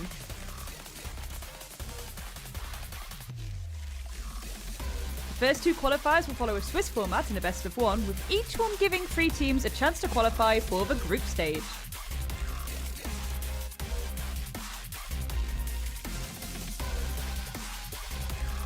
The final opportunity to grab a place will be for a last chance qualifier where 2 teams can earn a spot in the group stage. All matches will be played in a best of 1 until the top 8 is reached, and then the matches will be played in a best of 3. If more than 64 teams register, the best of 3 phase will start at the top 4. Let's move on to the second phase, the group stage. This part is straightforward. It is purely for seeding the teams into the playoffs so no one gets eliminated. Group A and B consist of 4 teams each that will be selected based on placement in the open qualifiers and last chance qualifier, and all matches will be played in a best of 1. Now, on to the playoffs. We will have an 8-team double elimination bracket. All matches will be played in a best of 3, except from the grand final, which will be a best of 5 to crown the champions of Southbreach. Last but not least, in this edition of R6 Southbreach, each team qualifying for the playoffs will secure and share part of the €20,000 prize pool. Moreover, each of these 8 teams will earn points that can give them a chance to participate in the T2 Circuit Finals at the Epic 44 UK LAN event that will be held in February 2025. Here's the actual situation after the R6 Combine 2024. Thank you so very much for listening, and I'll see you on the 17th of October 2024 for the first matches of the Open Qualifiers.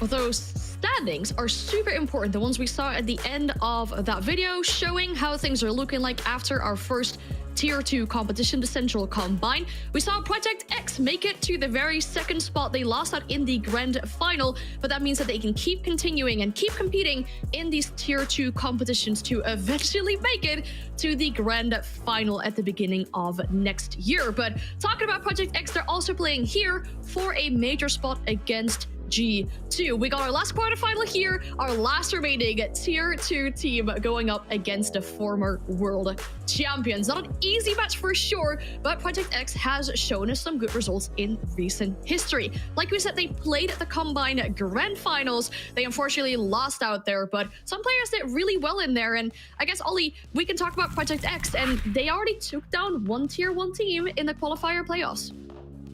They did. They beat ENTS in the qualifier playoffs for this qualifier to the Montreal Major. There's going to be a couple of names that you may be familiar with, depending on how much, Tier 2 Siege you get around and how much you watch.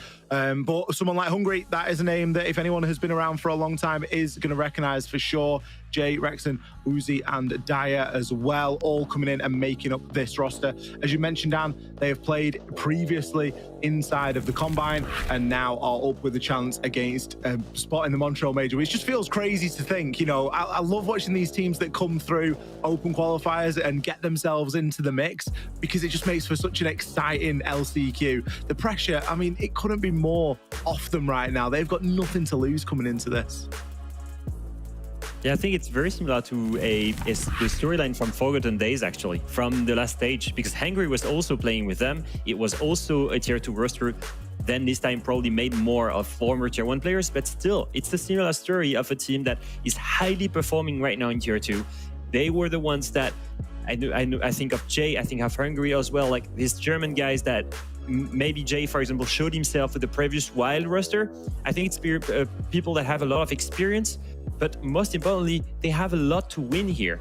They have a lot to win because they will be facing the former world champions, which means that all eyes will be on them. And that for me is something that's very important, even for someone like Hungry, because then you're targeting the end season roster changes. You're targeting the roster changes between SI and the new season. And the best way to do it right now is to prove yourself, show yourself at the end of the season here, so that you can get a chance at getting picked up, basically. And even for Tier 1 players like Hungry, like I said, he's still looking for a chance. He's still looking to perform. And I know we joke a lot about it. We say a lot about Hungry. Truth is, this guy is super experienced. He's highly performing technically with many different rosters right now in Tier 2, and has a great use of shield initiator operators that could benefit a lot of teams. So it's their moment to shine right now. Like you said, Oli, no pressure on them. They just want to show off in front of G2. And the roster has gone through a bit of changes though after the Combine Finals. A bit of a funny story there is that four of the roster and Daya, who's now actually on the roster as well, was back in the Combine Finals, was with them as their kind of fake coach. That's exactly how the players called him as well. They said he was just there to, support the team. Also, maybe for the free drinks and the free snacks that he was promised by the players. He's now made it onto the main lineup. So, bit of roster change, I guess, coming in there. Maybe a bit of a different mentality going into this game, because you said going up against the former world champions surely isn't an easy game out of themselves, but I feel like we are kind of clinging on to this like former world champions copium, because it's safe to say that G2 haven't had the easiest of times, and they have a lot of fans. They've all been through this before, time and time again with the LCQs, but I guess they don't have anything to worry about because the LCQ is their domain. Yeah, it is their domain, and to be fair, just starting from there, I'm kind of surprised to see them here. Yeah, I think in the same way that Wolves, right? They were one of these rosters that performed really well after having gone through a huge roster change, bringing two new players in Blaze and Loira, similar to what Wolves did with Asa and Lasmo. And both of these teams performed really well, this one landing a top 3 ranking in Europe. And honestly, their pickups, as you can see on the stats, were pretty good, pretty effective. But just like Wolves, a weird 0-2 loss to a shiny VP that came out of nowhere. And here they are in LCQ, playing a Tier 2 team. And I've got to say, like you said, I'm not afraid. These guys, they know all about the LCQ. I mean, they've been playing the 2 last LCQ in the past year, and they won both of them. They qualified to Atlanta with the last LCQ of 2023, and then they qualified to Manchester in the last one. And guess what happened? They played Forgotten Days. They played a Tier 2 mix, and they beat them, smashed them 2-0 without any problem. So I'm not worried at all about them. Are you, Oli? No, because this is their wheelhouse. Now, with that being said, it's a game of Siege and anything can happen, and that's how we've liked to build all of these games where we've got a Tier 1 team versus a Tier 2 or up-and-coming roster. Anything can happen, and it starts to get very difficult to prepare against them because the usual data sets that analysts and coaches will use are kind of no longer applicable because Project X isn't in a UL, so all the data that you gather for a UL doesn't have the Project X data in it. So do you go through and gather a load of other data from another league, or do you just hope and pray that your team is going to be better on the day, more experienced, more weathered in these best of 3 situations, and that you've got a little bit more strategy and team play to kind of back yourselves? And I think that's where G2 are going to sort of come into this. We know they've got that synergy. We know they've got that ability to play well together. Yes, the rookies that they've picked up, or I shouldn't really say rookies, but the new players that have come onto the roster have absolutely stormed onto the scene. And once again, it's changed the dynamic of this roster. So I look at it and I think G2, they're in comfortable territory right now. LCQ, it's their wheelhouse. I must say you're a bit of a sounded a bit doubtful when we talked about the chances of G2 and what they have to lose in this game. And I think you're spot on as well regarding Project X and the info that we have about their map preferences. If we can roll the map veto up as well. I mean, if you go back 2 months in time, that was a different roster that Project X was playing with during the Combine Grand Final. So we're seeing our first bans roll in here. And let me remind you once again, this is a best of 3. That means Project X get to have the very first map pick. Maybe they can surprise G2 with this, but in fact, we'll be heading to Consulate. Leo, is that much of a surprise to you as well?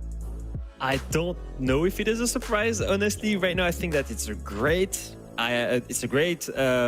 result for G2. Honestly, it's a great map for them. Consulate is amazing. I know they lost it to VP this stage earlier, but they also 7-2'd Fnatic at the beginning of the stage on it. It's something it's a map that's quite comfortable for them.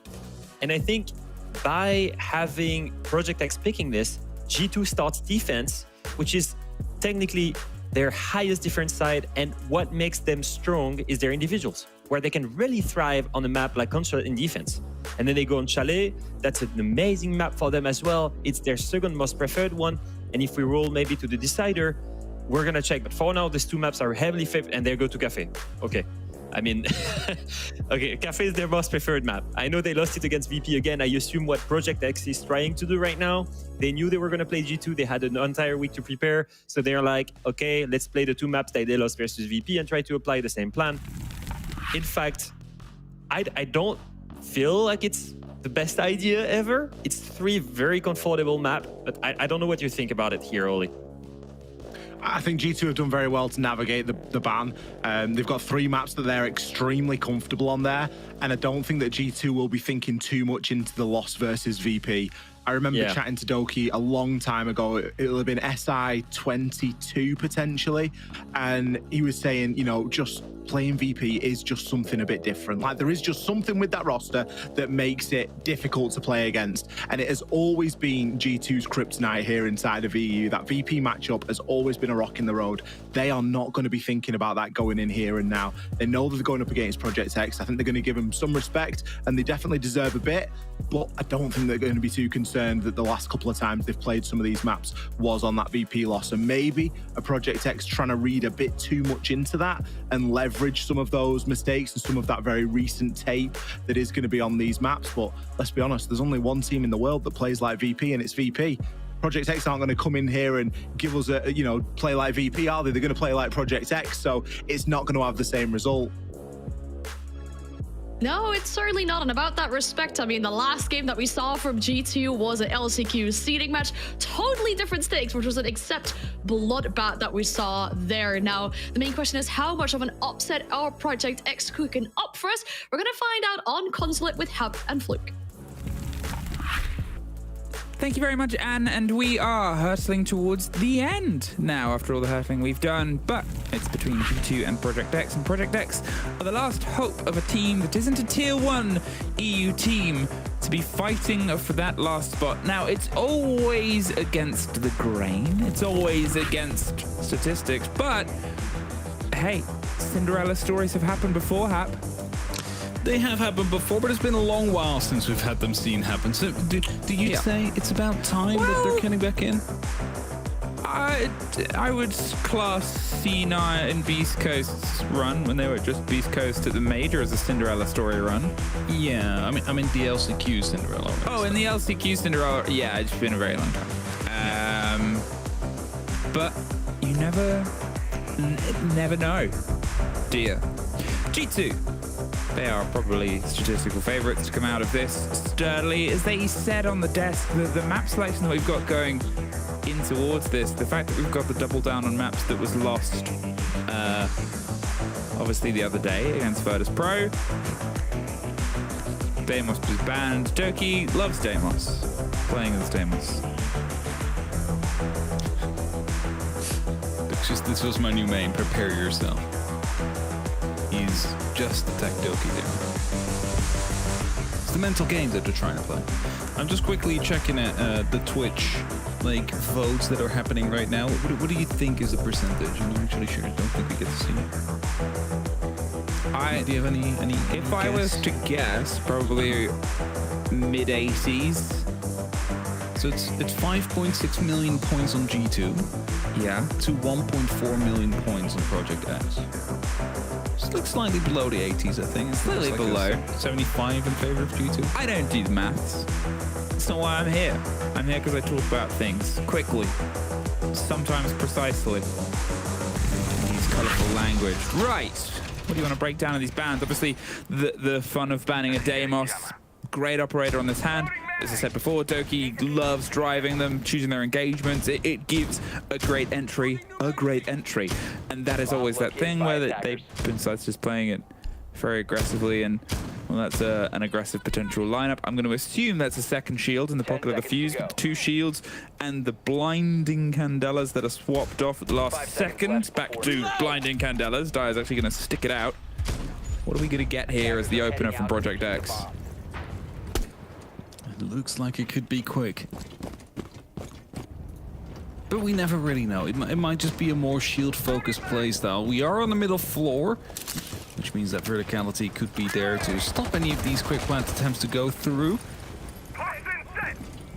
But it really depends on how G2 is currently setting themselves up on the actual site itself. Drones being recovered, but the windows being castled off are gonna stop the first initial entries that they might have been looking for. It will still be the problematic drive of 2 shields and how they can be operated. They're in a powerful place in the meta. Everybody knows it at this point, even the fact that we get Fuse brought. But there goes the first. Alamo is able to take care of Rexon. Oh, gets the lead in there. Thread the needle towards the bottom of yellow. And that'll give them that start. A finkerless push on a rush is going to be a little bit slower, but it also limits the amount of, obviously, active guns. That's the trade-off with the 2 shields. They have to make sure that the 3 guns either side are pretty locked in, and as the first Candela's pop, there isn't a response. G2, they're not trying to find friends immediately. This fuse charge, well, for some motion, but nothing brutal yet. Verticality created that way into actual piano gives them an opportunity to play that later on. So a very safe way to do it. Just slightly less controllable than a skeleton key or a Bugie would be able to do. Even a Caber, of course. And that's all the verticality is being checked out, and still extra is being created. Again, 1:10 left, and they still have to descend down 2 floors. I mean, they're not really making, actually just 1 floor, of course, but they're not really making too much. Oh, team kill with the fuse, no. Well, that's not the best way to start. That's 2 guns gone. First team kill we've had for a while. Not the way that you wanted to start this approach on your map. There is now at least 1 back. Blaz is caught out. The castle's gone. Oh, there's suddenly a second. Uzi is able to find Loira. the cover of the smokes, the chance of the drop. There's 40 seconds left, and they're disguising the motion of the shield, hoping to maybe bait out some of the pressure from underneath. But, well, with the single C4 of Alamau, that's a little bit of a dabbling, dancing game. Doki drops Hungry. In the 25 seconds now, Jay and Uzi have to try and link themselves up. They've had the ping on a player around the bottom of the yellow stairs. They're looking for a fight through the bars and stuff, but they can't quite net. Quickly netted back in G2, push that round over the edge. What an odd round. Yeah, it's not often. It's not often you see the fuse being used to do verticality. It was quite effective. Just that there was a teammate in a way who accidentally caught one of those. I mean, effective and then killing your teammate, I think, undoes the word effective. Yeah, I mean, it was effective at the verticality if that was the goal. It's just a little bit of miscommunication, missteps coming in there, causing one of the team kills to come through. And then you see how close it actually was able to get back to a 3-on-3. The extra body would have been quite helpful, especially, you mentioned it, the extra gun that's up and running that can act on the back of the shields. In the meantime, by the way, you see all the G2 players being very, very busy in the chat. Like Doki is one of a great example of that. You always see him like go right to that keyboard. Oh yeah, you can't see, of course, what's being said right now. Well, they've been quoted as saying, and this was at a different time, but they have been quoted as saying as a team that they are the best at mental warfare of anyone. I think that was said around the time that they were world champions, though. So they might maybe have a different idea now. They might not. Who knows? 1-0. They start against Project X here. It's steady enough, but obviously I think the test of this will be how it prolongs itself. So G2 obviously massively experienced roster, some new additions, some new chances to changes. Blaz and Loira coming in to sort of rebuild and restructure and see if they can try and find a big bit of hope after the disappointment of Manchester. It had good run, good leg in best of ones, but in best of threes, things shut down a little bit. So they have the chance to try and reform and get themselves towards this major and hopefully try and cement more SI points, really. Yeah, they didn't have the best major. They didn't get quite a lot of points there as they ended 19th, 20th G2. Yeah, I think they were knocked out by Sandbox, right? Yeah, Ferax managed to get that final. Oh, Ferax, sorry. That's final nail into the coffin. Wasn't great for them. Now, the clash on Doki is also not something I was expecting to see today. Usually one of those players that's very happy with a gun. Banned his main, so yeah. If he could right now, if he would hack the game and play Deimos, the shield drops in. It's an own way of playing this through. You try and throw yourself up, and Doki dropped the shield and got caught out the second of Uzi. And is on towards the bathroom and is trying to break their way out either side, but there it is, back and forth. A big blow here, dealt backhanded. Uzi and Rexton caught out. Loira getting one more. You don't really want to toe-to-toe with Hungry on a shield. To be honest, in any of the matters, less so now, is able to take on a bit of pressure, but could not survive all the onslaughts. Uno gets the last on towards Hungry. And that leaves Dyer. Doki, confused. Doki, your head was showing. You had a shield on your back. I think he might... Was he blind? I think he was blinded, and he was also... So where to go? Okay, well. I don't know. Here's the long history between those two players. If you're unaware of Hungry's past... He's an up-and-comer. No, he's not. A young, Hungry, famous young up-and-comer. Stars of Tomorrow, you know. A long Star of Tomorrow. Where's that piece? Fresh and Leo. I'll get on it. Huge history player. Hungry. And also... They were always known as being a sort of Swiss Army tool of a player. As that round gets locked out, Hungry was that person who they would put onto any role. They would sort of say, oh, we need this done. He's like, okay, I can do that. We need this. Oh, I can do that as well. Which is, at that time, especially when they were sort of at their peak and playing alongside those sort of rosters, was, you couldn't trade that for all the money in the world. Do they still have the record for the quickest ace as well? I think so. I've not seen anything about that. That's one of the records I actually don't keep. What I actually do like is that he's wearing his G2 jersey, I believe, right now. It's nice, Yeah, he is. You see the logo on the on his left shoulder, right underneath the lower third. You see the, the sponsored logo. Yeah, I mean, you look through his history as a player, it was obviously G2 for a while, Vitality, most recently Wild for a stint for a long while, but, you know, he's been around since the very beginning, pretty much. Was it 2018 that he started playing professionally? 2017. 17. Even before. So, year 2, season 2. I've just had a quick scan of the old Wikipedia. I mean, that's it. That's one of the most storied players, and I'm sure someone is pointing out whether he still has the quickest ace. It was as Ying, if I'm remembering correctly, on Border, threw himself in and up on towards Armory and absolutely destroyed everybody. I mean, there's just two operators that I see Hungry play, and it's Ying and Monty. That, like, of course he was a Swiss Army tool and did everything, but it's like, if I have to put any two operators on it, it's those two. Like, just Ying and Montaigne. Like, he's so good at the operator, and he's obviously enjoying this new patch where the shields have become even more powerful. Oh, yeah. It's like he's finally received that buff. Who knows? It might get him actually, you know, back into a tier 1 team at some point. Now, we've talked about obviously how good we've seen G2 on these maps and how bad we are. This is also worth looking at Project X's run recently into what's the situation. Consulate, they lost to Fnatic 6-8 and Matchco 3-7 throughout the playoffs and throughout the open calls to get here. So they've got some tier 1 experience on actually all 3 of the maps. And Chalet with ITB and all Hungry fed in towards Alamau, but there's at least Dire to get that one immediately back.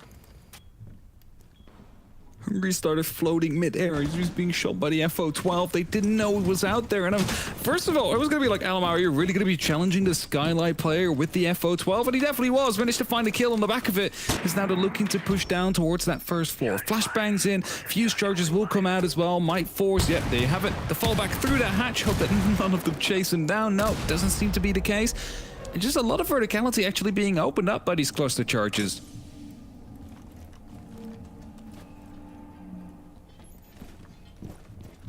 Now they're trying to just find a way to level it off. I was going to say there, Jay sneaking himself onto the corner, but Uno more than ready and once again puts them in a sticky situation here. The 3 remaining players have been able to net 2 kills between them over the opening 2 rounds, but they've got themselves close together here. However, obviously, with the location of the site, they've still got to put the pressure down on towards it itself. The soft can be done. The Doki roam above can cause a problem momentarily. The Ram might not know that they're probably going to get closed down on soon.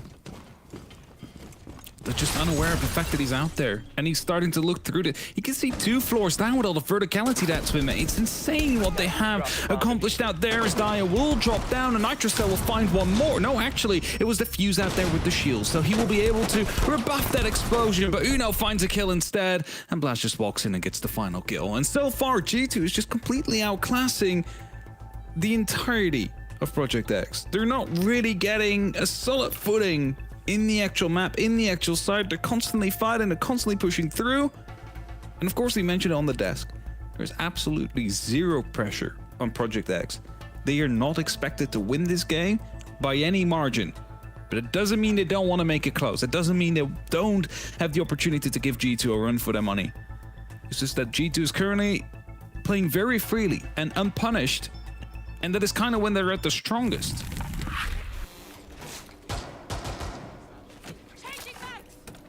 3-0 up, and okay, this was maybe how we kind of expected things to go, to be honest. G2 are a terrifying team. G2 is a team built around and with world champions. You know, it's always their sort of faces that can show themselves up to majors. They've had some disappointments at majors, but they were still getting to them. And here, the loss against VP after how VP's season went was a big surprise, I think, to everybody. Probably mostly to them. And then, unlike a lot of other regions in some of the sort of playoff situations, yeah, okay, there's more seats on the plane towards Montreal from EUL, but there's no real second chances. You do or you die, and that is it. And now they're in that follow through here again, do or die, no lower bracket, no extra runs. It's just what is ahead of them.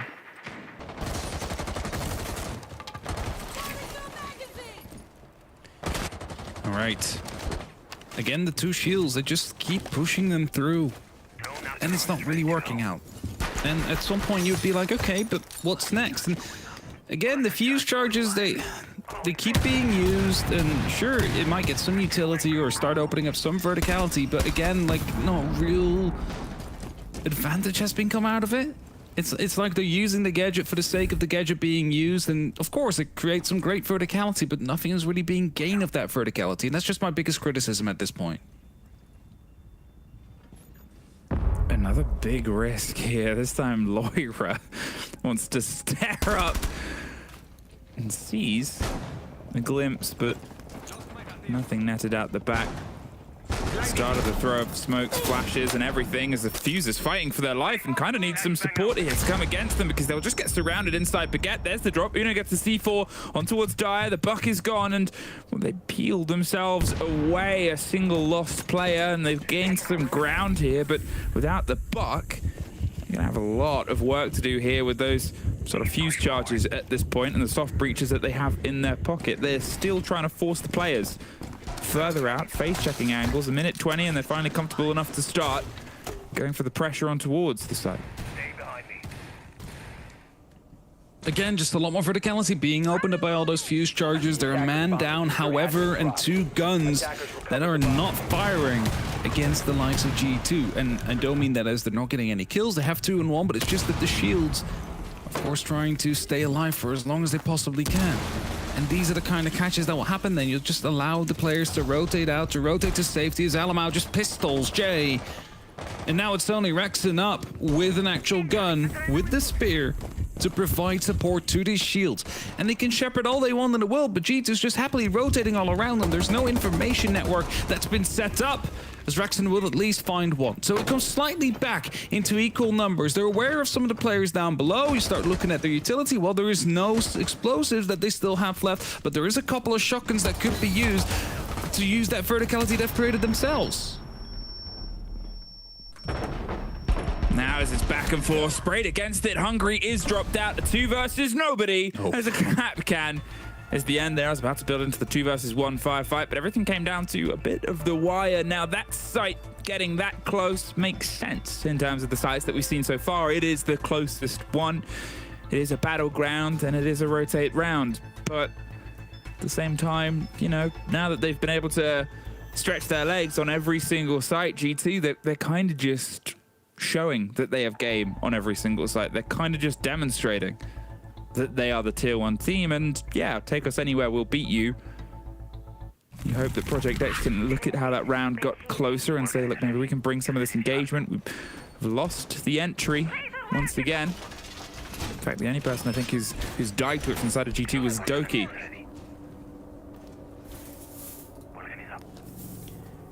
It's just the information network is lacking on the side of Project X, and you know, we can talk about drone economy. I still think they had a bunch of drones up, but the rotations are so free from the side of G2, Emmy. They're just allowed to run around the map. No one's there to punish them. They only die near the actual site where the push is coming through, but for every person that dies on the site, 2 of the G2 players have already rotated all the way to the top or bottom floor and just come up on opposite sides of the map to surprise the actual attack that's happening from Project X. And as long as that keeps happening, again, G2 is a team full of incredible individual players. If they're allowed to make their individual plays, there's no way you're going to be winning this. You need to be disruptive to them. You need to stop them and their actual plans. And make sure that you catch them on their rotates, because otherwise, they're just going to run rampant and continue to run rampant.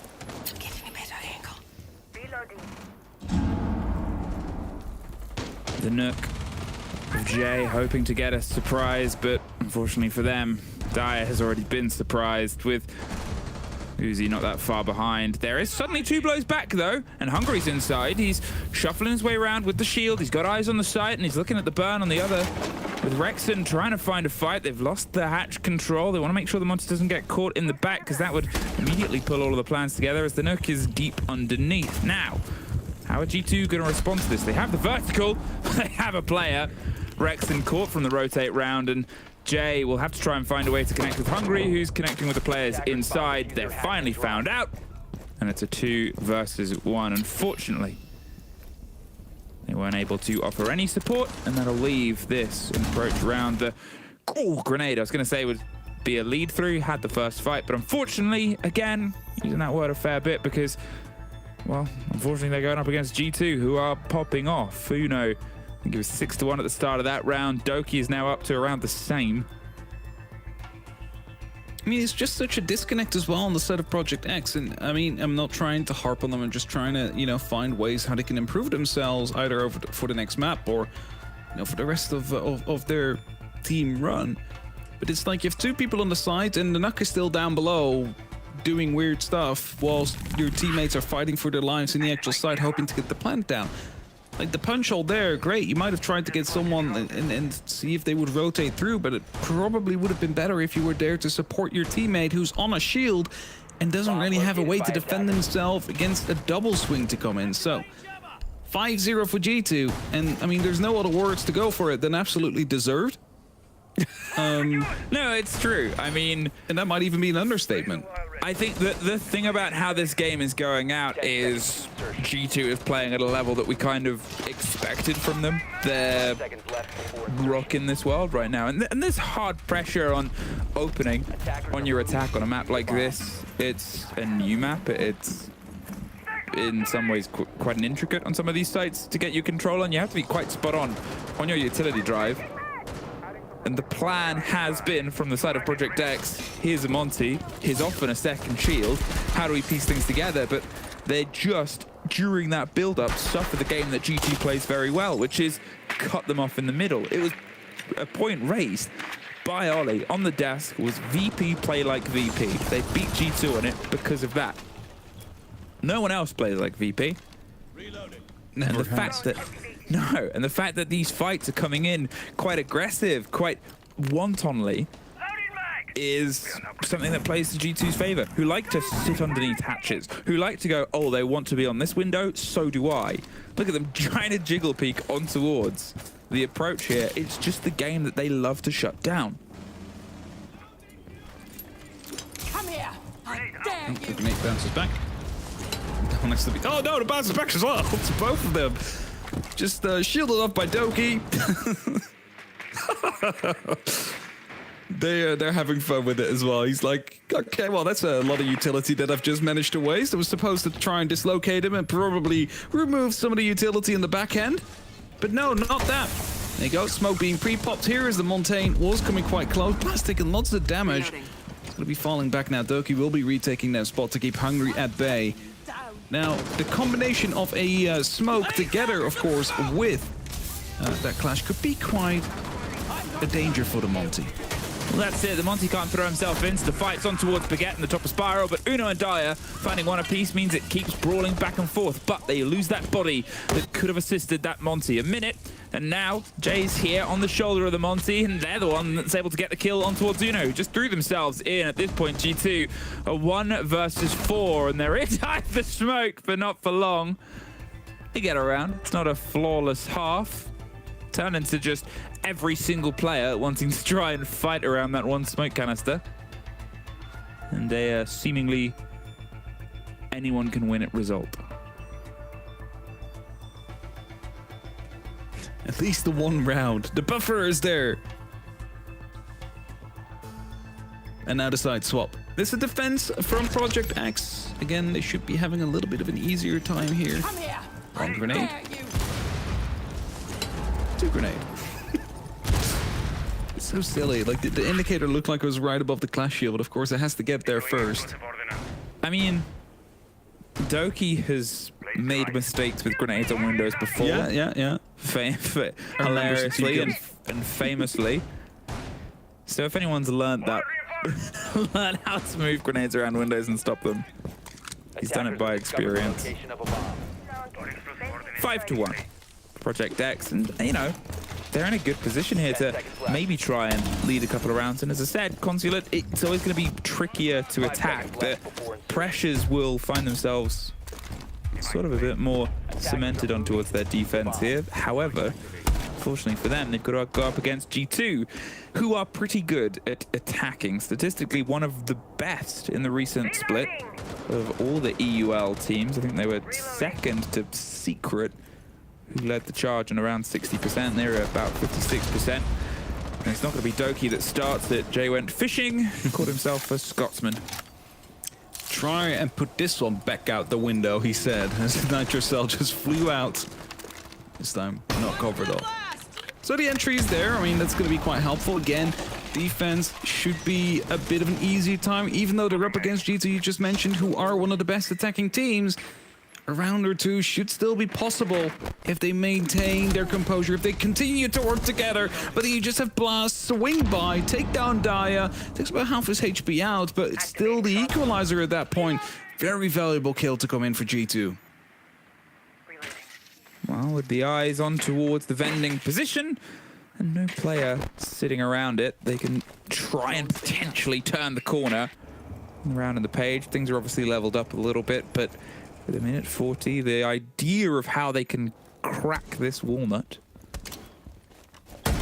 is to slip through. Ooh, able to just cut their way across. You heard the Banshee tick and tick.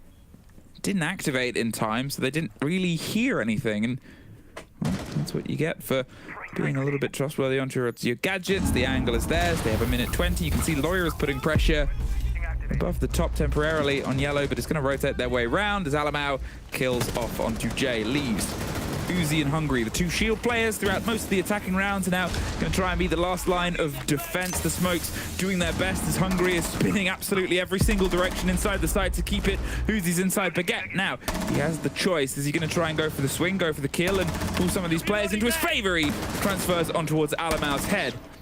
At this point, 50 seconds, deep rage sprays, and not much utility left in pocket as the last smoke canister gets thrown out. It's just Uzi's C4.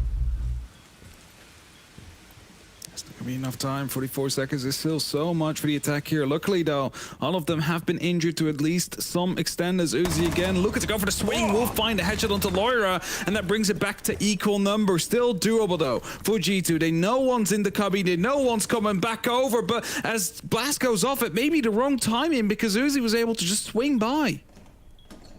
Uno's planting, they're waiting for the contact, and there's one, and there's the action on towards it, leaving just Uno in the 1 versus 2. And as I said, these two, they're playing on contact. They're waiting for one to get into the fight, and the other will pop around the corner. Brilliantly played there by Uzi especially. Now, Hungry did everything they could to survive.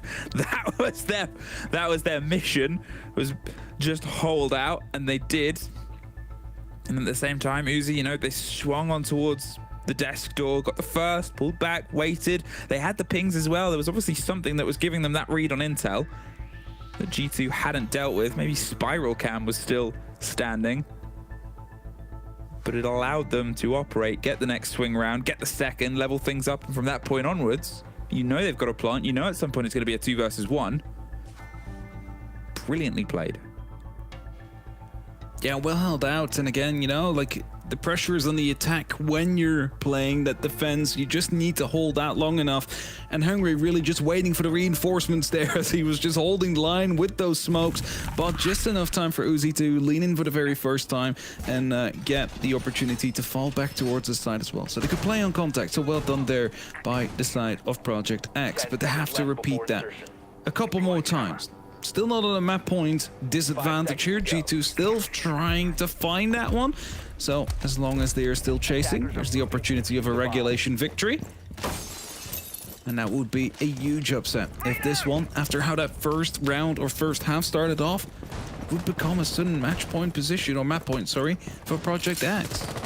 We're far out for it. It's a bit dreamy, but I'm just saying, like, it would be such an incredible turnaround for them. Time to ring some in. The journey of 1,000 rounds begins with a single 2 versus 4 clutch.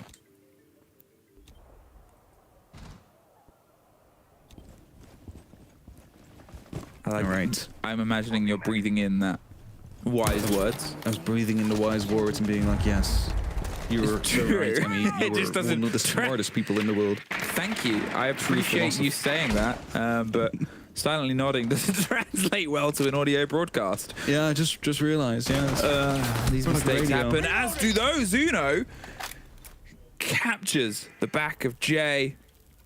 There, pinched, knocked out. At this point, Uno has really just been driving this. Goodbye, Blaz. See you later. Just a cheeky one tap from the SMG-11. Just a little pop. Loading new magazine! Sometimes all you need. As the advantage is now for neither team. Breach has been opened up though, and what G2 is currently trying to achieve is get control of that hatch, get control of Piano, so they can start forcing out some of these players. Now, the drones are still rolling and still being taken out. Hungary has repositioned themselves, now playing close on the yellow staircase with that shotgun. Gotta be careful, of course, as soon as the pressure comes down from the yellow door, it's gonna be quite hard for them to actually rotate all the way back. And well, I'm starting to open up some of these windows. Could be phantom pressure, but could also be an actual push to come through. Zuno will find Uzi from the actual breach. He is still looking to get that planned out at any point in time. But those yokai drones will still be around. 4 versus 3, 50 seconds. Now, how can they try and hold out this? They actually have an extra body this time round. Huzzah! They don't have Uzi, who's able to get most of the work done in the previous round, and they don't really have a lot of utility left. Obviously, the C4 and the 2 impacts will try and make things work, but at some point, if that Echo is having to play himself onto cameras and G2 do what they do, he will probably be forced onto his guns, because they love to throw themselves in towards the site, and that's the risk of playing that sort of Echo role here against a team like G2, is they will just see you and go for you and try to shoot you in the face. Now, the position played on towards pipes. There's the preparation around it. They're going to try and stick it, land it, and rock it as they're over the hatch itself. They've dropped in, suffered a bit of a bite. Alamau's driving through, and he's entirely caught out there by Hungary. They did not have the awareness of that position, and, well, maybe I was wrong. As I said, you can see them trying to find the fight there as an Uno triple comes out, but Dyer in the right place. For a second, it looked like the premonition was going to come true. They wanted to try and find the Echo and fight them. They stopped themselves 5 seconds, probably short there, because they didn't have the 5 seconds to make it land. Bit of an odd way that round played out. There was quite a lot of control, and for a long time, G2 just actually sat up top and did really nothing. Surely it was an opportunity to start moving down yellow, put pressure down onto Pillar from a different angle as well, together with the hatch drop. Felt very disconnected there for some reason. Well punished by Project X, and now 5-3. Things are starting to look a little bit more even now. Located by attackers. G2, a team known to be one of the best in attacks, so far are struggling to make them stick. So there is an opportunity for them to improve as well. And again, you know, it's better that these issues come out now against a team that is a tier 3, tier 2 team than it is when it's in the finals of the LCQs, and it will cost you very dear rounds that you really have to win if you want to be making it to the major. 5 seconds remaining. This is going to be where things become obviously make or break. You assume if this one goes away from G2, there'll be a timeout and a conversation, most notably of, hey guys, what's happening? That's 2-man advantages that we've had where we haven't been able to land the kit here against a team that, for all intents and purposes, we were outclassing pretty heavily on our defense, and on our attack, we're ruling the first 2.5 minutes, but they just cannot get that landing right. This will give them the most option. They've got Uno on the shield. The Monty is start the breach and the problems underneath. Allow Alamau the entrance that they want, but you have to pay heed towards the verticality. If they ignore the top floor, then they'll find themselves knocked out of it. So there they go on the adventure to see if they can try and just clear that little bit of control above, say, pianos, and they can try and tuck themselves in, drop the shield round and plant. There you go, quick drop down. Try and take that top floor under control quickly. Some traps that need to be dealt with. The Capcan traps, of course, you don't want to be losing some of your players to that, or HB. And oh, what happened there? Jay went down, not quite sure from where. Was that a window swing that he found himself injured from? They're actually right above the hatch now. The Nitro Cell! Oh. We'll find Uno. He was playing around on that shield. They don't have to worry about that one anymore. I mean, what a way. Get yourself back up and get the drop down onto the player around the site. It's just a tragic moment as Blaz now cuts his way in towards the site. Okay, we've lost this body. We'll find the next. Blaz with his second.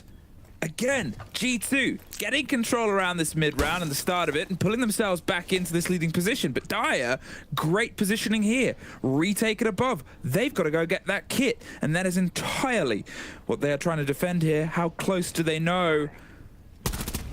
Oh, well, now they do. There's Nook sitting underneath the camera. Gets the drop onto Dire. Should have the kit. Another. Oh! I was about to say a 2 versus. But it isn't. Both of them died very quickly. A good, nice, quick shutdown coming through there from them. That's the round they really needed to get, just to get themselves up into that map point.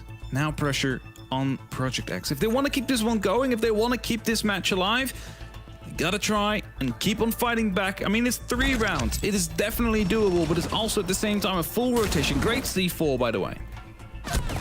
But the big issue, the big hurdle, is that they've been able to come back from 2 man advantages now. That is twice where G2 was basically, well, not throwing away the round, but didn't play it as well as they could. And Project X, on the back of some individual plays, able to drag those rounds across the finish line. But that's not how you want to be winning these defenses. You want to be winning them quite convincingly. You want to have the man advantage quite early on, so you don't really have to worry for it. And if they manage to get that situation going for them, if they manage to find these entries and actually hold on to them for quite a while, turn them into a 2-man advantage, for example, then they will have an opportunity, a big opportunity, to bring this to an overtime situation. Attackers have dropped the bomb. I think at this point here, G2 just have learnt the lesson. Oh yeah, we do know how to win a plant round. We do know how to finish the game. Even if it is just killing everybody, they've finished an attack. And I think that's kind of the energy that they need at this point. You know, let's not try and beat around the bush, juggle things. You're out shooting them and outgunning them. There's almost Alamau and Jay off the board. The Finker's going to put a little bit more blood into the bones of the Montaigne, but at this point, again, you know, juggling that shield round is something where didn't have any success on Uno, and to be fair, it didn't have the biggest amount of success, obviously, for Project X's attacks. The IQ crept their way up around the top of yellow. They're concerned about someone coming down around from behind them as well. The pressure is locked in, and Doki's looking for the fight with Blaz watching it. They're just being very cautious at this point. Are they going to try and pop in, get into the cubby and get into the close plant? It's Doki that goes down first. Jay, once again, getting the opening engagement in their favor. Damage being done as well by the smoke canister to Alamau. Not to forget, he was under the effect of the adrenaline surge, which doesn't quite help. Jay rotating back up to the top. Blast will find the kill, though. That's Hungry off. That's a smoke gone. That gives them some breathing room, quite literally. As he's trying to rotate up towards the yellow stairs, actually decides against it. The full retake of that top floor is now coming through. Jay finding himself in the bathroom, holding off a off-position angle. He's going to try and find anybody that swings by, but instead gets found himself. Loira gets that kill as she's now very heavily pushing from yellow. Risky position, and it's not getting the payoff that they expected. Uno gets one more, leaves Rex and an Uzi once again in the 2 versus 4 clutch on this site, but it's a different level of control that is currently in the favor here of G2. They're sticking that plant, they're sticking Uzi, they stick the last kill. G2 scream their way towards the end of that map, and finally, again, remember, oh yeah, we're G2. This is how we win this round. Gotta make sure that they keep remembering who they are and don't start asking the question, gee, who? But yeah, great round eventually to end things off. A 7-3 victory. Basically, the entire first half was in a complete control of G2. No stress whatsoever. Things just slightly started to get out of hand during that second half for just 2 rounds, but after that, complete cleanup. Project X, they're able to pull a couple of those rounds back together, you know, and as we're looking towards the potential chance of Chalet, where it's a lot thinner, a little bit more known likelihood, Project X might have themselves a better time, even if it isn't their map. But let's throw it to our desk to see what they've got to say about it.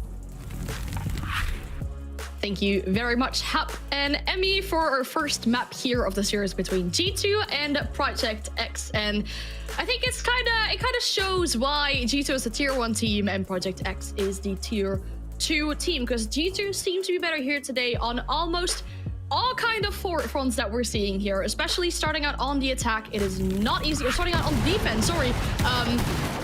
That definitely helped them here in this case, but we saw some incredible defenses from them, Ollie. We did. It was the expected outcome, wasn't it? You've got a tier 1 team versus an up-and-coming team, a team that is trying to prove themselves, and in its very name, a project team. So we are expecting G2 to come here. It will be a very big upset if they didn't win the series, and they've started by winning the first map. We sort of hypothesized a little bit, didn't we, Leo? The map choices looked quite good for G2. And obviously starting on the defense here on what is already a very defender-sided map with a team like G2 that is very good on the defense, it was always going to be a recipe for a bit of a pounding. Yeah, honestly, it's exactly what you said. So Consulate, heavily defender-sided. The second most defender-sided map in the game right now. At the same time, G2, one of the best defense team in Europe right now because their entire playstyle thrives around their individual playstyle. And then on top of that, if you look at the way they've been playing, by the way, Uno, 16 kills, he's had an amazing stage, crazy. But if you look at the way they've been playing, they played super aggressive with Traps Operator the entire defense. In round 4, I don't know if you noticed, they brought Legion, Frost, Capcan, and Ella. They literally are playing individual zones by themselves, are fighting people, and are winning every gunfight. And that's enough for them. Now, I just want to mention, we knew coming into this that it was not going to be a real test for them, at least not on the defense side. But one thing that we've been discussing and we've hammered down with Fresh was that G2, they basically rely so much on this individual playstyle that we see a lack of cohesion when they attack. And I still think there were some glimpses of that. There was an example, actually, when they were attacking the basement, where they go for this execute, they have one entire minute to work the bomb site, and they choose to go only in the 20 last seconds. And you're gonna see here, Alemao calls for the execute from the hatch.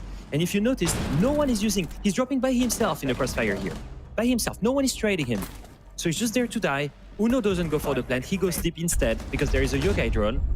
And that's it, because they were playing off time. That's just not enough. And for me, yes, I know it's a mistake that any pro team can do, but for me, that's just one more testament that the lack of cohesion that we spotted earlier in the stage might still be there and still something to exploit for Project X or maybe for other teams down the road. I think especially in that first half, we noticed that it was difficult for Project X to attack, especially with you mentioning, Leo, what kind of setups and operators G2 were bringing out here. And to make matters worse, that was, in fact, Project X's map pick. We talked about the kind of unpredictability that a team like them brings along into this, but not a lot of information about their map pool. But G2 seems superior. Just a few hiccups on the way with the teamwork and cohesion, like we mentioned, but they still come out victorious. We have their map pick. After this break, we'll be heading to Chalet, where we potentially decide the series or see if Project X can bounce back.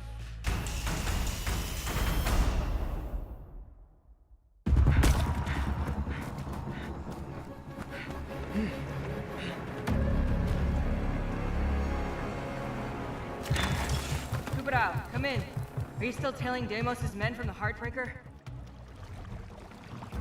Affirmative. And you never guess where I am.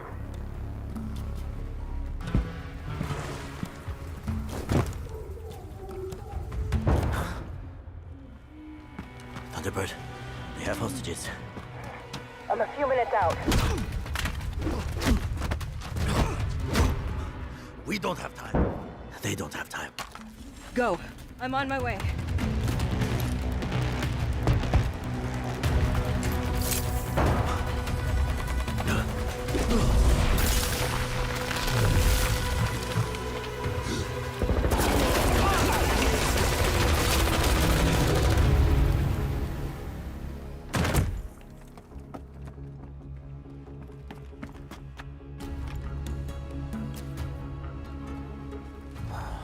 It was too late. We have to stop Deimos. Well, now we know where he's going next.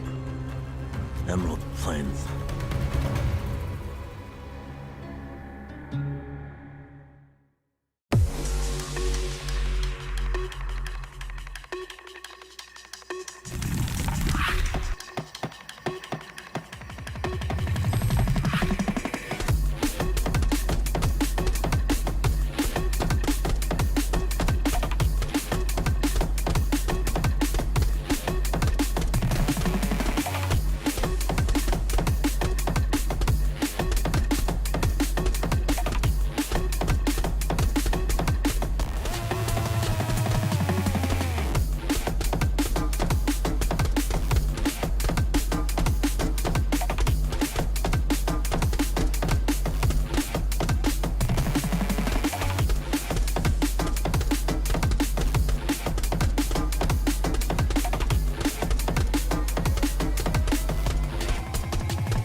Yo, man, pull up, ain't talking a reload. Bust doors, no need for a key though. Man, I take aim, but this ain't a free throw. No, man, I'm busting if you're coming at me though. Busting if you're coming at me though. Busting if you're coming at me though. Man, I take aim, no free throw. No, man, I'm busting if you're coming at me though. Man, pull up, ain't talking a reload. Bust doors, no need for a key though. Man, I take aim, but this ain't a free throw. No, man, I'm busting if you're coming at me though. Busting if you're coming at me though. Busting if you're coming at me though. Man, I take aim, no free throw. No, man, I'm busting if you're coming at me though. Bustin' if you're coming at my head though.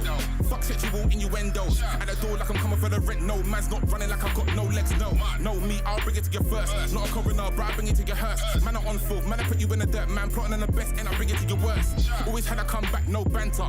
I'm known as a serial ranter. Means I don't hold back, nothing but hands up. My emotions might need me to snap up, wrap up something, no gift, not Santa. Do you know where you're from, don't matter. Anyone can be food, no platter. Happy wet man, let the thing splatter. Try no man, don't play that, don't play that. Been like that since way back, since way back.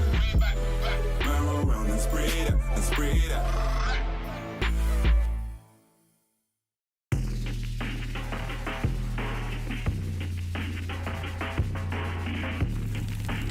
Virtus Pro is our team. We are playing for a long time together, like maybe 6 years in a row, and we actually think that strategic is more important in this game than chaos. I don't know, chaotically. I don't know how to call it in English, but we like structure, you know, when you step by step know what to do and know how to win the round.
Welcome back to the Europe League LCQ. My name is Anne. I'm joined on the desk by Alfama and Exer Troika, and we're just about to get set up for map 2 of our final series of the day. I'm not going to say anything about our pace so far today, because we learned yesterday that is not a smart thing to do, but we're going to go into the map pig of G2 after they won out Consulate quite convincingly, just a few bumps in the road. So, Leo, I'm mainly looking towards things that we want to see change for the likes of Project X going into Chalet. Yeah, I mean, if you look at the way they've lost this, right? The important thing is, in their attacker side, they only won one attack. They went 1-5, and that for me is the thing that you want to change. Obviously, with start defense, they have more space to exploit G2's weaknesses. So on defense, G2 is late in the round to execute. They struggle to play together as one team. So then you have turtle setups with lots of utility that will force G2 to problem solve that utility together as one team. So you don't get isolated, you play as a group. When you're in attack, remove the shields. They played Blitz, Blitz was banned. They played Monty and Fuse Shield 5 round out of 6 and 6 round out of 6 on Consulate. On Chalet, it's just not gonna cut it. You cannot play the shields that way, especially if Blitz is banned. So maybe try to go for a big gamble, rush in, use Ying, use Glass, use what ITB used to beat Wild today when Blitz was banned. That's what you need to see them do. Use utility to basically cover the delta there is between their skills. I would agree. I think that there was far too much rigidness in the Project X lineup. They need to be willing to be more flexible on the attack and spread their wings a little bit. And from G2, it wasn't flawless. They did struggle when they got onto their attacking side. So that's where the focus is going to be as we move into this map, because they do start on the attack. Well, there is a lot to change for them. Is this where the series end, or can Project X spread their wings and bounce back? The game is ready, so Fluke and Hub, take it away.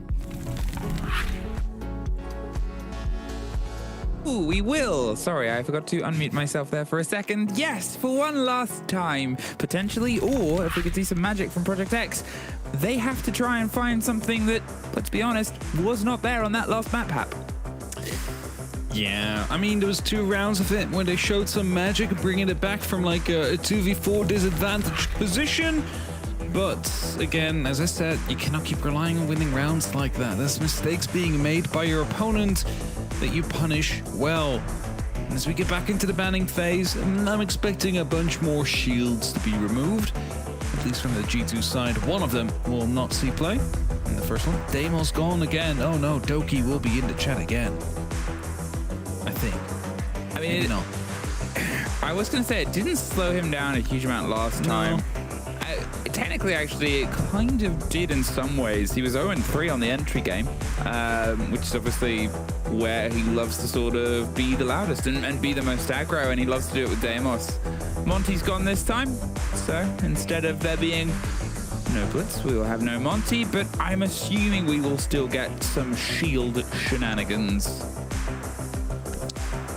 Ray's on the other team, so it's like, is it really an assumption, or are we just going to be seeing him take up that role off the Blitz now? It's open. For Chalet, there is a bunch of long hallways, but there's also a couple of short corners where a Blitz could be quite useful to come around, especially in the hands of a capable shield main. And they're starting off on their defense first. This could be either... Okay, if G2 hits this off with pace, this could be a very short game. However, if Project X is able to actually, you know, raise the bar and start putting up these rounds and start putting up these kills, we could be going in for a pretty long Chalet and maybe even a map 3. So, I'm looking forward to this one. So, Project X. Where do we start this one? Obviously, you get the joy of being on your defense, where you're able to pull 2 rounds as the opening 2 on the last map. Different map, sure, but you got 2 rounds. If you start off on a decent foot, if you don't find yourself on the wrong side of a 5-1 half, you know, who knows how much energy they can sort of carry in on the end of that. You worry that the 3rd map is one that's going to be quite intrinsically complicated for attackers to sort of piece together, and that's where things might fall apart. But here, well, it's funny that Alfama mentions how ITB were able to take the map earlier on against Wild. This is where Project X lost to ITB 4-7 on this. G2, the bit more of a balanced history with a recent loss to Wild, but at the same time, it's a map they love to play. I think it's just the chaotic nature that's out there, Jay, trying to deal a little bit of damage. Your back still shows when swinging through that. He chose to go for the West main contest. He's afraid he'll be jumped in afterwards now, but he's down on 5 HP after that first engagement. All the way down towards the basement. He's going to try and hope that he's unseen to that extent, but Blast in the meantime, oh no, I thought for a second he entered the building there, but actually went over towards the rappel. Now has the opportunity to go Solarium, but it looks like G2 is going for a bit of a rotate. Might be focusing more on the actual library itself. Pressure on towards the top of the blue stairs, towards this shield in this powered position, and well, he's trying to get a bit lucky with a spray through. He might slow them down a little bit, but that should get the destruction of the shield itself and make that position a little bit less tenable and tasteful. They've also been forced back in towards a bit of a strange box hold here. They don't think that the walkway is the safest place around the fireplace. Instead, forced back, hoping they can get the catch on the player as they go for the entrance here. They're not risking it. They know it's a warden. They need this. Pressure around the side. Hungry gets one. The spray will trade it back out, as Doki is a couple of steps late towards the entrance game, but the Dokkaebi is still going to make its use. The cameras are theirs at this point onwards in the 4 versus 4. Using the CZ machine pistol on that close range. Uzi just waiting around near the mudroom on the actual window, hoping that someone's going to go for the jump in or that he can challenge someone who comes back out. It's a logical place to be, as Alamau will find Jay in the meantime. He's been down to 5 HP at the first 10 seconds of the round, it feels like. Finally punished for it. But they're slowly starting to creep themselves around the side. And Uzi is basically the one hurdle that's still around before they can start to truly focus only on the side itself, as he finds himself, well, still in mudroom. And the question is, are they aware? They were. He was hot pinged a second ago. That's why he went and swung the door itself. And Dyer's able to get Uno onto it, but he's tucked himself as deep as possible, and the spray comes out. There goes Dyer. They still know that one is inside mudroom. They're back and forth with it with the pistol, just hoping that they can make a connection, but both of them need to reload. And look, 10 seconds left, and Uzi is doing a bit of a silly game, but there's no kit in hand. G2, they have to cement the kill. They're able to get one. There's the trade out here from Rexton. It's a 1 versus 1, and Rexton is just heading for the hills at this point. Can't find it.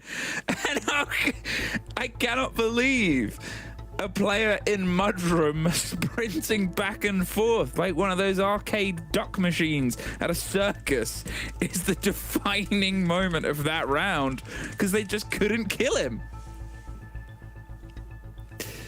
Stalled for a lot longer than he should have there. And GT not able to find those clean picks, just losing them on the trade initially before they get one back. And thus, round 1 slips away. This is what you mentioned, like just a little bit too late. A couple of steps, otherwise you would have still had one of your extra players around. And after that's basically just been clean one-on-one trades. Unaware though of where Rexton initially was, so as soon as they stepped into mudroom to find the one player, instantly shot in the back and no response being able to be made at that point. A great first round there from Project X. Although maybe a bit too reliant on mudroom being a winning condition, although I don't think they knew that that was a winning condition earlier on. No, I don't think they banked just turned on into 1. It just became the place that they held on to the best their ability. I mean, again, timeout on these rounds and failure to land was the G2 story at the start of their attacks on the previous map. Here, it was good that there was that first kill that came through on the side of Hungry. It was very quickly closed down upon it, but that's kind of what we want. We want those aggressive stands, those holds, those walls of force against the force of G2. It's a approach onto Jay, who's not going to get caught out, but Hungry actually does this time. Uno, who was the MVP of the previous map, is off the board here on the second round hit. Trade again comes through though. Nitrocel's not going to find Uno, but Doki was taken down by Rexton. Not quite sure where he was. Could have been on the balcony, could have been elsewhere. Either way, it's again a 4-on-4 situation. Make that a 3-on-4 situation, as Alamau just gets pre-fired by Rexton as soon as he reaches the actual balcony. And a rotate is starting to come through there. You saw those two players near the library starting to push themselves back down the stairs, you would assume. And back to the sides they will go, as they have the man advantage to leverage now. Uzi takes a big bit of a blow, and Malusi takes it worse. Blaz gets the cover, gets the second Uno for himself. That flips that balance back into their favor, trying to force out a player that might be tucked in towards the close wall, but they're not there. Instead, it's a Jay gets the drop here from the west main stairs. The blinds are coming over the top. It's a 2 versus 2. They know where one of them is, and it's a 1 versus 1. Suddenly, Jay pops himself around on the corner. It's an awkward fight here for Blast to take, but so much time for the remaining players. And there's a camera that was revealing all of the positions there.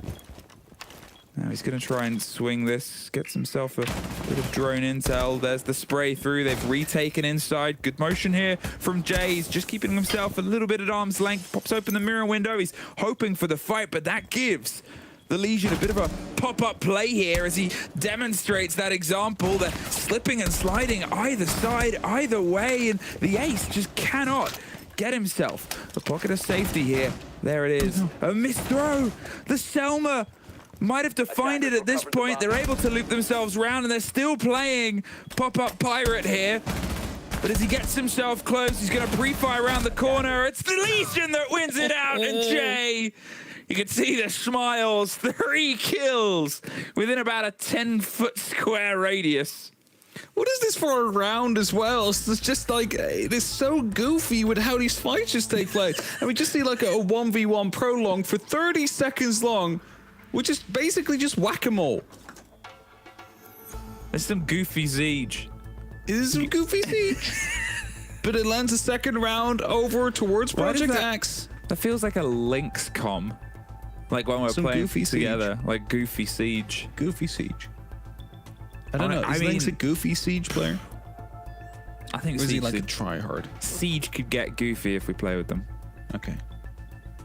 No, That's all I needed to know. But what a weird way for 2 rounds to play out. One all the way to the end. This one, everything played out quite quick, and just how long we were in. At least a minute, if not more, of that risk and reward and find the second. And hey, great play from Jay there, obviously, and being able to get these positions. Technically the top performer, I think, at the end of the first map was negative, but if he can get off to a decent start here, again, it's that drive, right? They've now been able to get themselves 2-0 up. They were able to win the first 2 defenses on the previous map. It was the third when things started to get a bit troubling. But now they've guaranteed themselves a longer game. They've got themselves a chance at this high energy play. They're not on the back foot. Quick opening made here. No one there to try and stop it. Tubarao is too late, I think. I think that opened up. Yeah, why breach? Dia worried about that top floor, was trying to hunt some drones or seeing if you could put some pressure down the actual window, but instead the breach got opened up. Otherwise, they would have maybe had the opportunity to bring Uzi back in and start denying that with a bandit charge, but too late. Blaz finds that kill. That's the bandit now gone as well, as Dia tries to lean back into the fight. He's inside Blaz. He's all the way through. Well, he's popping open gadgets. He does that so no one can come in from behind him, but unfortunately the angle from Blue is able to get him out. Alamau does find one. It's technically a 3 versus... Oh, suddenly 3 versus 2. Blaz on the ground. Uno and Doki found out they're not going to be able to get that player up because he's so isolated. There's the finish on it. What a change of fate. There's one, but the second swings. Alamau just sprinting towards the hope that they were the only one there. Jay and Hungry holding on against Loira. Hasn't been able to get his teeth into this map. Couldn't really get them into the earlier one either. He's got to try and find Jay and Hungry at this point. No Kit. He's steadily making his way towards the first engagement that drifts away from him. They're likely to try and just play themselves on towards contact. Attackers have recovered their diffuser. As the kit has been recollected. The flash cover on towards Blue. The plant here close to the soft walls. We can maybe get the pop-up and quick reaction, but they don't give him the full bait. They keep themselves either side at arm's length. They're not opting for this take. Second attempt, second play on towards it. The spray through to the same place he planted last time, but they don't take the bait again. Just gets the goo mine in foot. It's everything to try and hope he gets a reaction. A bit of a missed moment there, but 3-0 here for Project X. Yeah, definitely great start for them, and probably very unexpected as well, as things just walking away, and those are no longer smiles on some of those G2 players, more like annoyed faces of like, okay, why did we get ourselves, how did we get ourselves into this situation? How we're currently 3-0 behind, and the tactical timeout is called. A quick chat with the coach is occurring right now. It's probably going to be like shaking him awake. It's like, what are you guys doing? Like, what's going on? You get like a double entry, you start walking into the side, and you all die. Like, let's slow this down. It's kind of the main problem right now, right? Is that they are getting themselves a lead in. They're getting themselves a foot landed well, but then it just collapses a little bit. They get themselves in this situation where, as I said it before on the last map, they're struggling with the actual landing on towards the site itself. There was the attempt at a quick play that didn't net them the rewards. And credit towards Project X for seeing opportunity, seeing option, and shutting it down. I mean, it's just such a weirdly put together game of Siege. Blaster just stuck where he was. He shouldn't have actually moved in deeper, because you have the opportunity that someone comes in from blue that can strike you down. As soon as you go in there, there's like 3-4 angles that you have to worry about. If he would have stuck on where he was, he could have held the rotate back in. After they managed to get the kill as well on the first person blue, like, I believe they knew there was a second person there, considering Blast got shot from that exact same angle, and it wasn't the actual person they managed to get. So running in afterwards, just a recipe to get yourself killed as well. So just some slight individual mistakes being made. Maybe they want to play too quick. They want to get this over with as soon as possible. But as a result, they're losing these bodies.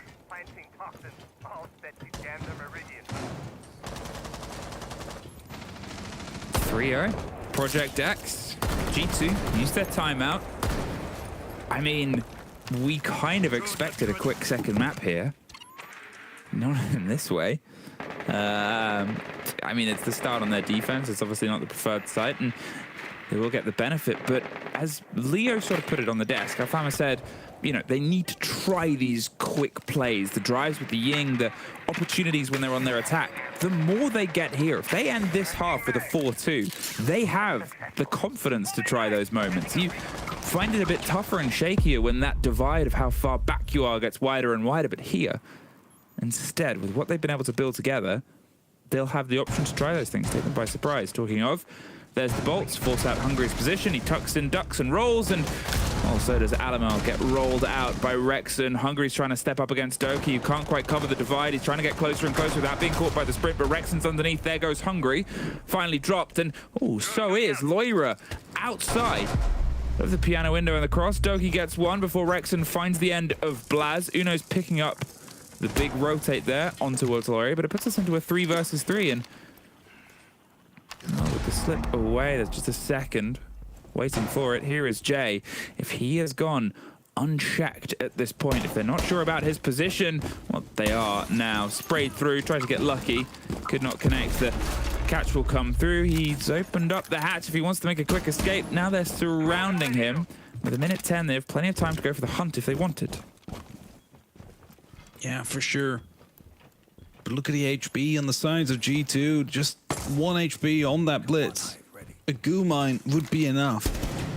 20 HP on Loira. Again, like a shot or two should do the job. And there's no way they're going to be able to get this execute going, because they'll be just shut down before they even hit the ground. But yet it might be what they're trying to do.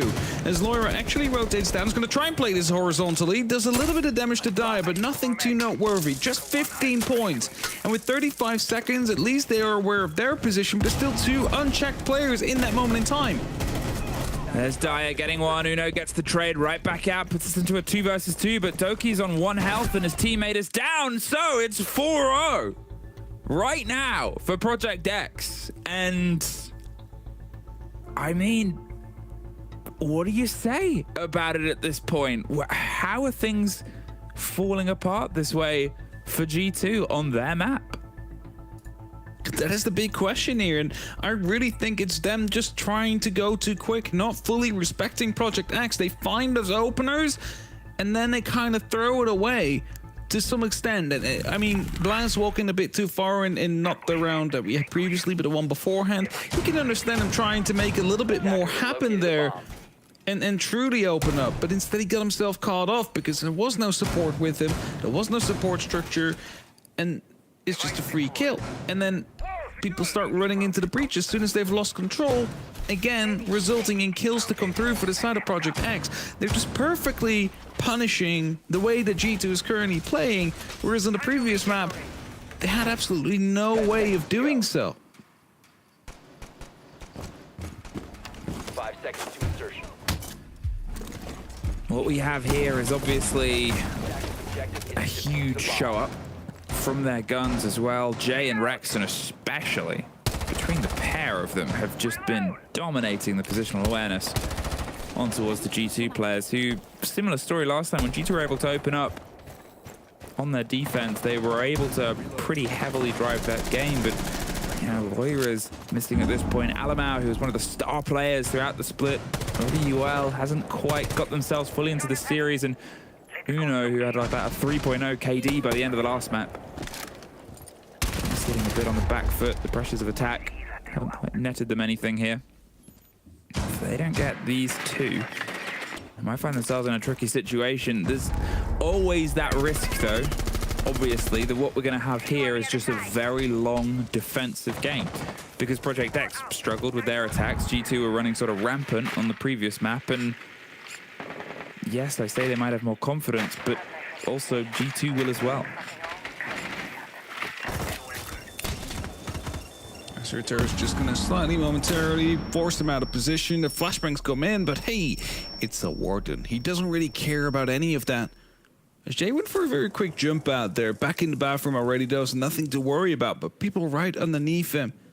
And Alamau just holding tight through a drone, or thinking someone will pass at some point. And it could be Hungry that does so. I mean, he is low HP. If he wants to fall back or actually rotate around, it would be the actual avenue he would be considering. As this is dangerous. Oh, they knew. Okay. I was going to say, like, he's watching right underneath the barricade. There's 3 players out there, but Doki will get that kill cleanly. They are the most external they've been for a while, and that at this point, usually everybody's dead and they're inside the site, and we had a 1 versus 1 that lasted a minute. Here, Rexon is trying to root them back out, but the tuck of Uno gets rid of Rexon, and for the first time in what feels like a while, G2 are in the driving seat. It's Uzi left, but not for long. A flawless round from G2.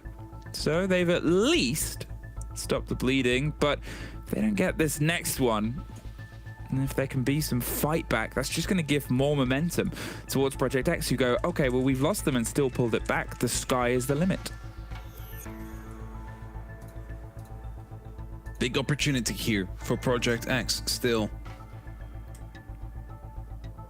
But that round from G2, that was just, I mean, it was flawless as it said on the screen, but it was also just flawless in how they approached it. Nothing really to note there, and truly a bit of a toned down pace. A toned down attitude maybe to how they approach those rounds. And they have one more opportunity to get that 2-4 split. It wouldn't be great with, if you looked at how the previous map went, you would have expected them to be able to lock it off, but at least they're going towards the fence afterwards. And, you know, they are, again, 5 very highly skilled individual players who, if gone unchecked, can do massive things, each and every single one of them. And that is where we saw Project X struggle.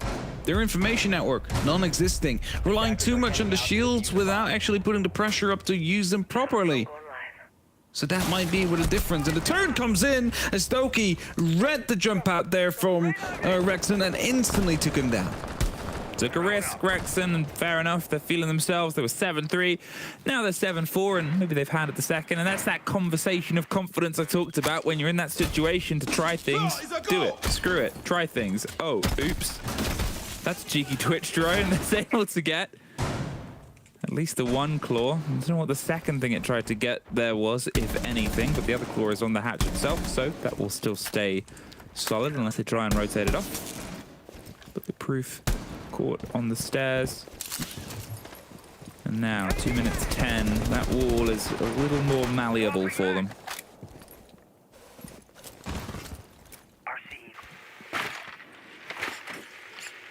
Slowly gaining the information, taking out utility, just doing the basics here. Blaz taking over the top floor as well. And again, taking it slow. It's important because I think it just went way too quick in those first 4 rounds, and they got punished for it. And some of these rounds are already on the site and starting their 1v1 that will take an eternity. Not the case this time. Mirror window taken out early. That's also a big help. Hey, that was a mirror window that held a 1 versus 1 that will be remembered forever. 4-1. Bit of an outside play, but G2, they're approaching this in a similar way to the last round that they won. It's so, you know, slow, steady. Let's not just throw ourselves in. It's obviously not working. Uzi does start working, gets their first kill after what was a great first map. There's the plant being attempted as Alamau gets Jay. The hop out is locked down, and Nuno should be able to secure this, and does. A post-plant situation for the first time. 3 versus 2. Nuno, make sure it quickly doesn't stay that way for long, and Dyer above can only look at his own death. G2 find 2 rounds. Now they go onto their defense. What will we get here from the side of Project X? Obviously, only able to get 1 attack on the last map, and it was the very last one, and it was quite a chaotic, silly round of everybody fighting within smokes. So they do have an uphill here. This is going to be a tough fight for Project X. And you now start to wonder what like approach will they be bringing? Alpha, of course, talked about bringing some pocket strats, some quick plays, some rushes that might catch G2 off guard. And of course, those could be quite beneficial. You just got to get a bit of a read first. How heavy are they on the roam? Are they going to be, you know, like with just a single person, maybe 2 people on the side, or are they going to be, you know, more split towards the 3 or 4 people on the side? Because then it just won't work. You look at the operators, you see a line, you see a blitz. You know, when those operators just came out, or rather when the line just came out, it was very problematic actually. But for a while, that actually always indicated like, okay, there's a rush coming. The line's there, they're gonna be quick. It's no longer the case though. There's a repick aiming from the blitz. Hungry's actually not going to be playing it, swapping over towards the Grim. They are looking to play a more controlled attack here, trying to zone out some of these defenders and also make sure they have full information on what's happening around them.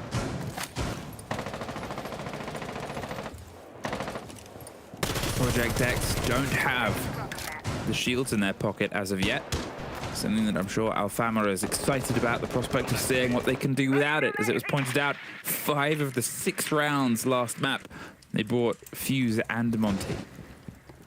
So instead, try something different map, new energy, new year, new me, who dis.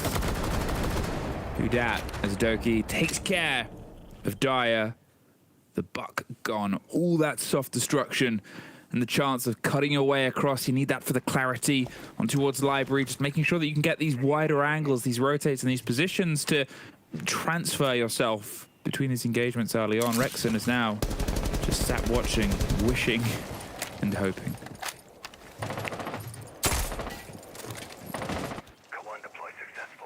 Here come the bees. Uno is spotted. No one's really dared to do anything about it, though, as Rexon goes for the entry into the library. Are they aware?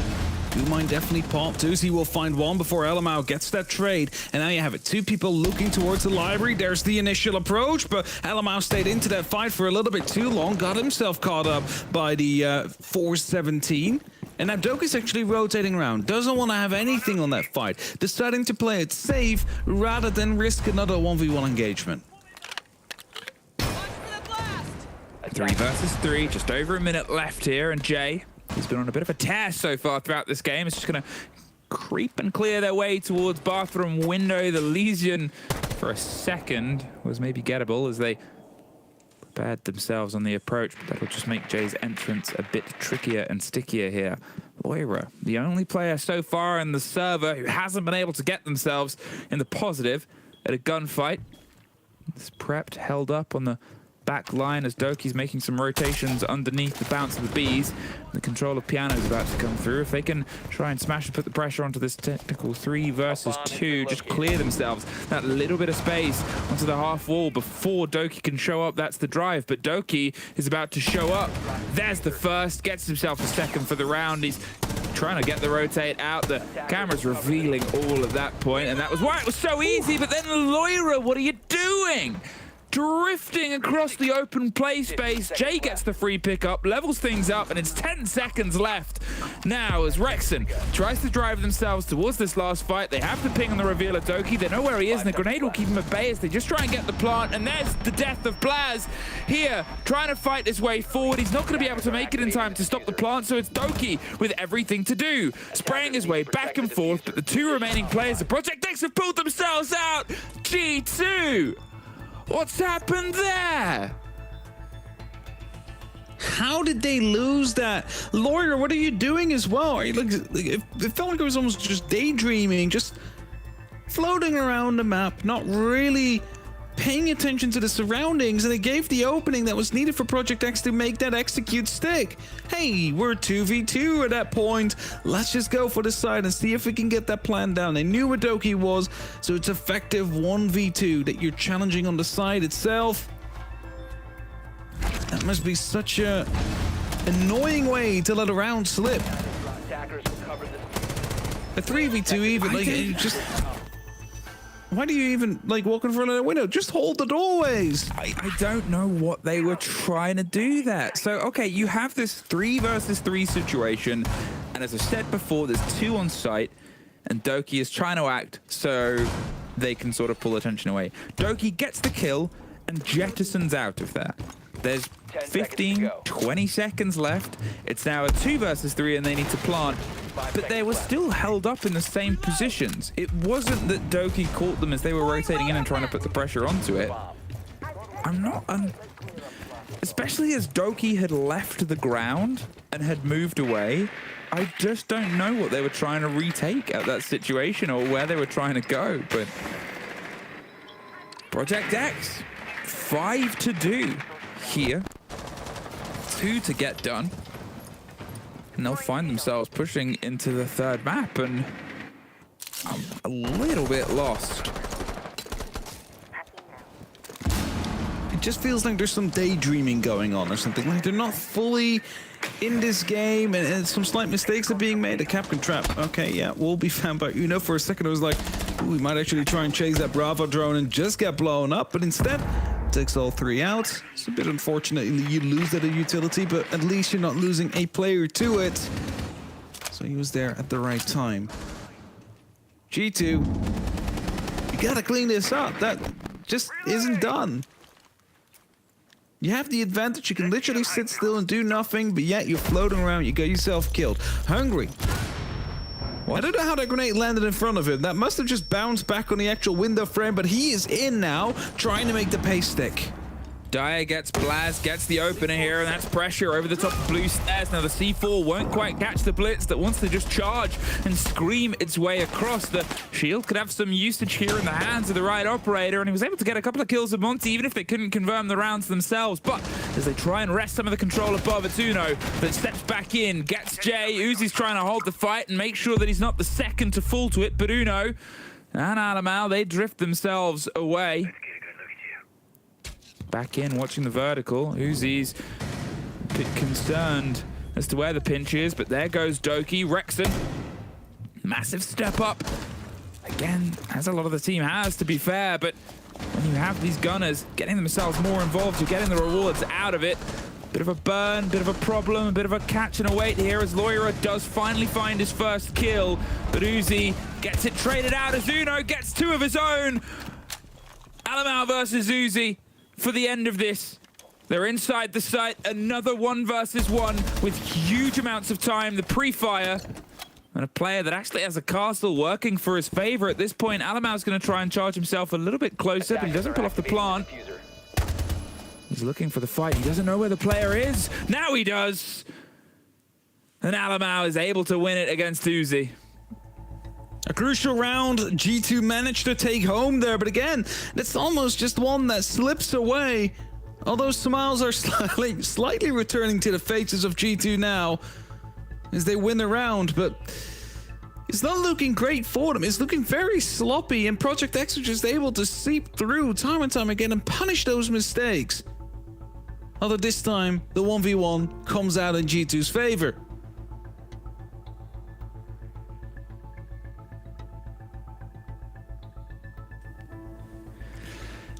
it's still strangely paced and put together, obviously. The fact that, you know, G2, they're obviously trying to pull themselves back from a deficit, but they're toying and dancing around the chance at being under map point. It just takes one right connection here for the attackers to really nail that pressure home. And those mistakes are getting close. You can see the heat there from Doki. I mean, they need something at this point. Obviously, it's that strange divide here. You look at the kill spread on G2, and it's not horrible. Uno, Doki, Alamau, all positive. Blaz almost level. And then you look at the opponents, and it's Rexon and Jay that are sort of clearing apart, and the others are all on about half. And yes, a 5-3. Of course, Lawyer hasn't had the best game so far. Is really trying to get into it. Found himself his first kill, which could be the boost that was necessary. Of course, you're looking out for a little bit more from him. Criticality being opened up there is being spotted by Daya. Probably will make them a bit worried about going up West Main. This is making quite some noise though, so they're going to be aware of the fact that someone's on West Main stairs, and you see Doki's just holding tight onto it now. If he was on that a little bit earlier, would have been able to get the kill cleanly onto that sledge. As the window now gets opened up as well, so a bit of extra pressure that just comes down from that area. You can no longer hold on to everything. As Jay from below, he jumped up on the car, used the sledgehammer to open up, and found Blast from below. The entry kill is theirs, and they will be looking to convert this round as they're so close to bringing this to a map 3. Blaz gone, the Fenrir gone off the board. None of that juggling on your power positions here. Jay has just been on a different level than they were before, and keep themselves fighting, keep the project going. Drone is ready.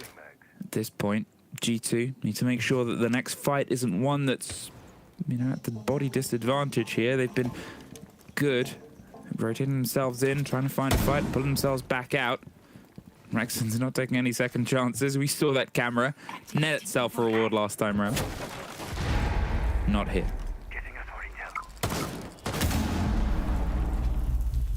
Minute 10 left. It's slowly starting to tick down. They need to start leaning into these fights and towards the execute. And, well, this is what G2's doing, trying to hold these tight angles. A little bit of damage done towards Hungry, but Doki takes more from the actual bathroom window. They're 1 kill away, Project X, of just being able to flood the side confidently here. So they desperately need something in return, as Jake from the big window will find himself a second for the round. I mean, there it is. Uno still doing their best to hold out, but a 4 versus 2. The C4 will not net the connect. They have 30-odd seconds here to try and get this kit landed, to try and just find a pocket of space, and it's down to the old experienced guns of Alamau and Uno to lock it out, and Hungry to lead his. You can see Uno still waiting for a fight. It's about to down towards him, and there's the bait. There's one, but it's traded out, and they get a kit. Alamau gets 2, gets 3. Where has this suddenly come from? Alamau locked in and finds the 4th, and it all fell right into his hands. But again, should it have? Definitely not, but they'll gladly take that in this current situation, Emmy. Oh, Alamau. He was hiding for such a long time. What was it, 3 or 4? I couldn't even keep up. That's how quick it was. Get the count. 1, 2, and the third one through the wall. 1 HP on Uzi.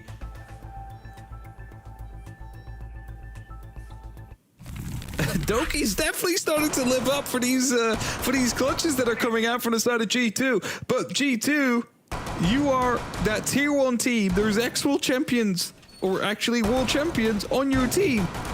You should be relying on these clutches. Of course, be happy. Take them when you get them. But they need to be better, just in general. Because that should have been a Project X round. 4-5. And I guess if the point I made at the start of that round of how Jay and Rexon's sort of hero plays and position is what is winning out, the drive here. I mean, that round was won by Alamau. There's no two ways about it. Huge play there. Again, one of the other rounds, Uno with the 3K. Alamau wins the 1 versus 1. Although there is this split on it, G2 are the most recent beneficiaries. Goodbye. See you later. The most recent beneficiaries of these clutch out rounds. Attackers have located a bomb. Great pick to find Jay there. Not only is it the Nomad gone, which will give so much more freedom for G2 to go for these swings, but it's also one of these players that's been having an incredible game so far. Him, together with Rexton, 21 kills of these last 9 rounds together. As Blast rotates back up towards the top, it's going to be playing it carefully. Uzi too late, and actually the Repel to try and find the kill on his rotation. And the man down now needs to be solved. They need to find a solution to the problem that they're currently facing. How are you going to be trying to find this? First, they're checking if there's someone below. Daya, as well as moving out there, is going to start putting up some vertical pressure with that skeleton key. Actually doesn't know about the player that's inside the kitchen. No, They do. The ping is there, and Loira gets the drop round on towards Daya. And, you know, they had an idea that someone was in there. They needed the yellow ping to know the exact location, and Loira, just in that time, got the read through the Bs. Will get the follow, and they somehow slip out of there. Blaz surviving, moving on as Alamau's able to find another. There's Loira getting his double for the round. And G2 has started to activate here, finally, in some different regard. Doki gets the last. And the game is level from once where it was. Really starting to fire up now. After those 2 clutch rounds, G2 have finally awoken. They've been shaken awake by basically a game that was starting to slip away from them. And a tactical timeout, and Hungry, the experienced player, talking to the rest of the team, telling them that they have the opportunity to win this. They have the potential to win this because they've shown it in some of these last rounds.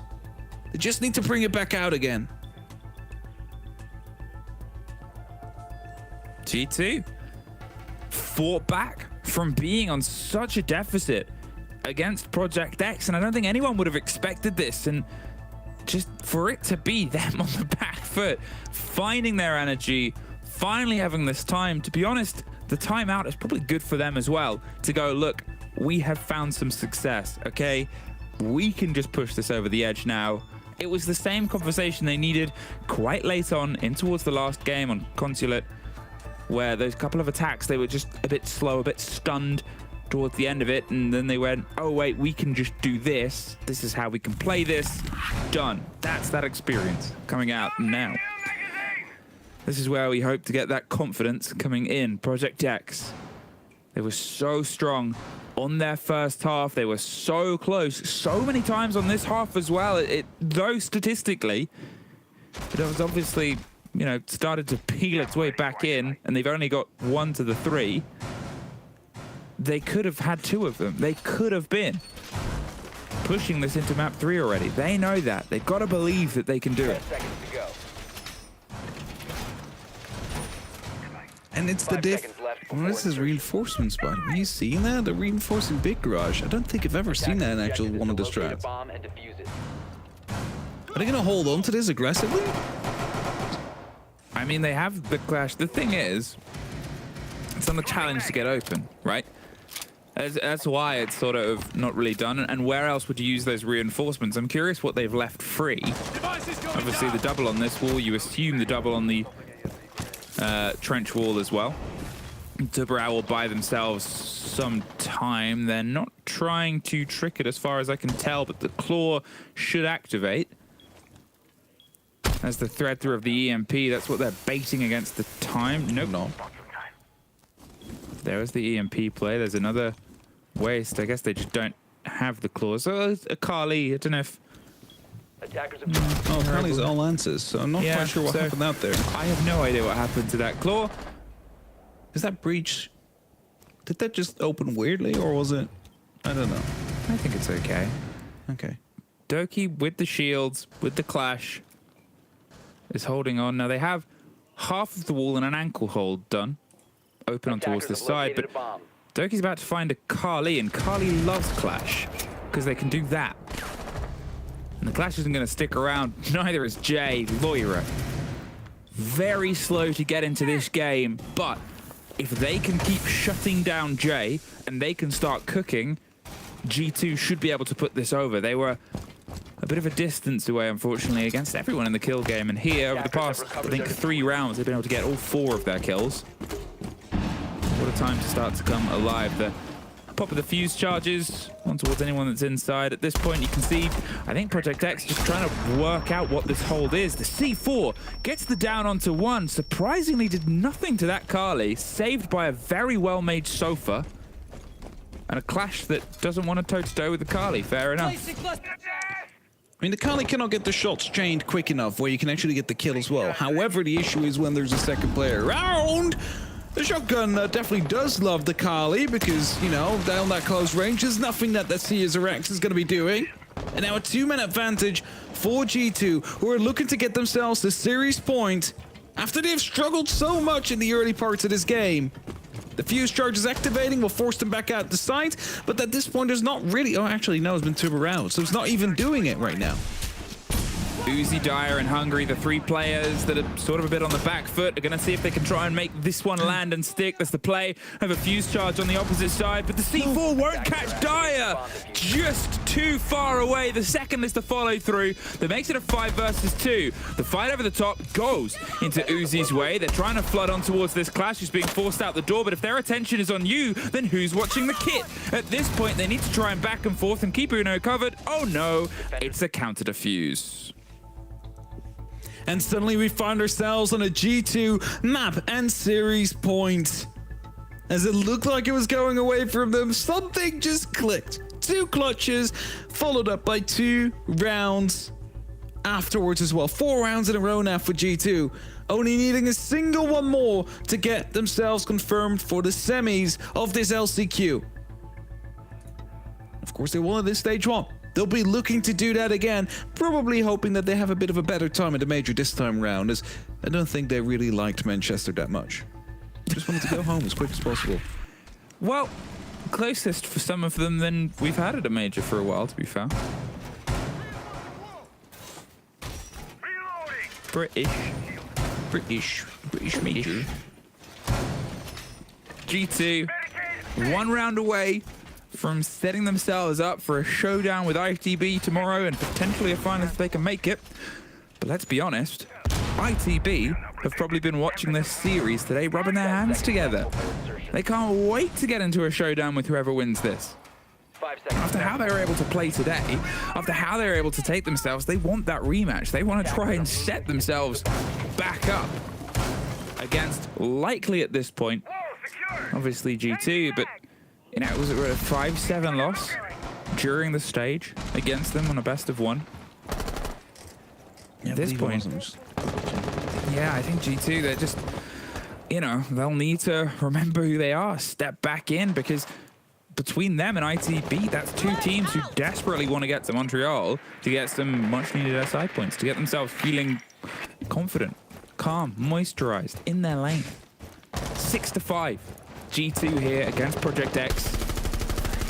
The pressure will be on this opening engagement if Jay and Rexon, who were the dominating forces of this map throughout the first, you know, 8 or so rounds, just unfortunately fallen off a little of Florestro on Loira.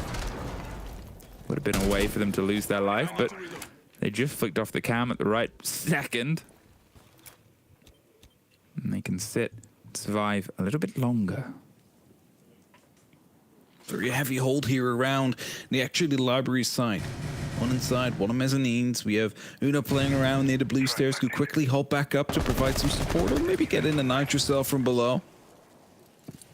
As a minute 20 have passed, nothing really has happened yet. Doki, instead of the shield, he decided to go for the Boss G now. Different playstyles they will bring. As the RC Terror still coming around the corner, that one will be pushing on that actual shield and remove it. So a little bit less pressure now towards the actual balcony. As I believe, yeah, there you go. The breach came through on that mirror window, will now be blinded for it. A lot of bees, a lot of fire as well to keep them in the position. They're still getting structural work done, removing the architecture, and Doki ready and waiting with this boss G just to pop as soon as he sniffs a fight. But it's pressure still on towards that rafters position. That fireplace needs to be closed down on double window. This player of Hungary that's underneath it as well and into library. But Project X, as the timer ticks on, the options are running slimmer and thinner. Doki doesn't shoot. Holds on, waits, false sense of security, executes Dyer.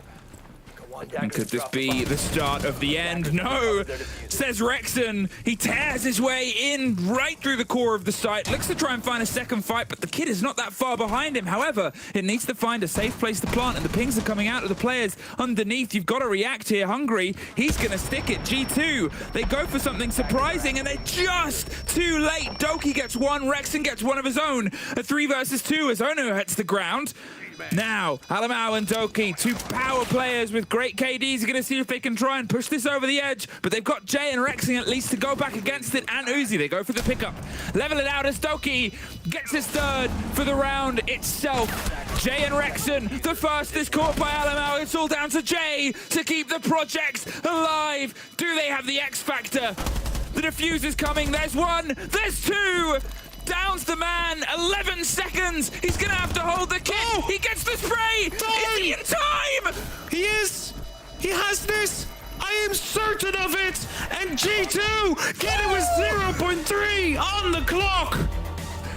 It could not have been closer.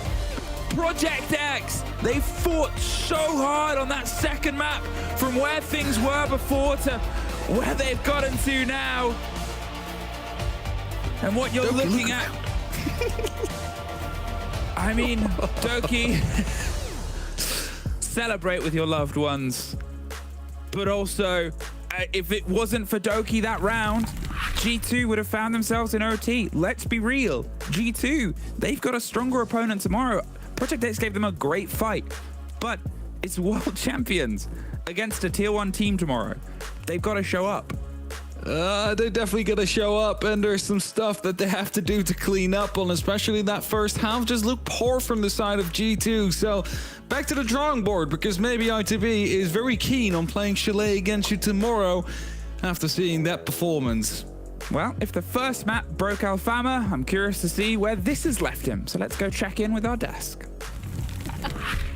I'm sure this map just broke all of us, specifically that last round. Holy moly, that was so close. It was so tense. I think we were all like on the edge of our seat here, kind of like screaming towards each other in the green room.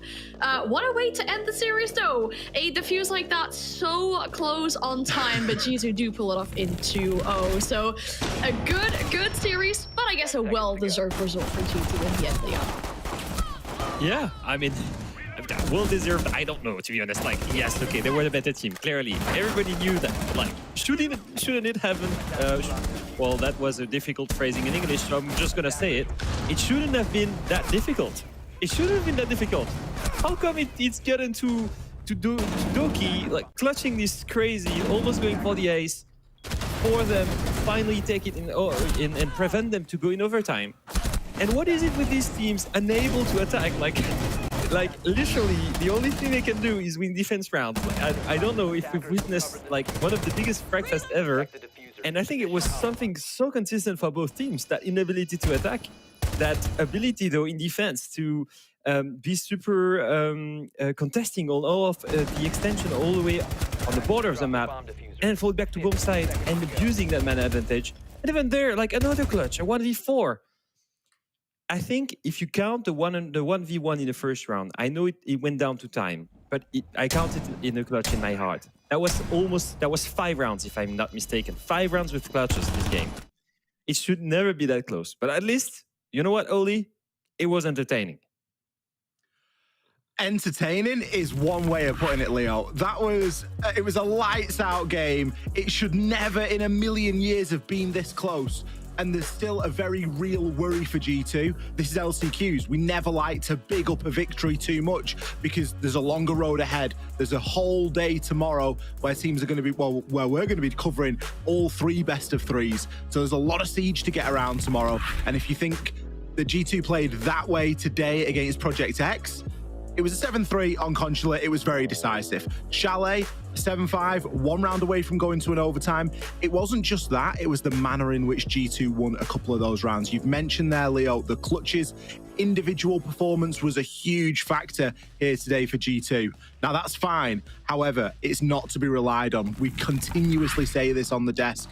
You can't rely on individuals to keep dragging you over the line and players to have pop-off days, because sometimes people are going to make mistakes. Teamwork is the more reliable way of going about things. And sometimes today, G2, whilst they've got the win and, great, congratulations, they did look like 5 solo players. Yeah, it definitely showed on their attacks in specific. I mean, it was a 4-2 split for Project X after that defense. But I believe, Leo, you have a clip of that to show how we were still sort of missing the cohesion on the side of G2. Yeah, it's been 2 times. I'm sorry to again point that on G2's side, but that's just another example of this late round where they have the man advantage, they have 30 seconds. You see there, Doki is ready to go for it. He's ready to go for it, but then they're not going all at the same times, and they're also not targeting the same thing. So you see Loira here going for the kill in trenches, and at the same time, the entire team, you see all the way bottom right now, you see that Alamo was hunting someone in the basement. And so for me, another issue here is that it will end up in a 1v1. The time is too low. And at this point, it's to end, right? They cannot get this. But for me, it's another example, like on Consulate, where they had 20 seconds. Even actually, they had 1 minute, but they chose to go and execute 20 seconds left in a round with man advantage, and they failed to execute on a very basic bomb site.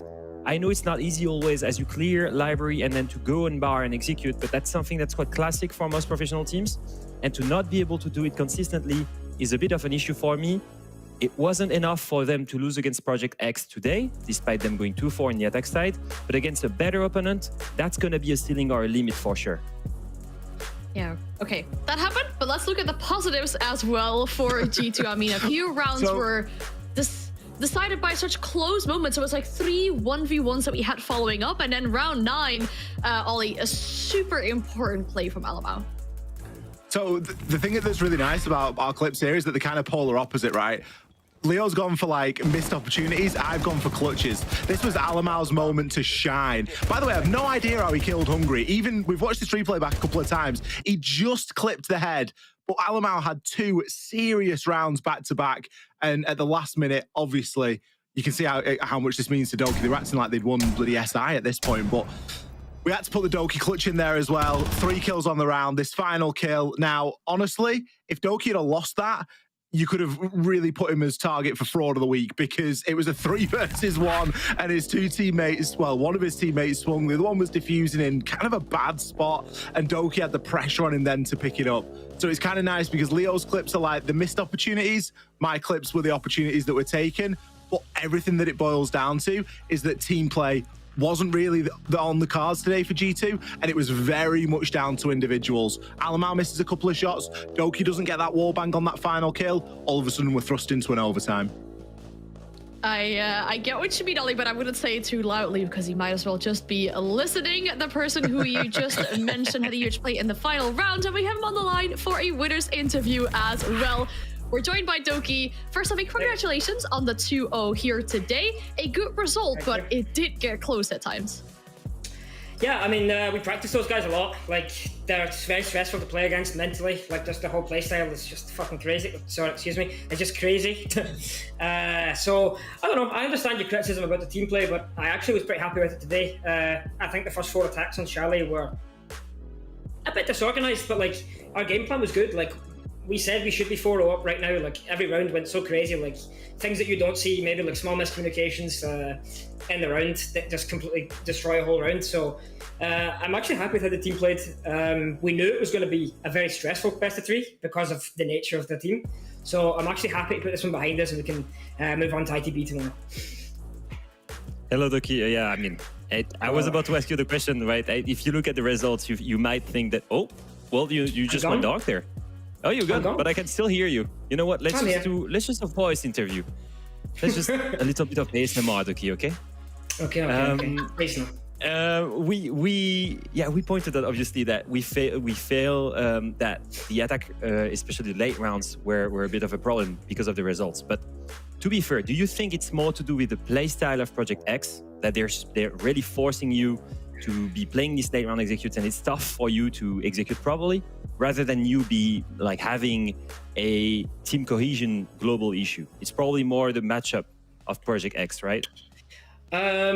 I would say yeah, but I also think they did some really good prep work. Like, we've played a lot of Shelly, and they didn't really counter our entry game. I think our entry game was really good, but they actually had great counters for the mid round on attacks. Like, I don't know if you've seen on the basement defense, their defense, we were pushing into Piano, and they reinforced both Library and Bar Hatch on a basement defense, meaning games is super strong. So we really found that like a great obstacle that they put in our way. Yeah. So I think it's a bit of both. Like, they definitely had some great counters, but yeah, like, they're a stressful team. Like, they're just running around the map. I don't even think they know what they're doing, to be honest, sometimes. So it's always hard to play against these teams. I'm very happy with the result, to be honest.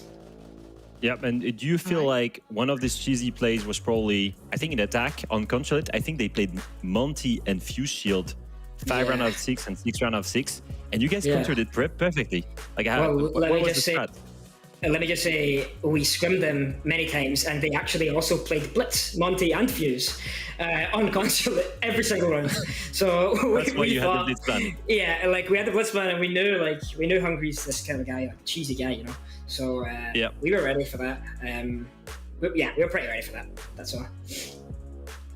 All right, awesome. That is good to hear. A lot of teams or a lot of people, when they mention the big threat in LCQ, mention you, G2, the one team to make it through, as you always do in the LCQs. But besides yourself, who do you think could be the really big threat to kind of defeat you guys in the LCQ? I don't know. I don't know. Yeah, nobody. I don't think. I think it's on us to lose. So yeah, we have a clear path in front of us. ITB tomorrow. I think they're playing better. So gonna be a good game, I hope. And then the final. Yeah, I don't know. I don't even know who it could be. Ensa, Fnatic. I'll take either of them. So yeah, confident. All right. Yeah, I see. Well, clear words, of course, as well. You have it all to lose, but the first step definitely is taken here. We wish you best of luck with the preparation for tomorrow, and have a good rest of your night. Yeah, I'll see you tomorrow, guys. Bye-bye. Thank you, Doki. Well, definitely see tomorrow, hopefully with the cam working back up again as well. But this is our bracket and the way our quarterfinals have ended. How surprising. We've had a 2-0 for every single one of our 4 series that we've had today and yesterday. And here again, no other, almost an overtime on that second map, but still, G2 come out victorious. And I think the one sad thing, Ollie, when I look at the bracket is that there's no tier 2 teams left anymore. Is that a sad thing, Anne? Really? Yeah. Or do we want to be sending our? But do we want to be sending our best hope to Montreal? Because I don't know about you, but I'm quite proud of Europe. I want to be sending our best hopes and our prospects. Now, maybe we've already sent our best hopes. Maybe they're going straight into phase 2.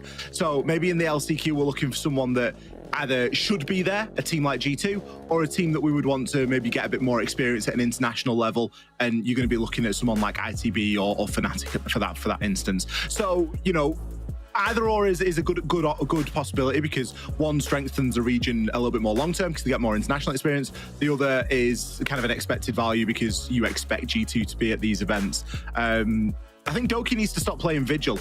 Maybe that's why his camera was bugging out. He played a lot of Vigil there on the Boss G, so maybe she needs to put that to bed for a little bit.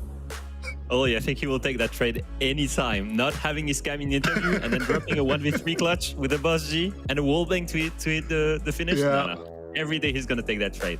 But I kind of agree with him, to be honest. Like, if you look at the bracket right now, G2 have a clear path. We said it since Wolves left. You look at these matchups and you think Fnatic ends ITB. Look at the standings from EUL stage 2. These 3 teams were all out of playoffs.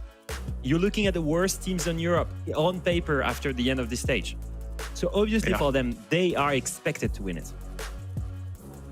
They are. And well, Doki mentioned that he has a difficult game against Into the Breach as they are playing better. Well, he's got less than 24 hours to prepare for that as we are looking for our schedule for tomorrow. We have a long day ahead of ourselves. So, Leo, I hope this last game didn't shake you too much and you are still prepared and ready to be here with us tomorrow for 3 best of threes. Our two semifinals, we got Int going up against Fnatic first, then Into the Breach versus G2. And as you're seeing, our grand final does not have the logos yet because they are yet to be decided what teams we will have in our grand final. Now, Ollie, anything there is you want to say about the schedule and what it's looking like for tomorrow? Well, we start a bit earlier, so make sure that you set your alarms because we are going to be going a little bit early because we've got 3 best of 3s to get through tomorrow. And of course, there is going to be a bit more of a break in between because teams need a bit more time to prepare instead of going out of one best of 3 straight into another. It's a long day for the teams. Obviously, all of these teams scrim, all of them play a lot of Siege. However, when the stakes are as high as this, as high as going to a major, we tend to see, cracks start to appear and fatigue starts to set in. And if you have a couple of games that go long or a little tech issue here or there, it can be a real long day. So I'm hoping that all the teams are ready. I know all of the teams are going to be more than up for the challenge. And I'm looking forward to it once again. It's another day of Siege here for EU. It's about to be interesting, isn't it? Because if you think of it, either Fnatic recovers from a crazy poor stage 2 and make it to Montreal, either ends out of nowhere and make it. ITB, who've looked really bad in stage 2 but were amazing in Manchester, in my opinion, they were overcome my expectations. And in the WC, and we send them to Montreal, which is I think a decent representation for Europe, or you send G2, which in the end right now is the big favorite, and I would be really proud to see them. A major without G2 isn't really a major for us Europeans. So I think overall, it would be funny whatever the results. Any 4 teams take it, I'm happy with it. Well, the good thing is we find out about that tomorrow, and it's just crazy if you look at it in the grand scheme of things. Whereas we had the standings after our group stage where we said goodbye to our team in 4th place. Wolves are no longer in the run for the LCQ. We still have our teams in spot 7, 8, and 9. The 3 teams that had to go through the open qualifier playoffs, they are still here with us. We said goodbye to Wild in spot 5. So it really has been shaken up to the core, and that is what we will have continuing in the LCQs. It ends our broadcast for today, though. We are very sad to no longer have any tier 2 teams here, but hey, tier 2 Siege will continue with NA LCQ in a few hours. I'll try and not be too rude about this region, otherwise they'll probably come after me, but that's okay. We'll sort that out later. This is all we have for EU LCQ for right now. As said, we will be back tomorrow a little bit earlier because we have 3 best of 3s in total, so you do not want to miss it. We'll send another European team to the major. Thank you guys so much for being here. It was a pleasure as always. Thank you to everyone in chat for watching. Make sure to tune in again tomorrow, and I will see you then.